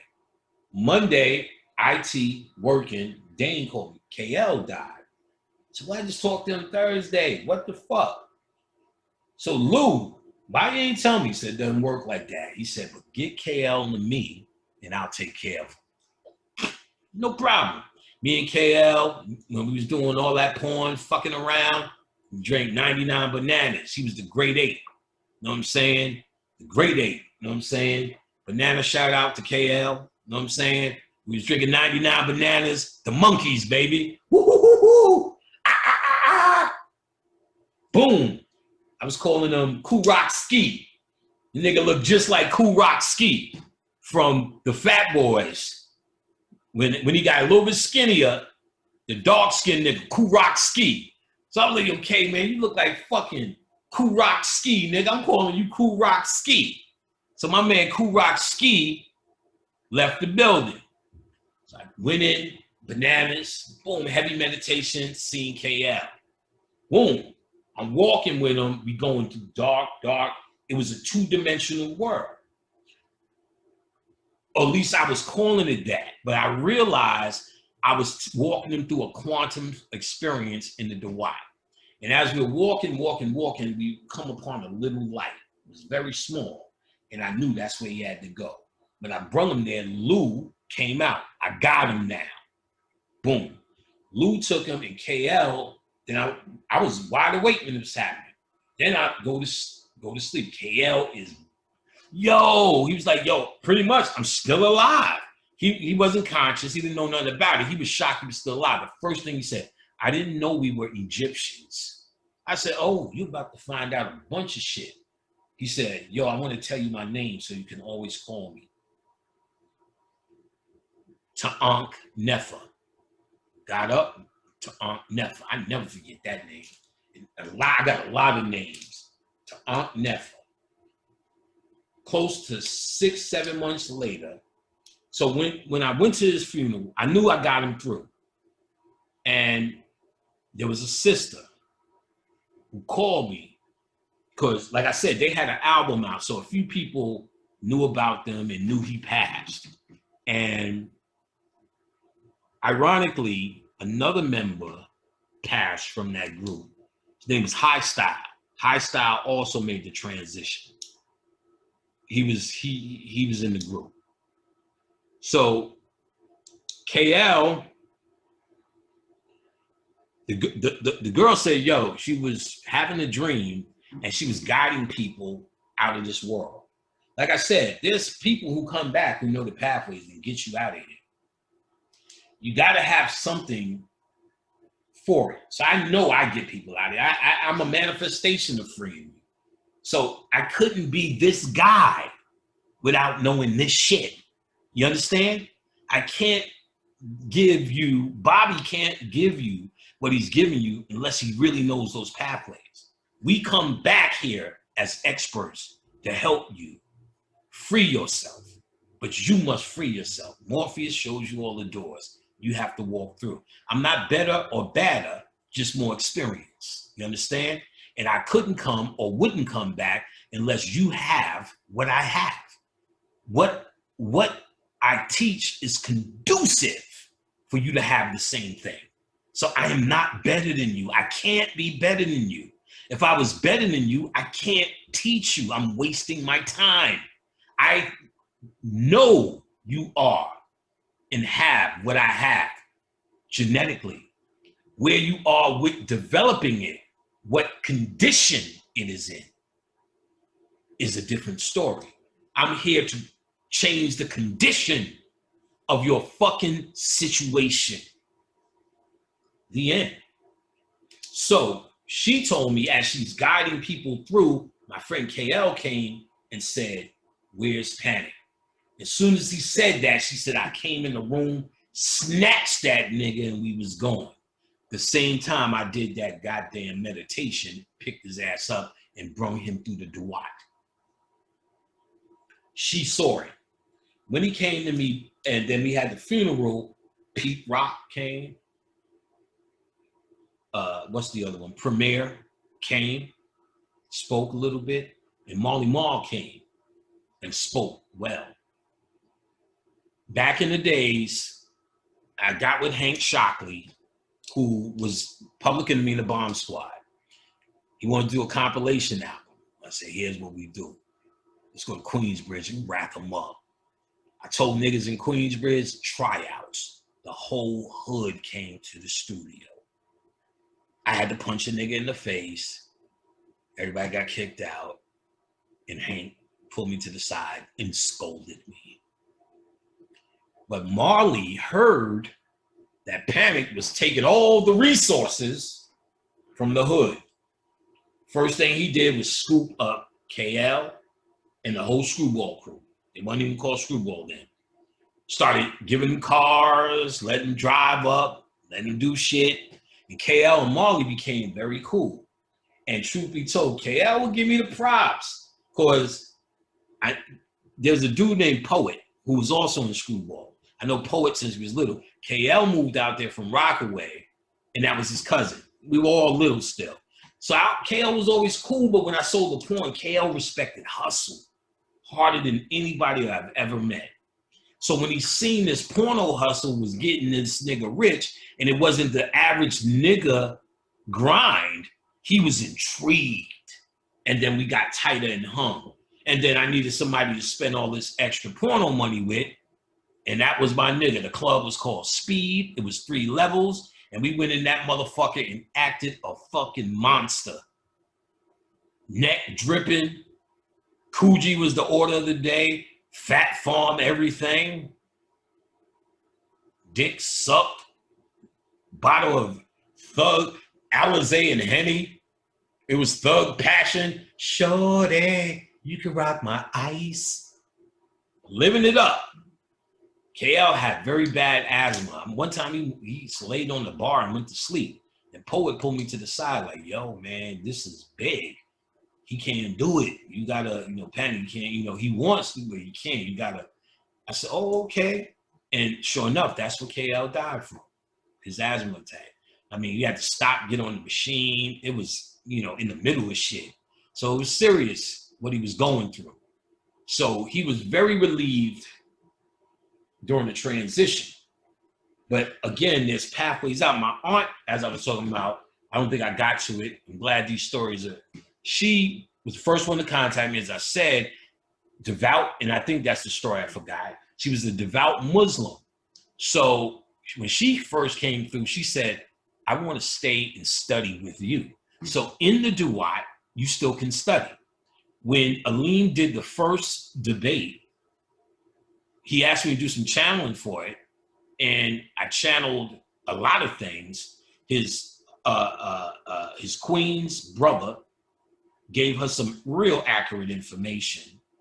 And what was crazy, I had all their channels and was going to call them, happened to go to the juniors, and they in North Carolina, went into the juniors to get some pancakes, and them niggas was sitting right there. I said, what the fuck? Let me sit down, get the pay. We sat down with my brother Aleem, who is my dear brother, my dear sister Kadira, and told them their channels. And she confirmed how to, almost like you knew my brother. He told me a lot of shit. And Aleem's teacher, I seen him in the astral world building thousands of homes. And he told me, when Aleem lectures, have him speak directly to the air. Do not engage directly with his opponent. Just speak his thing, because his opponent has attached to him a lot of warrior spirits. And most warrior spirits are necessary, but metaphysics suffers. We could see it in Khalid Muhammad, let's just say. The warrior spirit, thorough, and it has its place and its meaning. But he would constantly shit on metaphysics and spirituality. So when he goes to that world, he's not equipped to get out. He didn't study any of this. He doesn't even believe it needs to even be addressed. Not just Khalid Muhammad, but the average warrior, Shaka Zulu. So they said the energy of that phenomenon for years, Black Panthers and anything, Genghis Khan and his people, was attached to his opponent. And Aleem was to talk directly to them. What it would do was give them enough energy and understanding to get to those houses, to get trained in the astral world by Aleem's teacher. Here's a book. I think I have it here.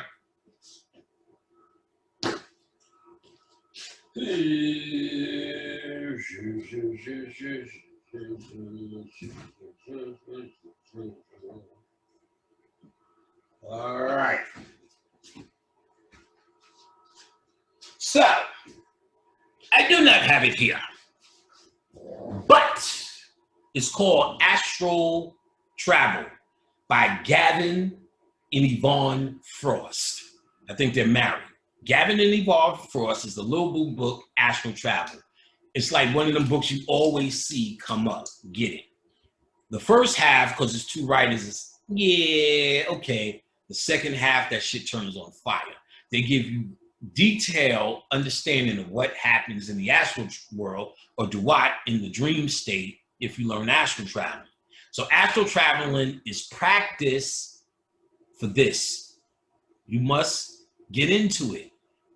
Meditation. If you niggas are sitting there going, I think I'm meditating right, you're fucking up. Say you are. Make the choice to say, whatever I'm doing, it's right. And I'm going to do more and more of it. I'm going to learn more. I'm going to get better. But I am not doing this wrong. You tell yourself you're doing this wrong, you're programming yourself.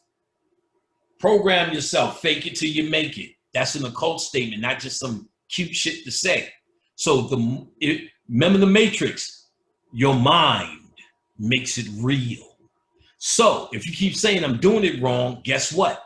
Your mind makes that real. So if you're doing whatever, convince yourself you're doing it right. Meditation is the act of keeping your mind still as best you can. So most people got to do this, got to do this, got to do that. You don't have to. What keeps you still and thinking of one thing? You can sit in this chair and put on headphones, zone out to the song, and see the song in your head. see the performance. See Stevie Wonder. You seen him move enough. He ain't blind. They talking about this. Some nigga got a whole fucking. It's this. Listen, this nigga. They got rumors he's not blind. Shaq said he got on the elevator with Stevie. Stevie's like, "What's up, Shaq?" And he pressed the button. Lionel Richie said, Stevie Wonder said, "I got a new song. Let's get in the car and listen to it." So he said he's in the car with Lionel, and Stevie sticks his hand out the window and backs the fuck up. Lionel's like, "Oh, what the fuck is happening here?" And then when Paul McCartney trips over the mic, Stevie Wonder catches the mic. Now, think about this. How many times does something falls and you catch it? You're not looking. Your eyes are not registering, and then you catch it. When I'm talking about that, oh shit, how'd you get that? It's almost like your spirit knows that it's falling, and you get it. And then sometimes you miss it. Stevie Wonder has spent, perhaps, maybe he can see, because there was a time someone offered him an operation to see. They said, "We can do it for you now." He said, "No, I don't want that. Are you crazy?" So he could have had an operation. But they said he had, in the early life, he had problems with seeing, but blah, blah, blah. But then he take off his glasses, and you seen him fucked up eyes at one point, looking like Sean Puffy Combs.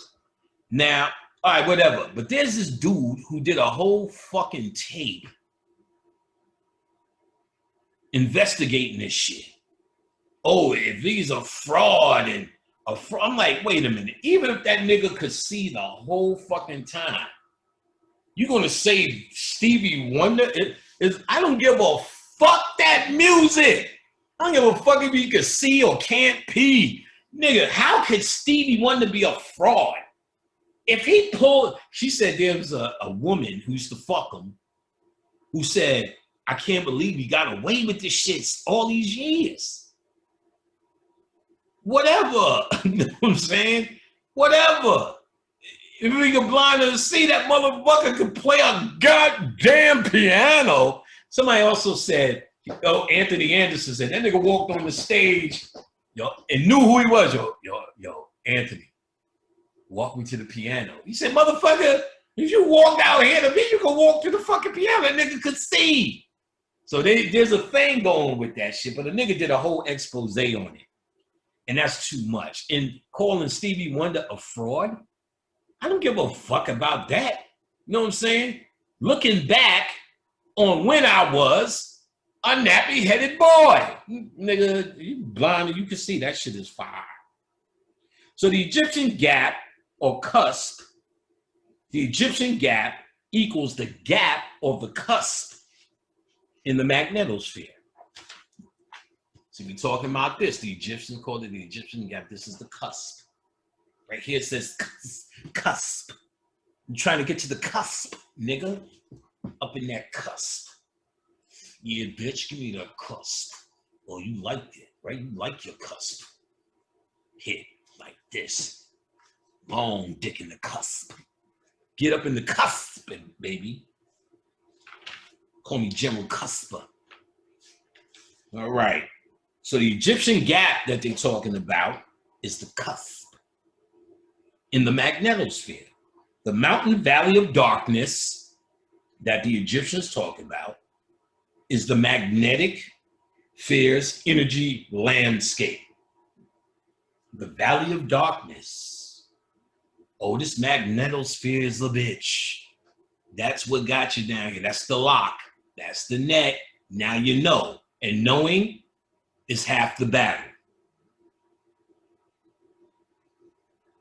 The Earth's magnetosphere, listen closely, is the location of the Duat. The Earth's magnetosphere is the underworld, is the Duat, is what you as Osiris must pass through to get to the real Greece.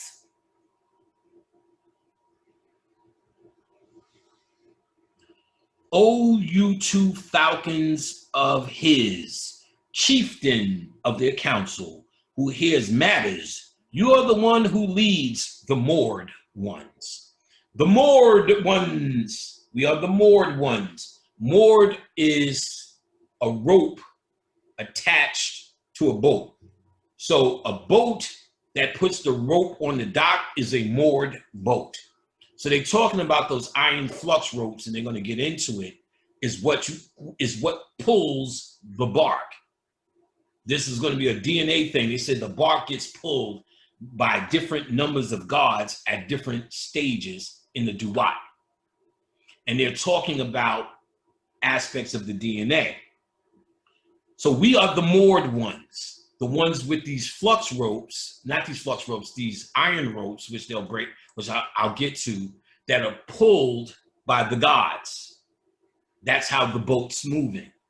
We are the moored ones who lead the moored ones to the secret places, who drag in Ra, who follows from the upper place, the shrine which is above the firmament, the Lord of the shrine which stands within circumvallation of the earth. They're talking about the firmament is the earth, and which is above the firmament is our cusp. Right in the crease, nigga. That wet cusp. Ooh, that cusp. Who drags in Ra and rolls it Taju, magnetic reconnection. Ramparts of Shu, magnetosphere. Woo, she's giving it to you.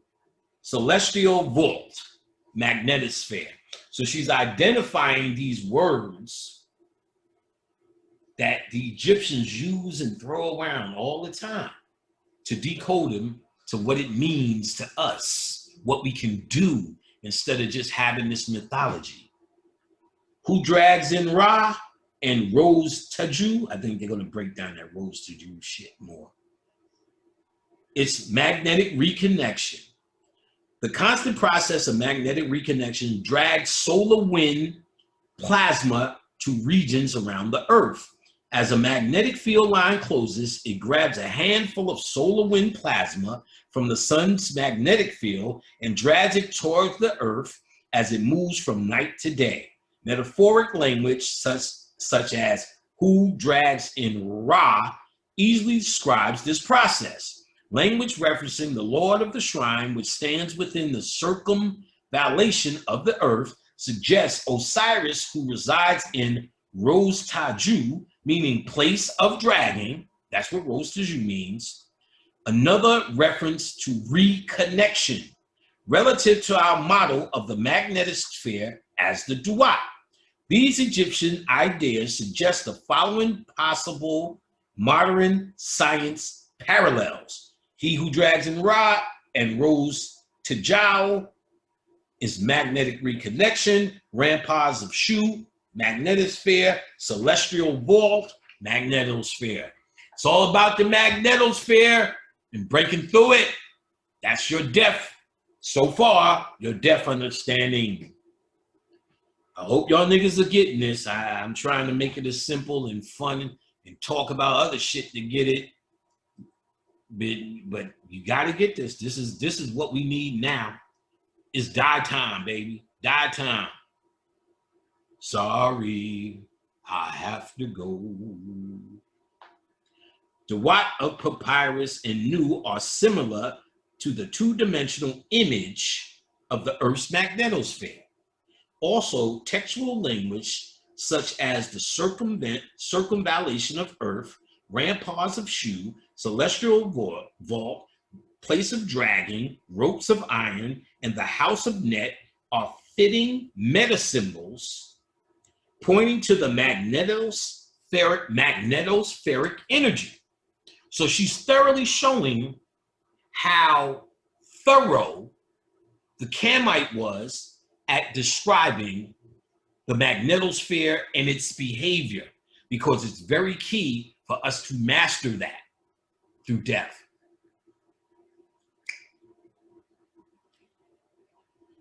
So the textual language supports the Earth's magnetosphere, where the process of reconnection or dragging of the sun's energy is occurring, is a sufficient model for the Egyptian Duat. Decoded Earth's magnetic sphere is the Duat.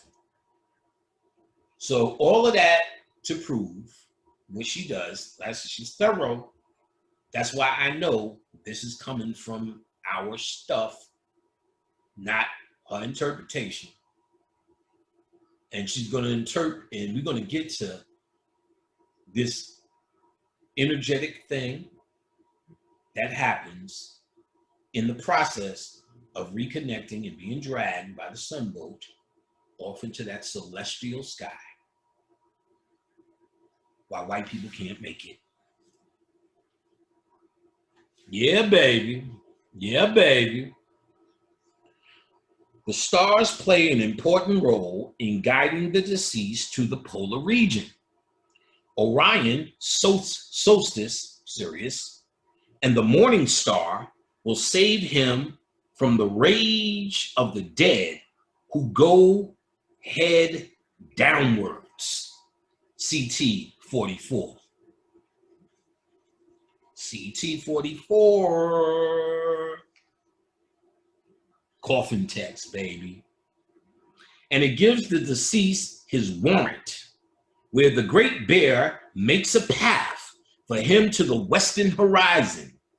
CT 482. The Great Bear makes a path to the western horizon. Remember, once you get to the cusp, you must ride westerly. Yeah, baby. So the Great Bear makes a path for him to the western horizon. That's from the coffin text. The Egyptians said the Great Bear makes a path to the western horizon. The Great Bear, or Ursa Major, a constellation visible in the northern hemisphere. So you got to look for the Great Bear. So I suggest you look for the Great Bear online, see the configuration of the stars, do a meditation to it, make it a sigil. You hear me? Focus on it. See what you see. Flush it in the toilet, throw it away, burn it, put it here. Put it to the subconscious so that when you do the death, you know what the Great Bear looks like to make a path for you to get the fuck out. Yeah, baby. It's a constellation visible in the northern hemisphere, known as the northern hemisphere, where you should be at to get that cusp. Get up in that cusp. I'm gonna hit that cusp from the back, son. The Great Bear, or Ursa Major, is a constellation visible in the northern hemisphere, and the 7 brightest stars form the Big Dipper. Draw an imaginary line from the star Merak through Dubhe out of the cup of the Dipper. So learn the star names when you go online. Learn those 2 names, Merak, M-E-R-A-K, and it says draw an imaginary line, the star Merak through Dubhe, D-U-B-H-E, out of the cup of the Dipper. So look for the Big Dipper. Look at the configuration, draw an imaginary line. Let's see why. From Merak to Dubhe, out of the cup of the Dipper, and you will arrive at the tip of the handle of the Little Dipper. Little Dipper, Little Dipper, which is Polaris. The Little Dipper is Polaris. The Great Bear from Merak to Dubhe is the path to the pole star, baby. The Little Dipper, Little Dipper. little dipper, little chopper, little chakra. They changed her name to chopper to little chakra. Don't embrace that. That's going to be my first advice.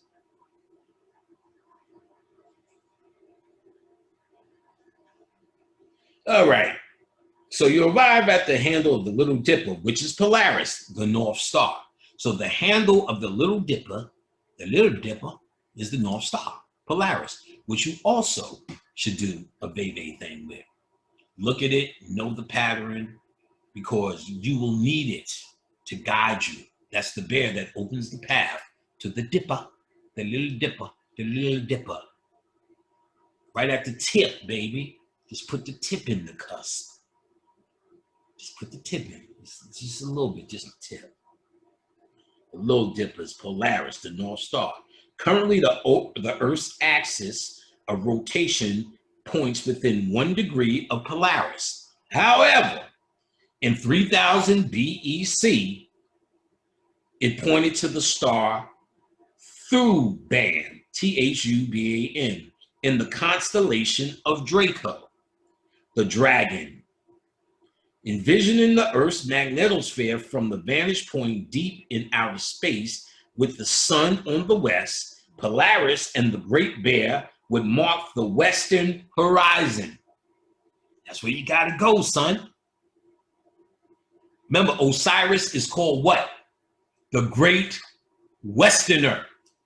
Now you understand why. You was linking that shit, you know it. And it is true to the west here, because the Osirian consciousness is run out of here. We are the next ones up. We are the nobility in America. I know you love Africa, but they represent, as Bobby Hemming also pointed out, it's clear, as the same thing they sit on, a resource. Each resource has to be crafted into a product. We are the African product crafted from an African resource to become something new, not to go back to Africa, to become what we become, the Great Westerners. We're about that West life, nigga. Little Dipper, Little Dipper, dip, nigga, dip, nigga, Little Dipper. Pull the Great Westerner, nigga. That's us. We're supposed to be in the West. We the next ones up. You fucking crazy? I want to go back to Africa. They hate you, nigga. Watch Nollywood. Oh, they embrace us. Nigga, this planet is yours. This universe is yours. This planet in its debauchery is your debauchery. Once you own it through consciousness, you can enliven this shit as what it was meant to be, a training ground that is now corrupted. Now we must train elsewhere. It's time to get off. We wore it out. This is not real. And let's keep going so we can keep proving it. Little Dipper, we the Great Westerner. Osiris, the Green God. Did I bring him down, this motherfucker? Yes, I did, nigga. Here we go, baby. Oh, my goodness. Always bumping these niggas. Here's the Great Westerner, boy. Here's the Great Westerner. And if you look closely, he's green. This is Osiris. He's green. The true mummified Osiris, legs are closed when he's mummified. She points there's a reason. Because he's representative of those iron ropes. His legs, he doesn't have any legs no more. He has a tail. And okay, we're gonna talk about that tail. The Great Westerner is here. The Great Westerner is here. You are Osiris. You are the Great Westerner. You are Tahuti. You are Sekhmet. I'm gonna say their names like Phil. You are Sekhmet, Harut, Osiris. No, Asar. You are Asar, Oset, Haru, Tahuti, Sekhmet, Bas, Bes, Kanun. Happy that he's you. You're happy? You're happy? You are Osiris. Please be that. You are the great Westerner. Enjoy yourself. Have fun. Nigga, you're getting it. This is it. This is happiness. You're free. You have it. This is the code to freedom. The great Western way. What are you doing? Why are you acting this way? Stupid. You want to come around and act like you are a YouTube star. It's weak. It sucks. You are the man of the West. Stop trying to go to Africa. They don't want you. They don't want you. It is not better. It is not better. You must leave this place. It is go time, baby. Go time. Little Dipper. So,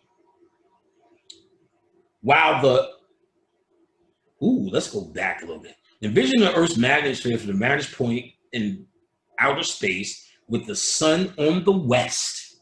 Polaris and the Great Bear would mark the western horizon of the magnetosphere near the northern pole, while the magneto's tail stretches eastward.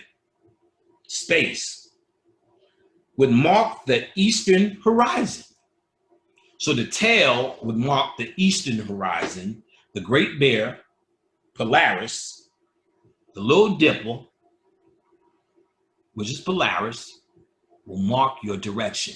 You hear me? This is where you go when you die.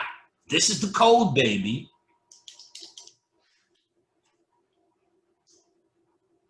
While the west horizon and the north, thus the Great Bear marks the path to the west horizon. Thus the Great Bear marks the path to the western horizon. Look at that constellation, study it, make it a veve, absorb it, forget it. It's in you, and you know when you die what to look for.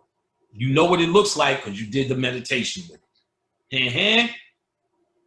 Along with this, the god Horus encourages the deceased to walk on sky waters, while the imperishable and unwary stars navigate. This is CT 62, coffin text. Warranted by Orion, which is Osiris, and guarded by the Great Bear, which is the Big Dipper, the Big Dipper, and Polaris, the Little Dipper, northward to the western horizon of the magnetosphere, and the texts encourage the deceased to travel where the pestilence of streams has been removed by the gods, so that the deceased may ascend a ladder or a stairway to Ra at the pole of the sky. The Great Bear region, the Horn, the Northern Pole region, or the cusp, baby. So, Orion, damn, that was a powerful thing. Let's read it again. Warranted by Orion, or Osiris, guided by the Great Bear and Polaris, northward to the western horizon of the magnetosphere. The text encourages the deceased, that's you, to travel where the pestilence of streams has been removed by the gods. The cusp.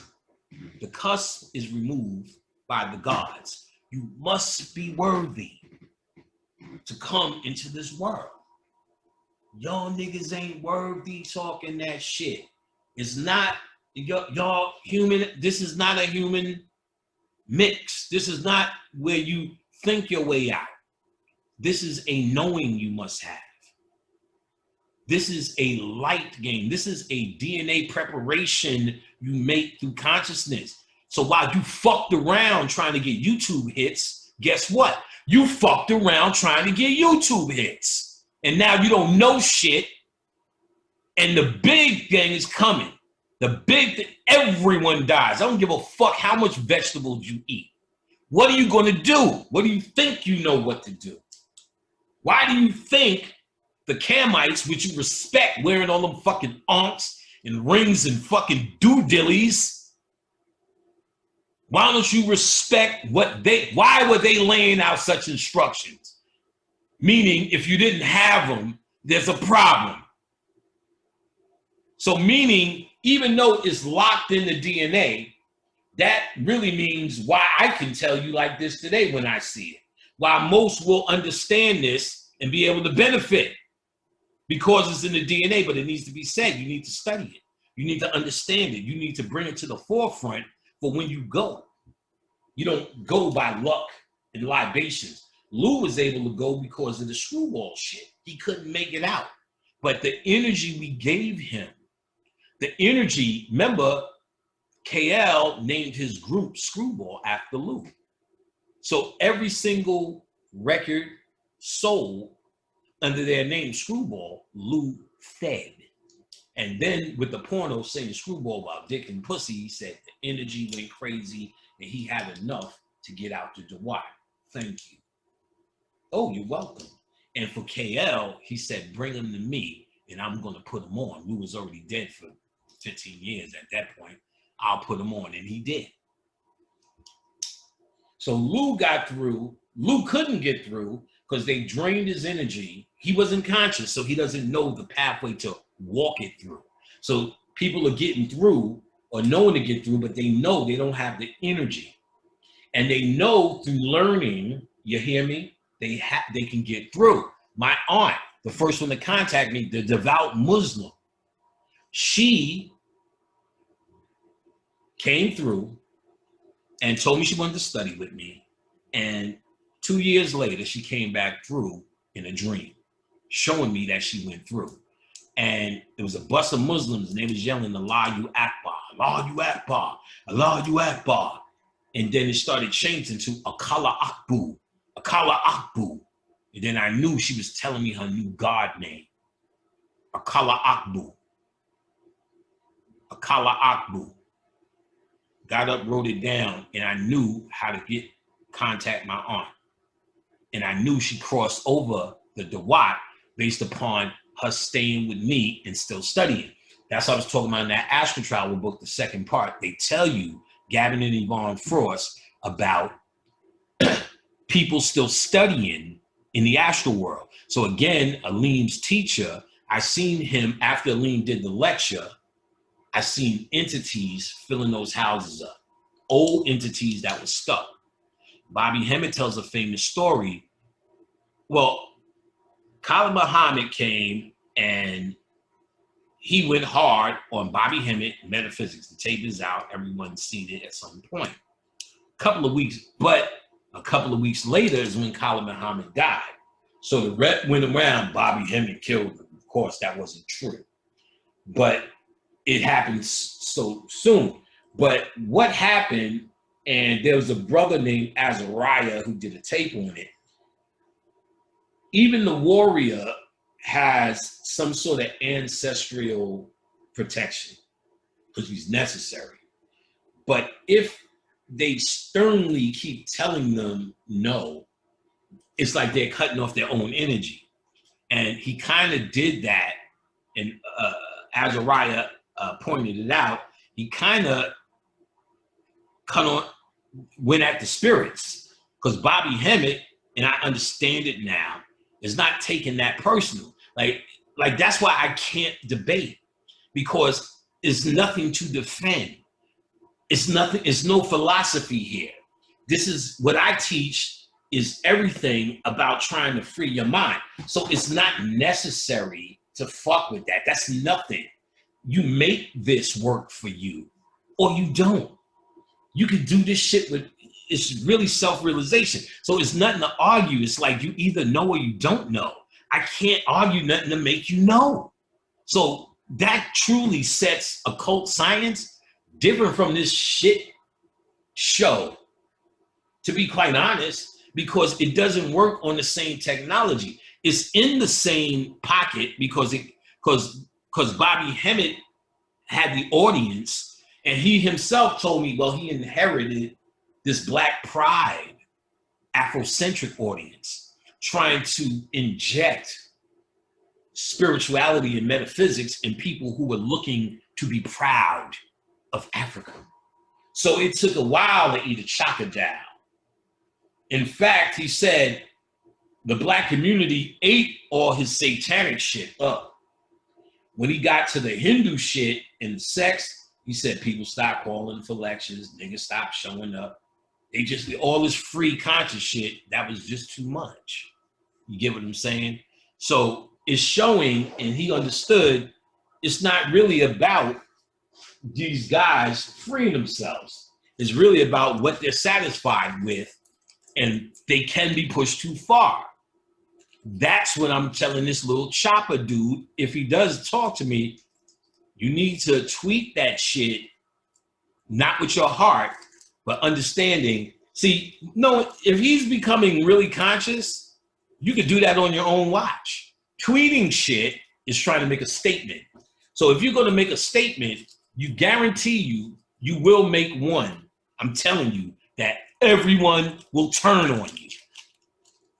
Everyone will turn on you. Don't ask me, ask B.O.B., your senior in the game. And when I talked to B.O.B. and told him, ask him about you, first thing he said was, they calling him Chakra. I said, when B.O.B. got to me, it was a little bit too late, but I gave him so much good advice that he took in the after effect of how to straighten it out. Remember, he had a big fan base, and they were with him, but he's giving out from his heart. As soon as he got to the flat earth, everything turned. Then he had a bunch of followers who are just a conscious comment committee. Them niggas who waste their lives commenting on videos as if it's a significant thing to do. Now I get it, but I'm not playing myself. There's a bunch of niggas that put on my comment, Panic, you suck. Panic, that's 100% wrong. I hate Panic. What the fuck I'm gonna put that up for? This is what I don't want to see. I love you, Panic. Panic's the greatest. Panic showed me the way. I don't care about that shit neither. I get it. If I meet you and that's what's in your heart, I'm a great guy. I love that.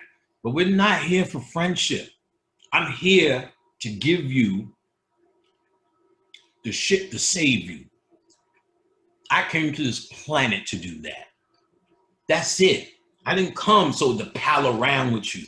If we pal around, it's good. I went to one location. Well, when I go to locations after the lecture, I like to go get something to eat. Usually a couple of people from the neighborhood I'll come with, they'll take, and we'll just go, they'll tell me what's still open, we'll go, we'll sit down, and it's really cool. One of these places I went, it was really cool. And when I went, about 20 motherfuckers was like, let's go. So Khadija was like, I got a headache, I don't want to scare. So we went upstairs. I'm like, fuck it, I want to hang. Me and Visa, who's my big doofy assistant. She loved it when I call her doofy. She came. So long story short, we went to a hookah bar, something to eat, plenty of people took pictures, it was all love. And that was that. You know, I love that kind of shit. Meet the people of the place. Then a month or two later, You know, I'm being cool. I'm being, you know, and I get it. You know, people have now seen me for years. It matters to them. You know what I'm saying? I don't treat them cold. I love y'all for what y'all want to become. But I hate y'all for what y'all are.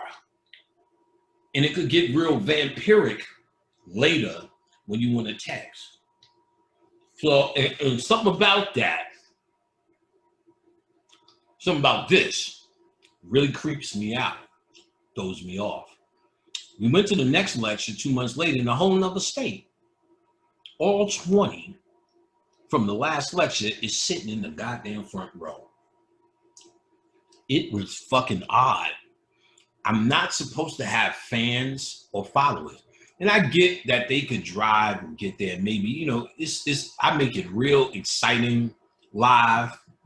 People love it live. I come alive at a live lecture, but I just don't want anyone to think this is about stardom or I'm a certain kind of guy that's supposed to act like a star or your friend.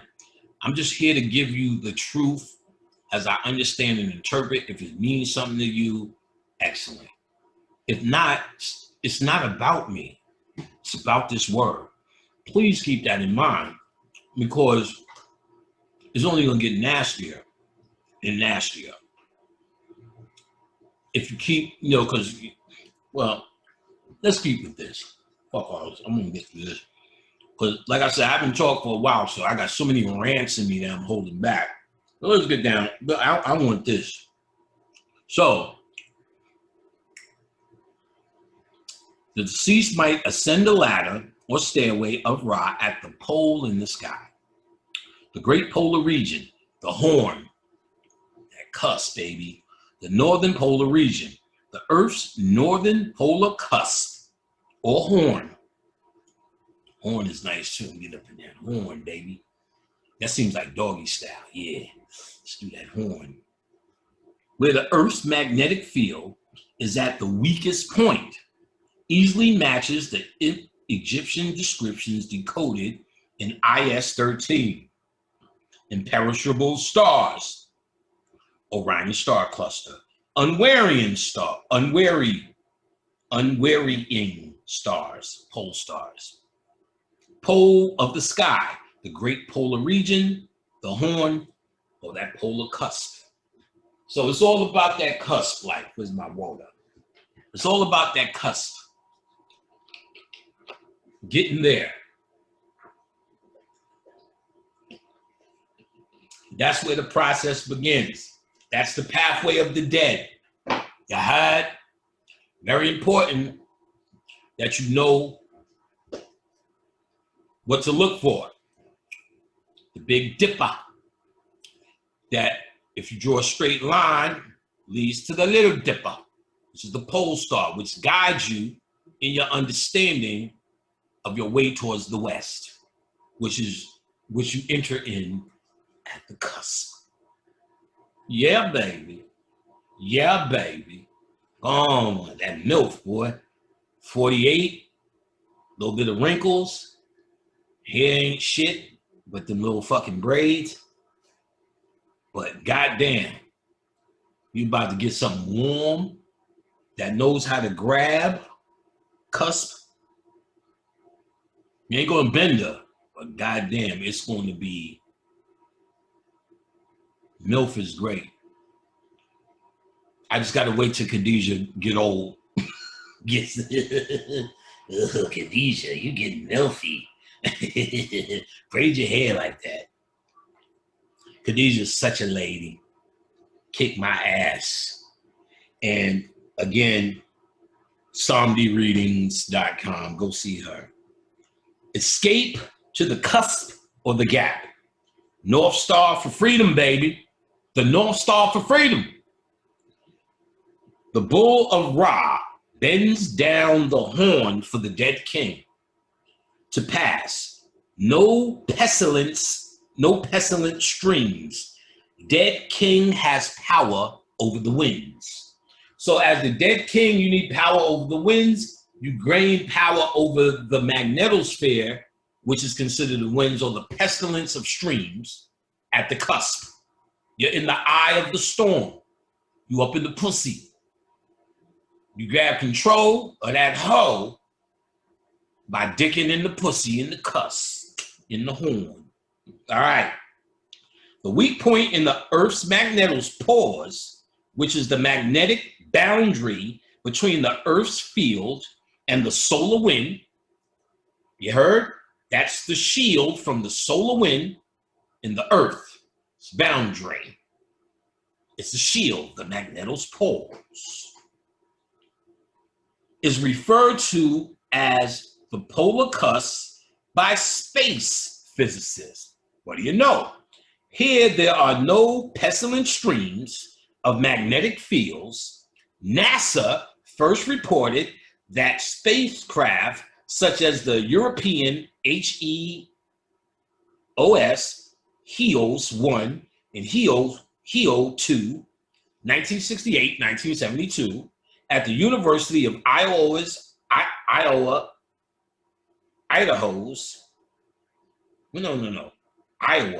what am I talking about?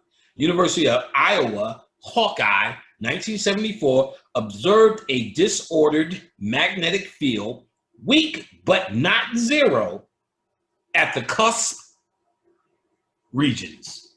NASA. So you even got the white NASA agreeing the Earth has a weak magnetic field at this particular place in the north, at the cusp, up in that cusp. Some scientists think silicon, which is similar property to carbon. I need you to hear this. You are a carbon being, melanin. Now listen, silicone is crystal. Crystal is silicone. Listen, some scientists think silicone, which has a similar property to carbon and a high affinity for oxygen, could provide a chemical base for life. So they're saying you can here, you may switch, or part of your transformation is from a carbon human to a crystal being. Where have you heard that before? You were supposed to become the crystal man. But let's continue. Silicon has 4 valence electrons and can bond to 4 other atoms. The National Radio Astronomy Observatory lists 10 species of interstellar molecules based on silicon bonded to hydrogen, nitrogen, oxygen, sulfur, and carbon atoms. It is here at this open element enriched gap to the stars that the deceased king stands at the great polar region as a waterway traveler. The pharaohs may have easily imagined the Earth's polar cusp as the 2 horns of the encroaching solar wind, or the great wild bull, PT 470, bending down its northern horn for the passage of the deceased king. Yet another mythology that we didn't know what the fuck was talking about, now decoded as another way of them telling you the science of finding the cusp in the magnetosphere when you die. The great bull, the 2 mountains at the cusp, the 2 horns of the bull, bend down when you know the path for you to pass through the winding waterway. Osiris time, baby. Happiness. This is the death code. You're welcome.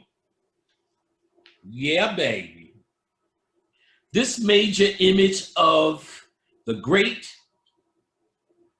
fecundating bull of the sun dominates the funerary text and the artwork and writings of many early cultures. The bull depicts the powerful pressure of solar wind. So the solar wind that is coming in, blocked by our magnetic pores and magnetosphere, is represented as the bull. Listen, because now we understand. The bull is solar wind. We didn't know that. The bull depicts the powerful pressure of solar wind ramming into the Earth's barrier. You see that? Let me get back to this picture. Here, 123. So let's look at this again. You see the sun and these rays. See this little shaky line right here? That's what it's talking about. This is the sun solar rays ramming into the Earth's protective shield. You heard? And let's keep going.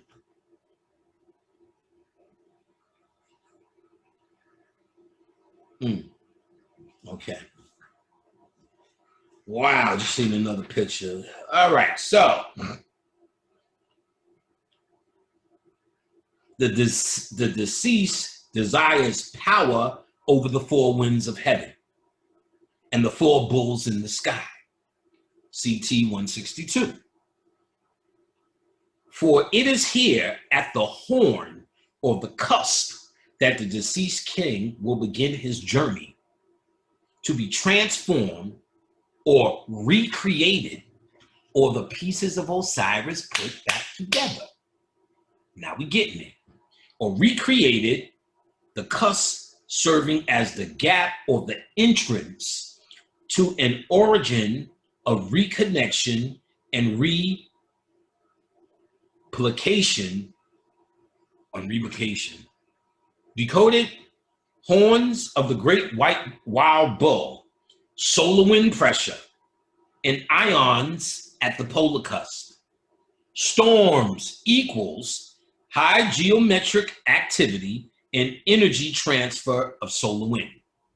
So they're talking about the solar wind and how you got to master this wind, and really it's built in once you understand to enter the cusp. Once you know where to go, you're in the sweet spot. You're on that clit. In the cusp. The deceased makes it very clear that he rises to the highest of heaven and uses his power for himself. In the afterlife, CT 75, he takes the advice of the funerary text and wills his consciousness northward toward the pole star, Polaris, or the polar region in the sky. Did y'all hear that? First of all, where are you at? Oh, there you go. Damn, I didn't hear. We already at 5 hours and 37. We ain't even halfway through. This is going to be a doozy. A doozy. Okay.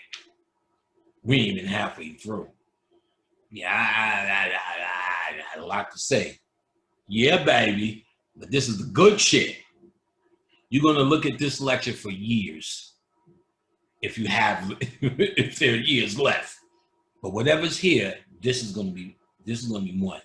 They might take it down, but I'm gonna figure out a way to make sure this information is getting to our niggas, the real niggas who's using it. So the deceased makes it very clear he rises to the height of heaven and uses his power for himself. Listen, he rises to the height of heaven and uses his power for himself. Nothing is the ancestors, they ain't coming, nothing. This is on you, Duke. It's on you, Duke. Duke uses the power for himself in the afterlife. CT 75. That's a Kemetic statement. Whenever you hear CT, PT, IT, remember, I'm quoting the funerary text. This is the shit they wrote to the dead bodies, the nobility. I read half of this book, and I usually read what I need. If I'm doing it from a book, do the lecture, and that's pretty much it. I'm reading the other half. I'm reading this shit like this is it. This is the information. They done fucked up. It got to us. They done fucked up now. They done fucked up now, player. And how did they fuck up? If we really know this, what the Egyptians could do and master here was based upon no fear of death. Everything you do is the fear of death in the unknown. Everything you do. Therefore, once you get past death, life is a cinch. So those who are going to stay in this matrix, this is valuable. You will be a powerful person if you understand this. And not just what I'm saying, go to, this book is the only one I see really sourcing it. And like I said, she only did 3 books. It's coming from someplace. So it either says she was inspired and this is the best she got, or this is, which is more than likely one of them places that got our shit that's put it out. And I asked Bob, well, why would they put it out? He said, well, because they're stuck. They're stuck genetically. And so they have to put shit out, hope some people who are up on the shit get it or get more of it or more information, and then come up with new books and new ideas and new shit that they could study and say, okay, maybe you could do this. But they do know they're trying to hack off of black people. So that's why there was this big rush to adopt black kids. Y'all thought it was some sex ritual and all that human shit. It's to get the kid to love them. Because with the hopes of that connection, they could bond to the kid's DNA and make it through the Dawat. Because I'm gonna show you what the Egyptians say happened up there in terms, because we're gonna get into problems that you just tell me the smooth shit. We're gonna get into problems that can happen where you go back. And one of those problems, I'm not even gonna blow it. I'm gonna wait till I get there to revel in this lovely shit. Sorry, white people, the meek inherit the earth. Knock yourself silly. Grab them by the pussies. Do whatever you gotta do. But we got the ability to fuck up we grab them by the cusp. You understand? Meaning we can get out. We can leave. We have to make the choice to do it. This is a choice to be consciousness. Don't fuck around. If you want to be here, then be that. Stop fucking around. Stop fucking around with me at least. Because I want to be in this existence to do this work for as long as I'm here. That means I'm choosing it. When I go, I'm going back to some baller ass shit, nigga. Back to my home, where I have a lot of entities who I've trained in many different places to get further training in that world. And then they go on to become their own star in their own system. So the training doesn't stop. I'm a manifestation of what I am. I'm a builder, nigga. I build universes. That's what I do, baby. And I'm not saying this from an ego. I'm trying to tell you, this shit is us. Who are you? Who are you? I just know who I am. Who are you? I know who I am. Who are you? I am a builder of worlds.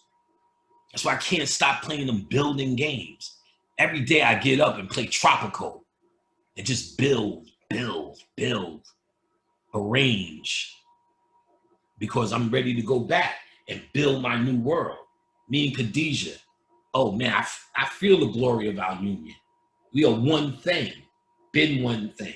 We came here and separated just to do this. When I was asked to come here with Bobby, I remember that, how he asked, and I remember the reluctance. And when I got read, the dude would say, you were reluctant to come here. You was in a higher realm. And since I wasn't an Orisha dude just fucking his daughter, they didn't like me. It's like a Jew bringing an Italian home or Italian bringing a nigga home.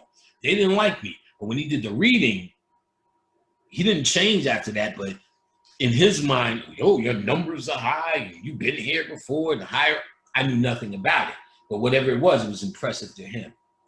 And later, when I was able to channel, as I pointed out, I remember Bobby asking me, and based upon something we did somewhere and something we learned somewhere together.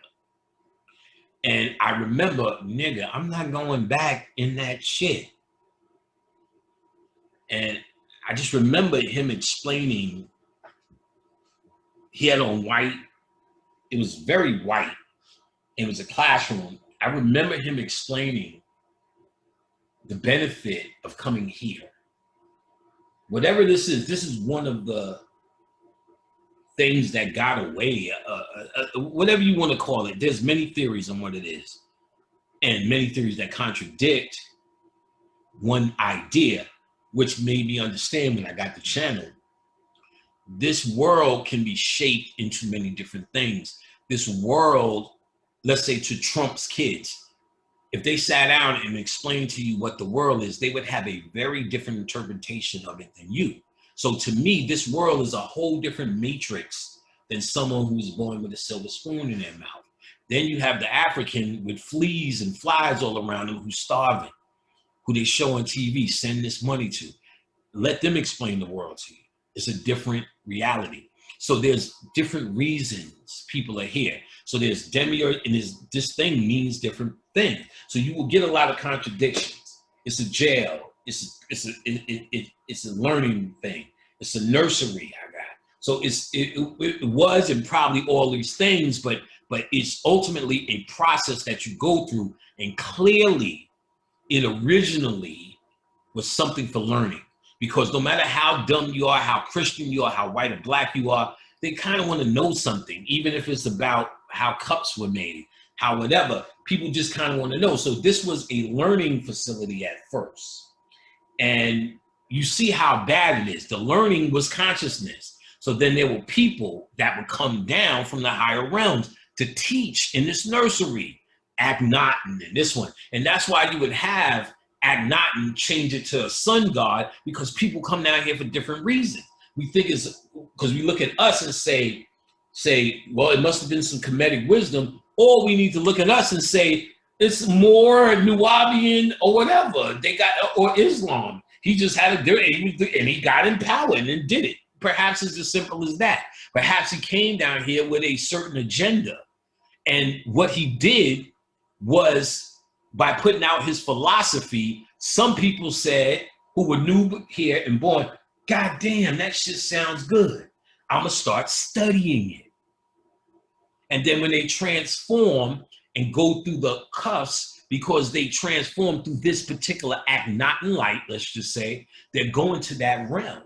The people who come up to me and say, Panic, man, something you said, something you did, it really this, is really that, what their nature is, and what they probably were born to, which is one of the biggest factions, is a Pan faction. Pan is the music faction. And every nigga loves music or wants to do it. Pan is that shit. Comedians have a faction. Rap is a faction under Pan, because it's under music. So there are, I don't know how many, I just know I've seen a few leaders in certain factions. So one I'm clear on is the comedians. Richard Pryor is one of the masters who came back and called all of his babies. Are y'all getting this? So when Richard Pryor did Richard Pryor, every fucking comedian, who's your idol? Richard Pryor, Richard Pryor, Richard Pryor. Because Richard Pryor owns a fucking realm, which I've seen, that's incredible. KL, when he came back to Aunt Nefa, he said, remember those herbs you put together and was smoking? Yeah, he said, sell those. I said, nigga, you crazy. Niggas ain't gonna buy it. Well, as you can see, the kingdom, based upon herb packs from KL.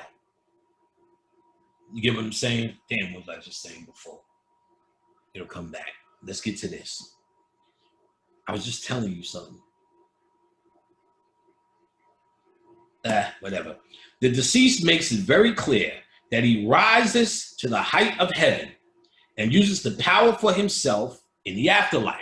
Power for yourself. You ain't, listen, he takes the advice of the funerary text and wills his consciousness north, wills his consciousness north towards the Polaris or the polar region of the sky, CT 1030. That is a Kemetic funerary text statement. He wills himself northward. That's saying you, without a body, have to use your mind to do it. And if you, I don't know if I'm meditating right. What do you think? What do you think now? What do you think you're meditating for? For serenity?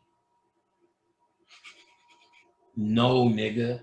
You're trying to practice exercising your focus in your mind. Then meditation should lead to astral travel. You should meditate yourself to sleep, not go to sleep every night. Picturing a place in detail. Use all 5 senses in your mind to experience that place, grandma's house. What you're doing is programming your spirit to go there. And meditating yourself to sleep, you're programming your consciousness to go with you. Usually when you go to sleep, your consciousness stays in the body. So you sleep, you remember sporadic things. When you start to astral travel, a book you cannot live without, Astral Dynamics by Robert Bruce. It's on PDF, a must-have. Astral Dynamics is like Psychomancy. It's an instructional book. He tells you that most people's consciousness stays in the earth realm when they sleep. When you practice the techniques of astral traveling, which is a must for the death experience, also the hallucinogenics are the death experience. When you die, a rush of DMT happens. The hallucinogenic feeling is the feeling of the quantum world. This is why Kalindi came through so soon. He was well practiced in his mind to do whatever he needed to do. Well practiced because of all the drugs and hallucinogenics he worked with. You understand? He's birthed motherfuckers in this hallucinogenic game. So the hallucinogenic is the death practice. Meditation, astral traveling is the death practice because you have to will yourself to that cusp. You have to know how to push your will. So your mind switches over. So you won't be high, but you will feel good because you're truly in heaven. There's no body, there's no pain receptors. So that same feeling of the drugs and the DMT and all the rest of that shit is how you feel the quantum world on Earth. DMT is just an elixir in the quantum world. I don't know what it exactly means. We ain't even that far in it. But it's clearly a quantum situation because when you die, the Egyptians say, and we've already read, that you're going into Dawat from a quantum perspective. Your idea is to stay there and travel out of this situation. You're traveling out of the magnetism of this. So you have to change your energy frequency, and we're going to tell you how. I'm going to tell you how. All right, so you have to will yourself. That's meditation and astral traveling practice. Scrying. There's a book by Donald Tyson, again, the same Necronomicon guy. I think that's here. Let me try to get that. It's not here. I'm mad that I got up again. But I think that's here. All right. We are a fucking success. We are a fucking success. This book, Scrying for Beginners. Use your unconscious mind to see beyond the senses. Again, in the occult, sometimes the unconscious mind is used for the subconscious mind. They interchange the two, but I go in hard in class on the true differences. Donald Tyson. He's the same guy that did all the Necronomicon work that I talked about. Very good plain writer, Don Tyson. You want scrying. Scrying is what you're going to do to the Little Dipper and the Big Dipper. That's what you're going to do. You're going to scry for the Dipper. This is Dipper shit. And you want to look at it, scry, he'll tell you how, get it in your subconscious, you know where to go. You want to meditate in astral travel, you got to will yourself to this place. And if you, in as much stupidity I think I'm meditating, that's not going to get you there. Remember, there are spirits, friendly and hostile, that live in this place. And it's about energy, player. These are thought forms. Y'all niggas thought about Freddy, Jason. Where do you think all those things go? Just on DVD? Those thoughts, that's an energy. Oh, I'm scared. Oh, Jason. Or how many times you sang that music? Dun, dun, dun, dun. How many kids dressed up in Freddy as Jason? Harry Potter, Peter Griffin, the Peanuts. All of that shit exists on a layer in the Duat. So you can be very confused if you don't know who you are. Tossed around in the Duat, spinning round and round on that energy stream. You may master that and know how to build a house there, if you will. But you're still under the net, if you will. So this is out. Let's go. Let's keep going. We already at 5 hours. I told you this is going to be a long one. A central hole or point where time moves into timelessness. This is, so you're still in time, insane, before you get to cusp. That was a question I asked myself. So a central hole or point where time moves into timelessness. You're trying to move into timelessness, out of the circle of time. To the Egyptians, the zenith may have represented the entrance to the dark Duat. Nonetheless, the protected cusp area is a neutral point where the storms and the pestilent streams are absent for the deceased. And it is here that he merges with the sun god or boards Ra's ferry boat, CT 848. The deceased states, I fly and soar between those two great mountains in which Ra appears. CT 305. As an energy landscape, the earth barriers of plasma against the encroaching solar wind might easily be described as mountains of plasma branching out from the null magnetic field as the gap or the cusp. Yet, along with the gap in the mountains, the deceased looks for another important energy landscape. So once you get there, once you're in your spot, you up in the cusp, get your fuck on, ready to get the fuck on up out of here, you gotta look for another energy landscape. Let's find out what that is. Let's go. Yeah, baby. Yet along with the gap in the mountains, the deceased look for another important energy scape. There should be some type of ladder or stairway here at the cusp. Listen, there should be some type of ladder or stairway at the cusp. IS-16. Remarkably, according to space physics research, one does exist. So the Egyptians called it a stairway, and we're about to see the space physics. The white man recognized a stairway energy at the cusp, one you must find. This stairway is the stairway to the boat. It's an energy stream to the boat. What is that? That is the northern lights. That's the stairway, the white light. The green light is the one that changed the DNA, or it's just the Osirian energy. You may be having to change your DNA to get to that green light. It may not just, you may not be witnessing souls leaving at the northern. Like maybe you are, but maybe you're not. What you're witnessing is the stairway coming down and the Osirian energy resurrecting and touching it.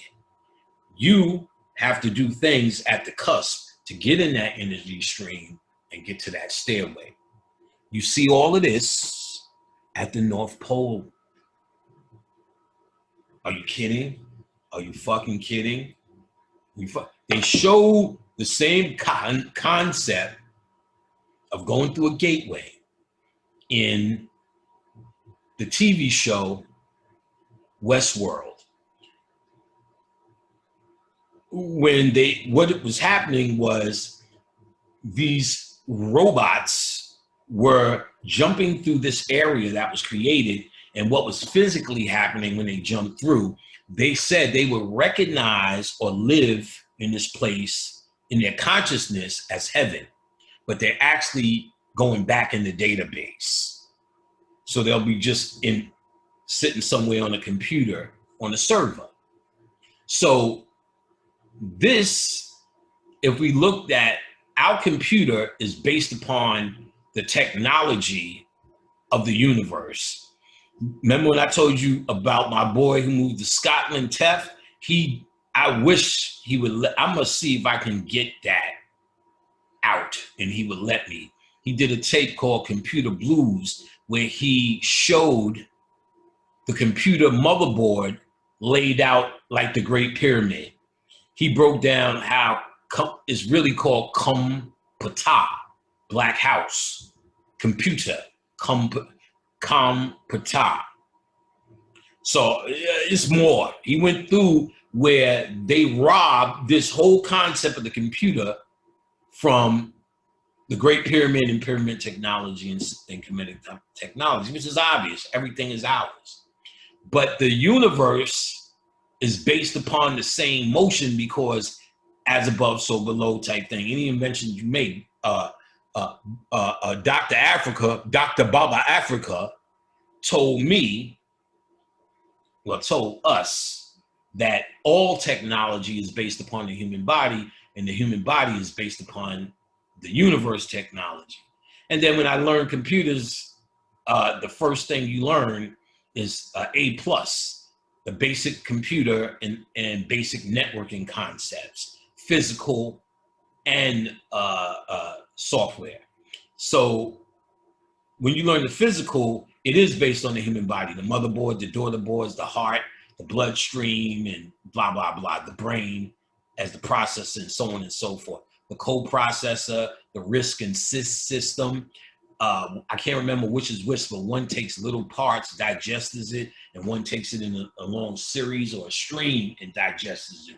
So that tells us white brain and black brain.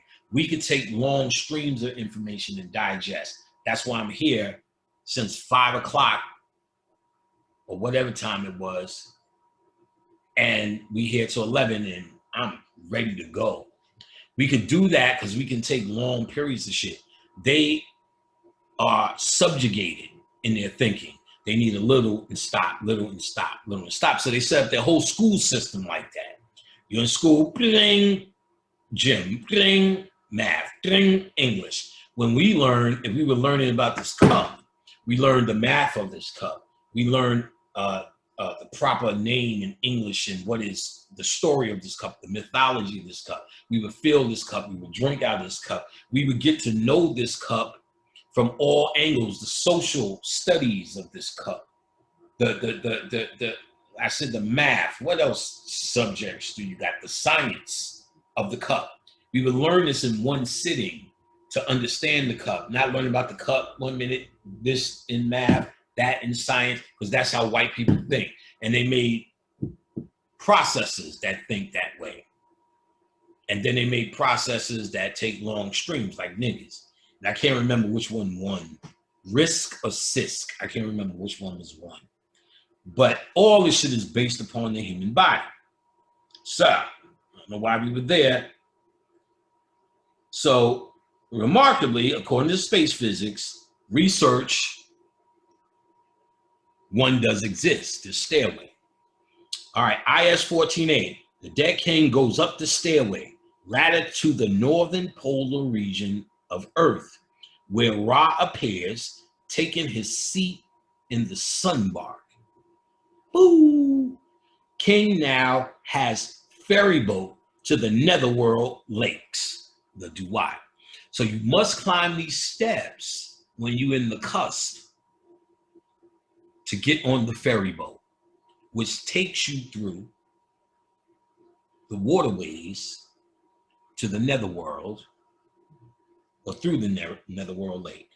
The texts report that the Great Stairway, or ladder to the sky, exists at the northern cusp, a region where the field lines from the magnetospor's boundary on the day and night sides coverage towards low altitudes here at the element-enriched pole. The pestilence of streams is removed, and the texts advise the deceased to ascend to the stairway to Ra. The Great Stairway is a good description of the technical state of the cusp. At this neutral point, where the magnetic field is zero, where the solar and isonic fields exist, where the energy landscape of what space physics called the staircase cusp forms. Referring to the opening of the Duat, the deceased king states, the two portals are open for me. I have gone up the stairway, CT 416. What the deceased perceives as a stairway may be the staircase profile observed by scientists. That is, the potential energy landscape related to this form of interatomic or intermolecular potential according to theory. But what exactly is potential energy? Landscape, what exactly is the potential energy landscape the deceased perceives as a stairway or a ladder? Potential energy. Remember, chaos. Remember, potential energy has the ability to be formed into anything. Therefore, that's a way of saying, if you're going to the realm of potential energy, you have boundless material to create whatever you fucking want. A blank slate to create your realm, baby, your kingdom, your heaven. You're the dead king, nigga. You now have earned. Y'all ain't ready. You have now earned the right to create a motherfucking magnificent galaxy, universe, or even a star system, to be more specific. You are now equipped, based upon your lifetimes, to when you create, to be a creator that has an experience with shit like this in your memory. So when you create, you know what not to do. You've learned it. This is what this original setup was, that when you're born as a new star, you are just a clone of that which created you, something advanced, which some other advanced light beings, right? That you're the offspring of it. You're in this new nebula and you're dreaming, and you have this power, but you are new. So you cannot create, or you can create a universe with a planetary system without you would be a young star. It was reported that this sun is a young star that we have. It's also reported that most system has 2 stars. So you get 2 stars for balance when you create it. That's an advance. Those are beings who understand. Me and Khadijah are a 2-star union in our universe. You understand? So we create balance because we went through humanity, and each lifetime is a question as a new star you're asking. And you're learning it through this Kemetic teaching, through all of these societies at one time. But learning here is very hard now. The learners are very few. That's the conscious people I'm talking about. That's a fucking handful. There was a little bit more before. So this is dried up. So now, and I used to always have visions when I go, I was leading in a whirlwind, many motherfuckers back with me. So I do understand, even though you're going through lifetimes and you're conscious enough to get out, you still can learn more. So more established people like Bobby, myself, the things that you're used to. Jimi Hendrix for music, Richard Pryor for comedy, Elijah Muhammad. I can't remember, but I seen it was a set. Wu-Tang, like the 5 Percenters. It was Elijah Muhammad, Father Allah, Malcolm X, all chilling. No beef, all chilling. Malcolm X told me some shit, though, I'll never say. That's my favorite channel. He comes, I know him. He always comes as a friend, and he broke some shit down about Mars. He said, we were living on Mars, not all of us. He said, some of us made it to Earth. He said, the Martian bloodline is those crazy niggas in your hood. The nigga that hung out with that nigga, robbed him at the end of the night, that I told you about doing the murder bid, he has a Martian bloodline. The real Martian bloodline are redheads, black people, not white people. You ever notice you get this random nigga with red hair, like Malcolm X? Shout out to my cousin Gagey. I hope you listening to me, dog. Get you out of here. Go to the cusp, nigga. He was a red nigga. Doing shit in the hood. Nigga saluting that nigga in Brownsville. Heavy. Gagey. Big. Vicious nigga. Redhead. Martian. He said Elijah Muhammad, a deep channeler. Watch Elijah Muhammad in the very little tapes he has. Sometimes he's clear out. And I know as we go, then watch him with that nigga be eyes closed, back, talking some old shit. We were the tribe of Shabazz. I'm like, this nigga is channeling old shit. Malcolm X told me something about the moon and him. This is some shit. Elijah Muhammad told you too. He said in one of them lectures, I can't remember the number, 65,000 years, somebody comes. He was saying that shit, he's the coming to change the shit. And truthfully, that made a change because the Black Islamic thing changed niggas from crooks to that. I heard they were still crooks, some of them thugging you to sell Final Call and shit. Where's the Final Call money, motherfucker? It was from jail. But overall, it sparked a lot of shit. So he was saying it. Look at his channels. Malcolm X, one of my favorite. One time, the first time he came through, he told me to put on this movie. Put it on, and I was dying laughing. It's the funniest movie ever. If you get past it, you know, stick your number, little. Oh, forgot it. Let it burn, nigga. You know, there's so many lines. You know what I'm saying, Shorty? I got to get this out my head, Shorty. Starting to burn shit. Oh, what are you doing for me, Chappie? You know, all that kind of shit. So he told me a lot about the Sphinx. He told me a lot about cats. He gave me over 10 names. I wrote all them shits down. They were crazy. He told me about the secret of the Sphinx. is actually merged in the DNA. And it's something about the cat. I can't remember what it was. And at the time, Bobby, Khadijah told me later, three other people were having these dreams where cats would get on you. And in the dream, you can't get it off. It's merging with your DNA. So that's why the Sphinx is half man, half cat.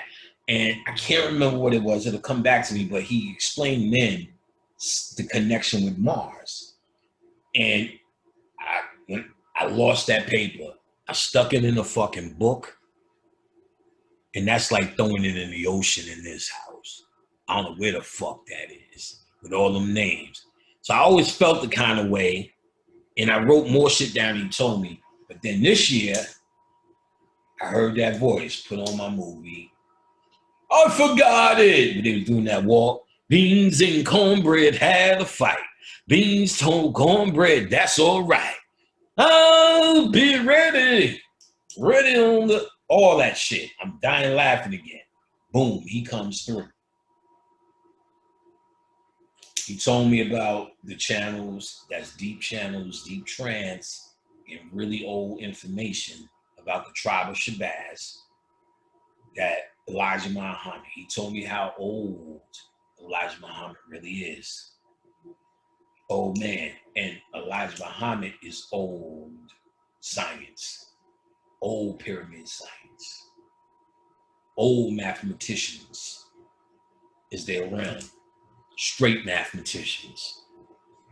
Father Allah, all of them are there. Wu-Tang Clan will be there. ODB is there. ODB, when he came through, said he went to the realm of Richard Pryor. That's where all the comedians go. And they go get their peoples. When Bernie Mac died, Richard Pryor came through. And he came through still making us laugh. He came through with that information in his book that he was gay for a couple of weeks. Then he said, nah, fuck it. I'm just gonna go back to pussy. I'm like, God damn, that's the funniest shit ever. We thought it was back there, but it was Richard Pryor coming through. Also, Miss Jerry came through at that time from Martin. The old lady used to fight. All for Bernie Mac. You understand? And we've seen a lot of, I can't remember all the story, but at the same time, Isaac Hayes died. It was some Black Moses shit. And he told me he put some strength in Obama. You know, as a symbol, you know, of course he didn't do nothing. No president does, but it was a symbol of the time. All right, let's get on it.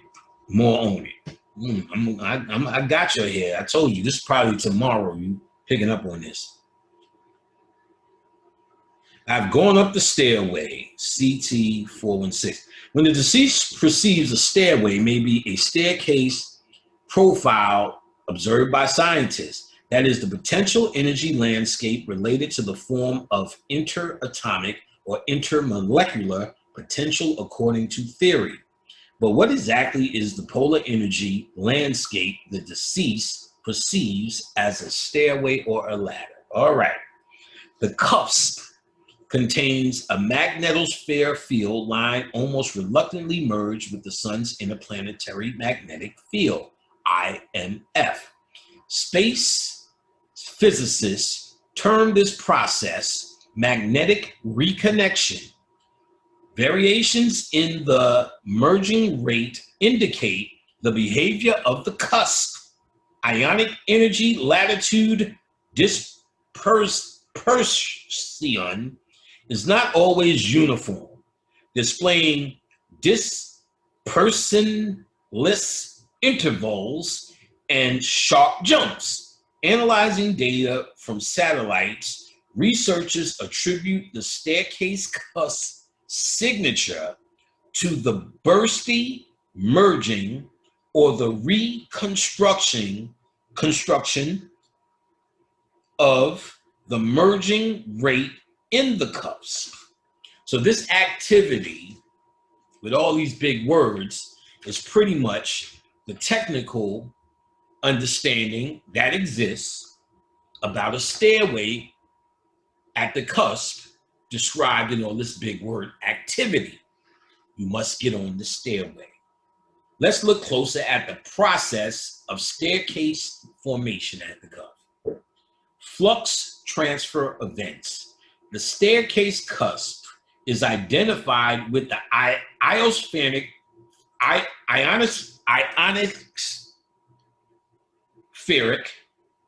so ionospheric, that's what it is. Ionospheric signature of flux transfer events. Space physicists believe that the tearing instability begins the complex reconnection process. Their analysts show that the conditions for instability start with a population of electrons that are not trapped in the current sheet. These electrons then short the electric field that stabilizes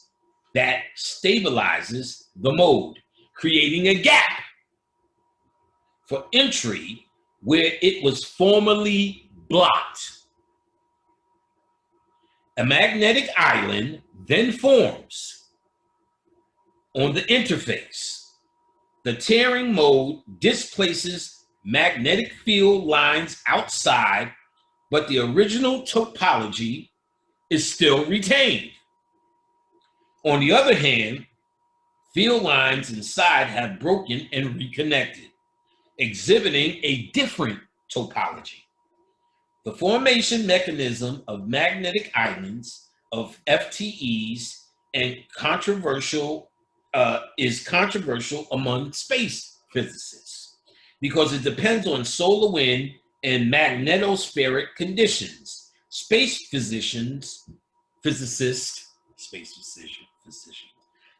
physicists also refer to FTE, flux transfer events, as cusp diamagnetic cavities, bubbles, and magnetic islands.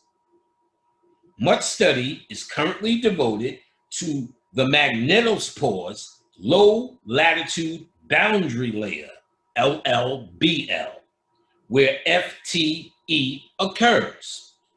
For example, Song et al. 1993 showed that for northward IMF, the LLBL, which is low latitude boundary layer, has a stair-step plasma density profile. The LLBL has a stair-step plasma density profile with no evidence for plasma flow between the steps. Boom. The FTE, flux transfer events, create a gap of entry where appears during periods of enhanced far ultraviolet emission. Ultraviolet emission, let's get it. In other words, during a period of extended dayside reconnection, there is a widening of the gap. The widening of the merging gap is observed in both the radar flows and the flux emissions. The evidence is that the staircase cusp indicates the tearing mode instability, which creates a gap for the magnetospores entry. Decoded? The sun god's bark, that's his boat, you're the sun god, FTE, flux transfer events, at the magnetospores causing tearing mode instability is the great stairway or the stairway cusp. This gap is called the opening of the mouth. I know you heard that for years, the opening of the mouth ceremony, right? Now you know. It's the cusp, baby. The flux transfer events that create the staircase widen the gap, the opening of the mouth, baby. Open up at the cuff, Open the mouth at the cusp. You're going to get it in the cup. Yeah, baby. Yeah, baby. Yeah, baby. So actual energy structures and processes exist at the element enhanced polar cusp, such as the staircase signature and FTEs that could represent what the Egyptian called the Great Stairway and the ferry boat of the sun god. So, Got you open. Come on, baby, you drive me crazy.